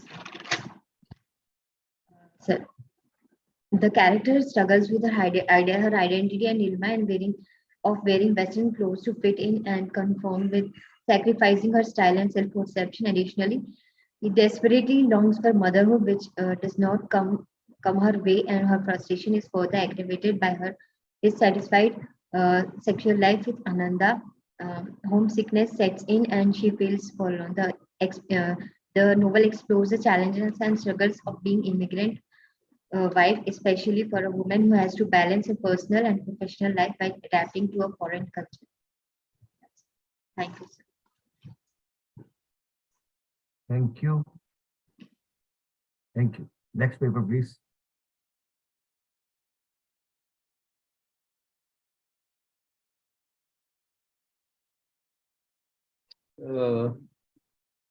Serial 44, DS Upadhyay. I think Devanshu Upadhyay, research scholar, Dr. Subhash, University, Junagadh.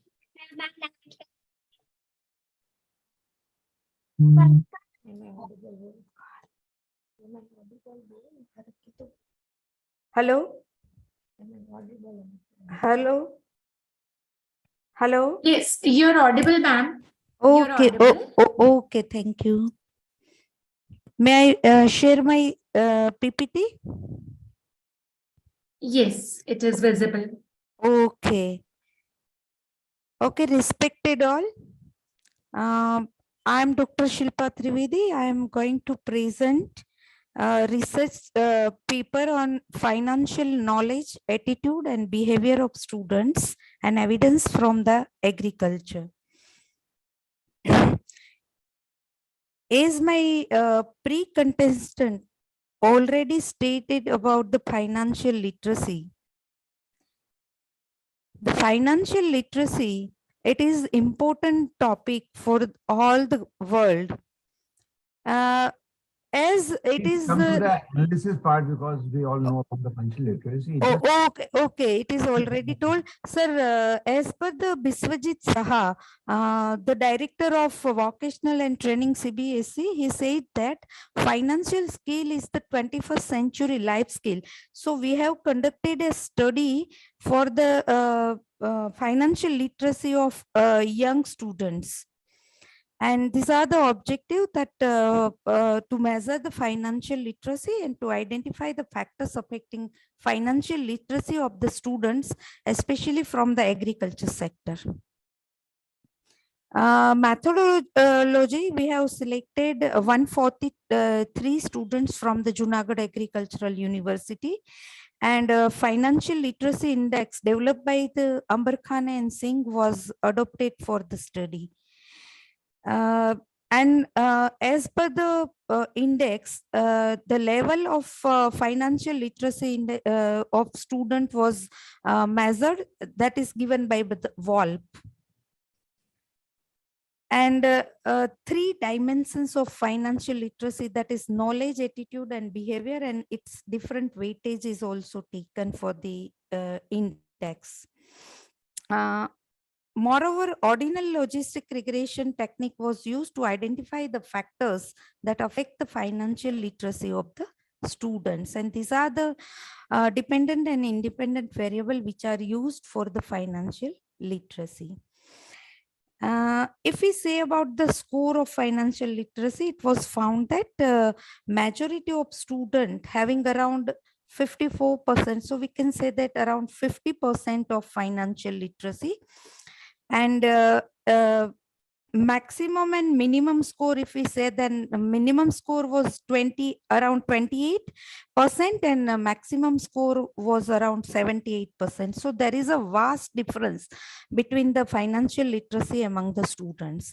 And if we say about the different dimensions of financial literacy, then low level is more prevalent. Low score is more observed in the financial knowledge than attitude, and a highest score was observed in the financial behavior. And among the four sub areas of the financial knowledge, more a low level is more prevalent in terms of investment, followed by the personal knowledge, saving, borrowing, and somewhat higher knowledge was observed in terms of insurance. This table shows the level of financial literacy among the students, and it was observed that majority of students having low level of financial knowledge. However, financial behavior shows the high level and moderate level was observed in the financial attitude. So we can say that student having financial attitude and behavior more than the financial knowledge. And among the sub areas of the financial knowledge, low level is more prevalent in terms of investment. So and ordinary logistic regression results shows that age and education having significant impact on the level of financial literacy of the student, whereas faculty, income, and gender having no any impact on the financial literacy of the students. So we can conclude that majority of students having low level of financial literacy in terms of knowledge, medium level in terms of attitude, and high level in terms of behavior. And out of the 4 sub areas of financial knowledge, low level is more prevalent in investment, followed by general finance, personal finance, saving and borrowing, and insurance. And on an average, majority of student comes under the low level of financial literacy and no students under the high level. Thus, there is a low level of financial literacy, especially in terms of financial knowledge among the students of Junagadh Agricultural University. Age and education of the student having positive and significant impact on the financial literacy of the student. So from the study, we can give policy recommend, and it is recommended to the competent authority that the financial literacy of the student can be enhanced by influencing their financial knowledge, behavior, and attitude. And students should be trained on financial knowledge because low level is more prevalent in this area, especially in terms of investment. Thank you very much. Thank you very much. Quite interesting paper, quite comprehensive one. Thank you. Thank you so much. The next presenter is at series number 45. Ravi Kumar, research scholar from Karnataka. Yes, Mr. Ravi Kumar, please unmute. Yes.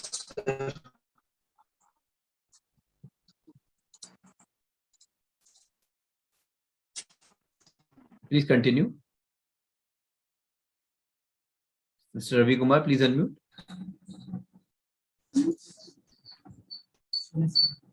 Hello, sir. Yeah, are you ready with your presentation? Yes, sir. I think some internet issues are there. Can I start, sir? But your voice is echoing. Either you are doing with 2 devices, I think. Yes, sir. My one device you have to. It is very slow here, sir. No problem. Then you can send your PPT on our mail ID. We will consider it. Okay. We will consider it as a. No, there is a network issue from your side. Your voice is not coming properly. Still, sir, still it is not coming, sir. Yes, still it's not coming.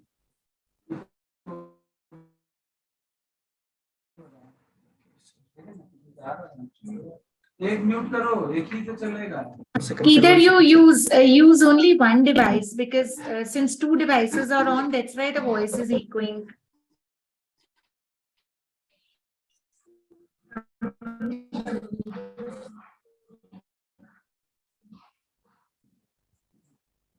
Okay, you may send your PPT on our mail ID, Mr. Ravi Kumar. There is a problem in the network. So don't worry, we will consider it. The serial number 47, Muhammad Tabrez Alam. Muhammad Tabrez Alam, research scholar from Bihar. Yeah, please unmute. Muhammad Tabrez Alam, please unmute. Muhammad Tabrez Alam, are you ready with your presentation?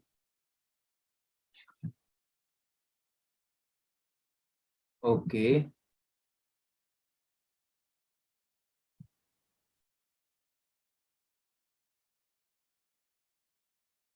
Yes. Serial number 50. Dr. Priyanka Yadav, research scholar from Banasali Vidyapeeth. Yeah, please unmute. Yes, Priyanka ji. Hello, sir. Am Yeah. I audible, sir? Yes, yes, please continue. Okay. My presentation is visible, sir? Is it visible? Yes. Okay.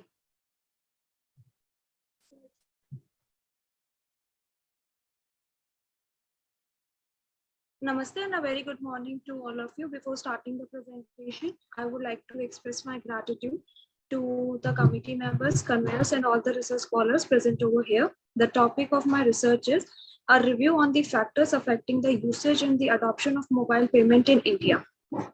So, as we know that the mobile payment usage and the adoption has propelled after the COVID-19. It is the size of the global payment industry was estimated to be 1.54 trillion in 2020, and it is anticipated to increase by 1.97 trillion in 2021, and it will be 11.83 trillion in 2028. As per the Statista 2021, in 2015, the mobile payment market was 8 billion in India, and it is projected that in 2025 the mobile payment market will be reached 245 trillion.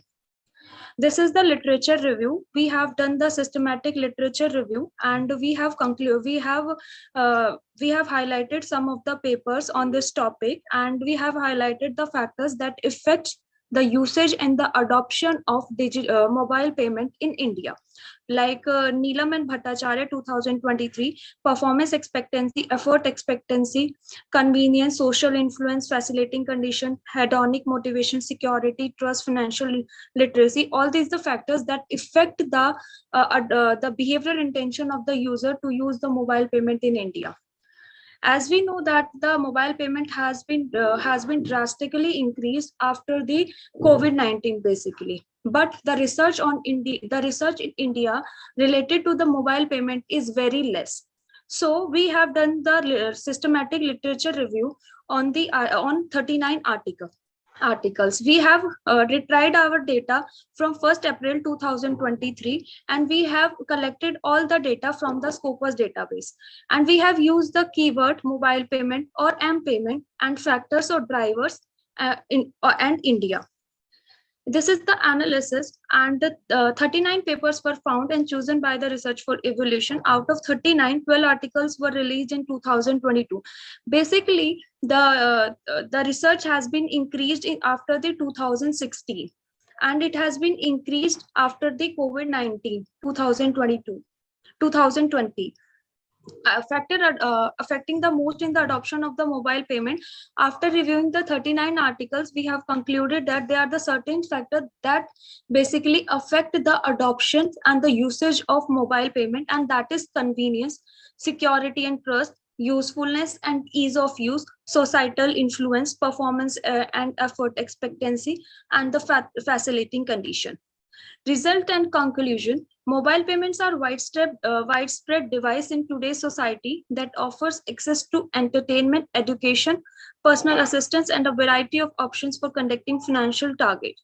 As it is well said by the Amrita Sen, the prominent economist, that the mobile payment also help to inject the financial inclusion in India. The usage of mobile payment has been rapidly increasing as the popularity of m-commerce has increased.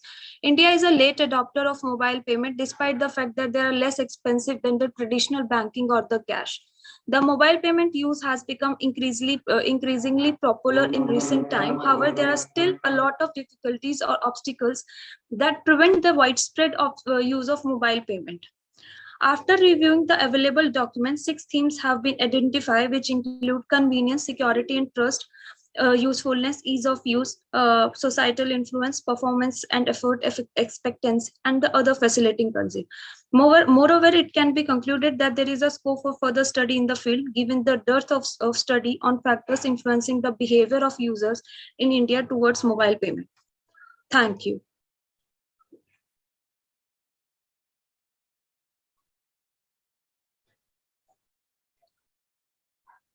Hello. Sir, Thank you. Thank you. Yes, yes. Thank you so much, Priyanka. Okay, sir. Thank you so much. So I think we have done the presentations. Very good. It was really, really wonderful presentation by all of you. I would like to request and invite Professor Mehta, sir, for the chairperson's remarks. Professor Mehta. First of all, I would like to express my heartfelt thanks to Professor N.D. Mathur.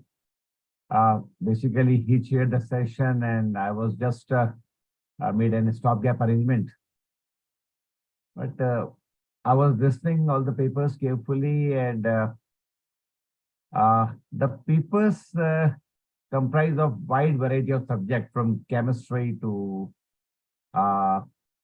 some paper from the science, then cardiology to management.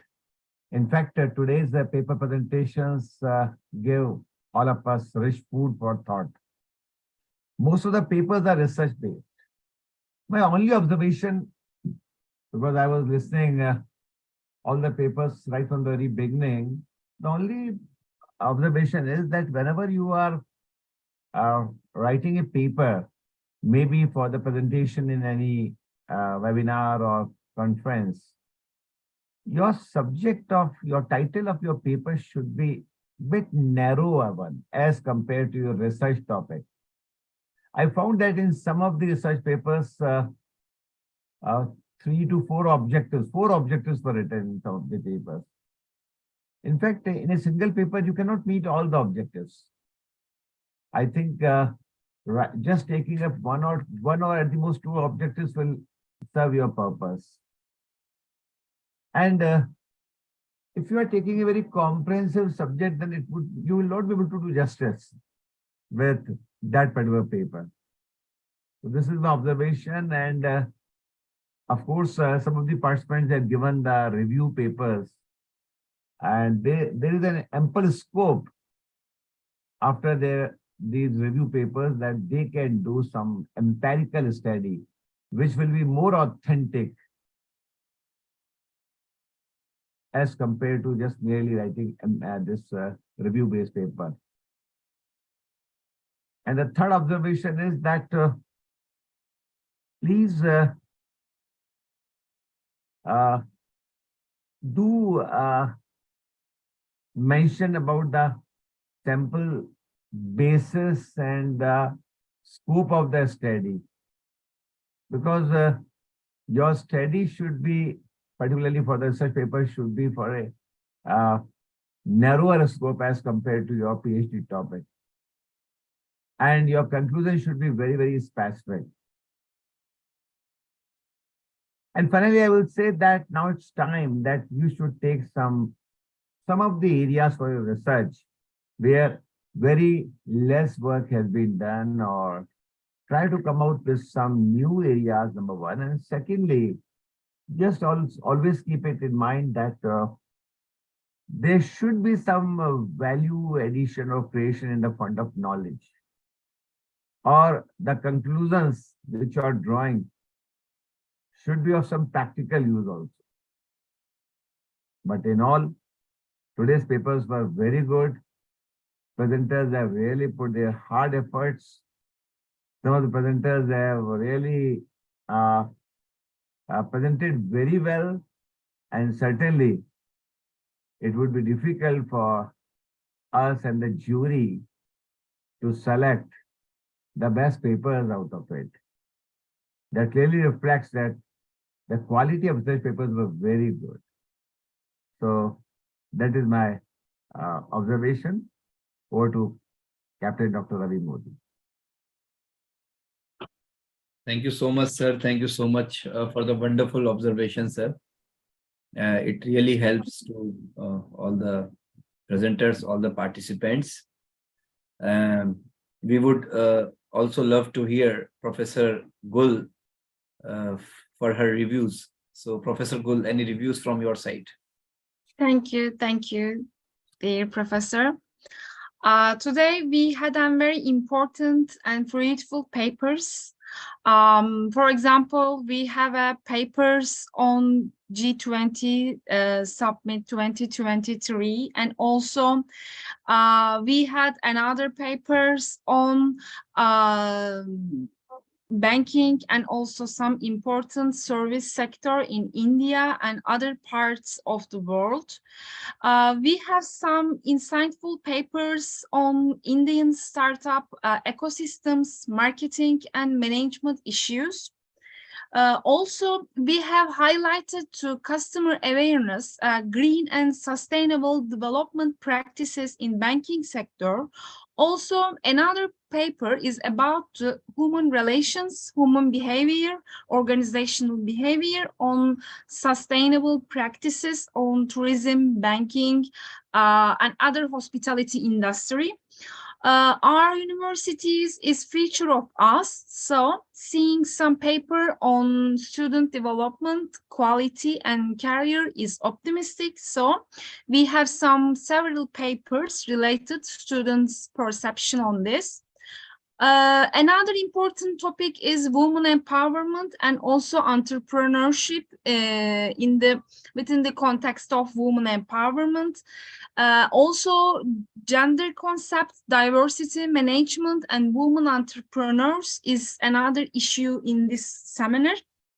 The international seminar on global issues in academic research and innovations will try to raise an awareness on drivers and some problems and solutions to promote innovations. And in this seminar, we will try to seek answer for a better world. We also talk about some trends, business, management, women's, entrepreneurs, higher educations, competing, and many more subjects we are deal with. I would like to thank all keynote speakers and participants for their presentations. Thank you everyone who participated and showed interest. And I would like to express my endless gratitude to the organizing team for this flawless event. Thank you all with my best regards. Wonderful, ma'am. Wonderful, Professor. Thank you so much. Thank you so much for your fruitful observation. And we are very grateful to have you today, and you were patiently listening all the presenters right away from 4 p.m. From Indian timing. So thank you so much. Honor. Thank you so much for your precious time. Thank you so much, Professor Gul. So thank you so much, all of you. And it's time to invite once again Dr. Aarti Chopra, Joint Secretary of Inspira Research Association and former principal, Bhavan's College of Communication and Management, Jaipur, for delivering vote of thanks on behalf of organizers of the conference. Dr. Aarti Chopra. Thank you so much, Captain Dr. Ravikant Modi. A very good evening to each one of you. William Arthur said, feeling gratitude but not expressing it is just like you have wrapped a gift for someone, but you are not able to give it. So we will not do this. I take privilege and pride to propose the vote of thanks at the end of the first day of the International Seminar on Global Issues in Multidisciplinary Academic Research and Innovations, being jointly organized by Kishangarh Group of Education, Alwar, NCR, along with Inspira Research Association, Jaipur. It is said that change is the only constant. Survival of any business unit, either it is small or large, manufacturing or trading, domestic or global, depends upon how innovative they are. And they are able to change with the fast changing pace of the market. Innovation is vital in all the phases of life. This seminar particularly is a great effort to bring out the think tanks on one platform for useful deliberations. At the outset, I wish to show our indebtedness towards our honorable chief guest, Professor Dr. Rana Singh, Director, Chandragupta Institute of Management, Patna, Bihar, who has spared his valuable time and benefited us with his words of wisdom. I would like to mention Dr. R.K. Modi, and Dr. Vikram Singh Badana from Kishangarh Group of Institution for their productive opening remarks and give a good start to today's program. I would especially like to thank our esteemed chairperson, Professor N.D. Mathur, Dean, Jaipur School of Economics, JECRC University, Jaipur, to enlighten the participants. After that, as he had to leave, Professor Anil Mehta took over the charge and gave beautiful and very constructive chairperson's remark. We are really thankful to Professor N.T. Mathur sir, as well as Professor Anil Mehta sir for availing this duty, for taking this duty as the chairperson of today's session and giving such constructive remarks after listening to all the research papers so patiently.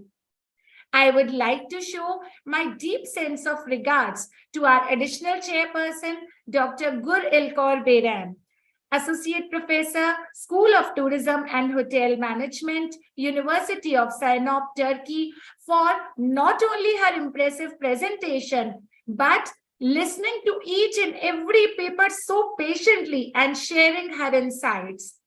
Ma'am, I do not know about your culture, but in our culture, gul means a flower. And honestly, you are very floral, not only in your appearance, but the way you speak. We are really, really grateful to have such a beautiful flower along with all the fragrance on our platform. Thank you, ma'am.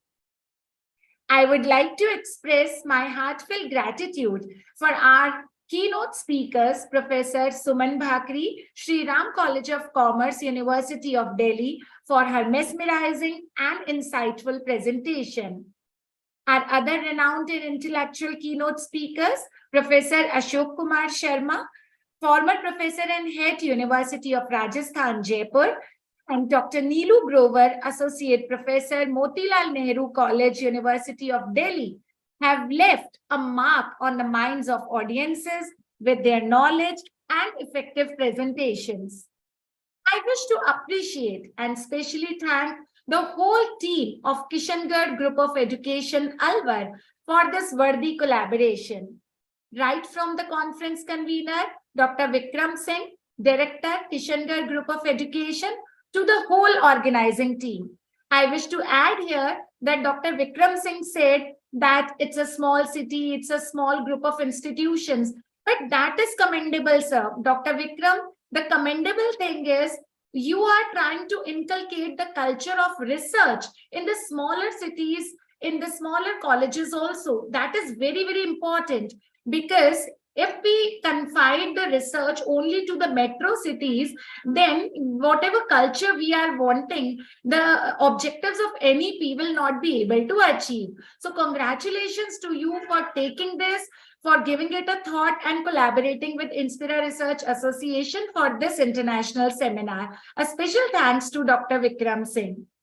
I wish to appreciate our patrons, our very own Professor S.S. Modi, President, Inspira Research Association, former head and professor, Department of ABST, University of Rajasthan, Jaipur, and Professor Anil Mehta, Vice President, Inspira Research Association, Professor Banasthali University, former head and professor, Department of Business Administration, University of Rajasthan, Jaipur. You both are the guiding lights for all of us. And you only made this seminar happen. Professor Modi and Professor Mehta, you are the torch bearers of the whole journey. I would salute the whole organizing team of the conference from both the organizations, especially conference organizing conveners, young and dynamic Captain Dr. Ravikant Modi, General Secretary, Inspira Research Association, and Head, Department of Economic Administration and Financial Management, LBS PG College, Jaipur, and Mr. Vikram Singh, Director, Kishangarh Group of Education, Alwar, for this tremendous planning and execution of the whole proceeding. Conference joint conveners, Dr. Ashok Kumar, Assistant Professor, Jai Narayan Vyas University, Jodhpur, and Mr. Kailash Chand, Assistant Professor, Kishangarh Group of Education, for holding the command during the preparations. I would also like to mention the organizing secretaries, Dr. Ritu Sharma, Head, Department of Commerce, SSG Pari, PG Girls College, Jaipur, Mr. Rajkumar Verma, Kishangarh PG College, Miss Ivana Vashisht, Head, Department of Arts, Kishangarh PG College, the whole team of Inspira Research Association and Kishangarh Group of Education for their persistent and constant efforts to make this seminar fruitful. And most importantly, I would like to thank all the participants from all across the nation, right from, we had participants from Kerala, from Karnataka, from everywhere, from every state of the country, and who have shown great interest in presenting their papers on varied subjects.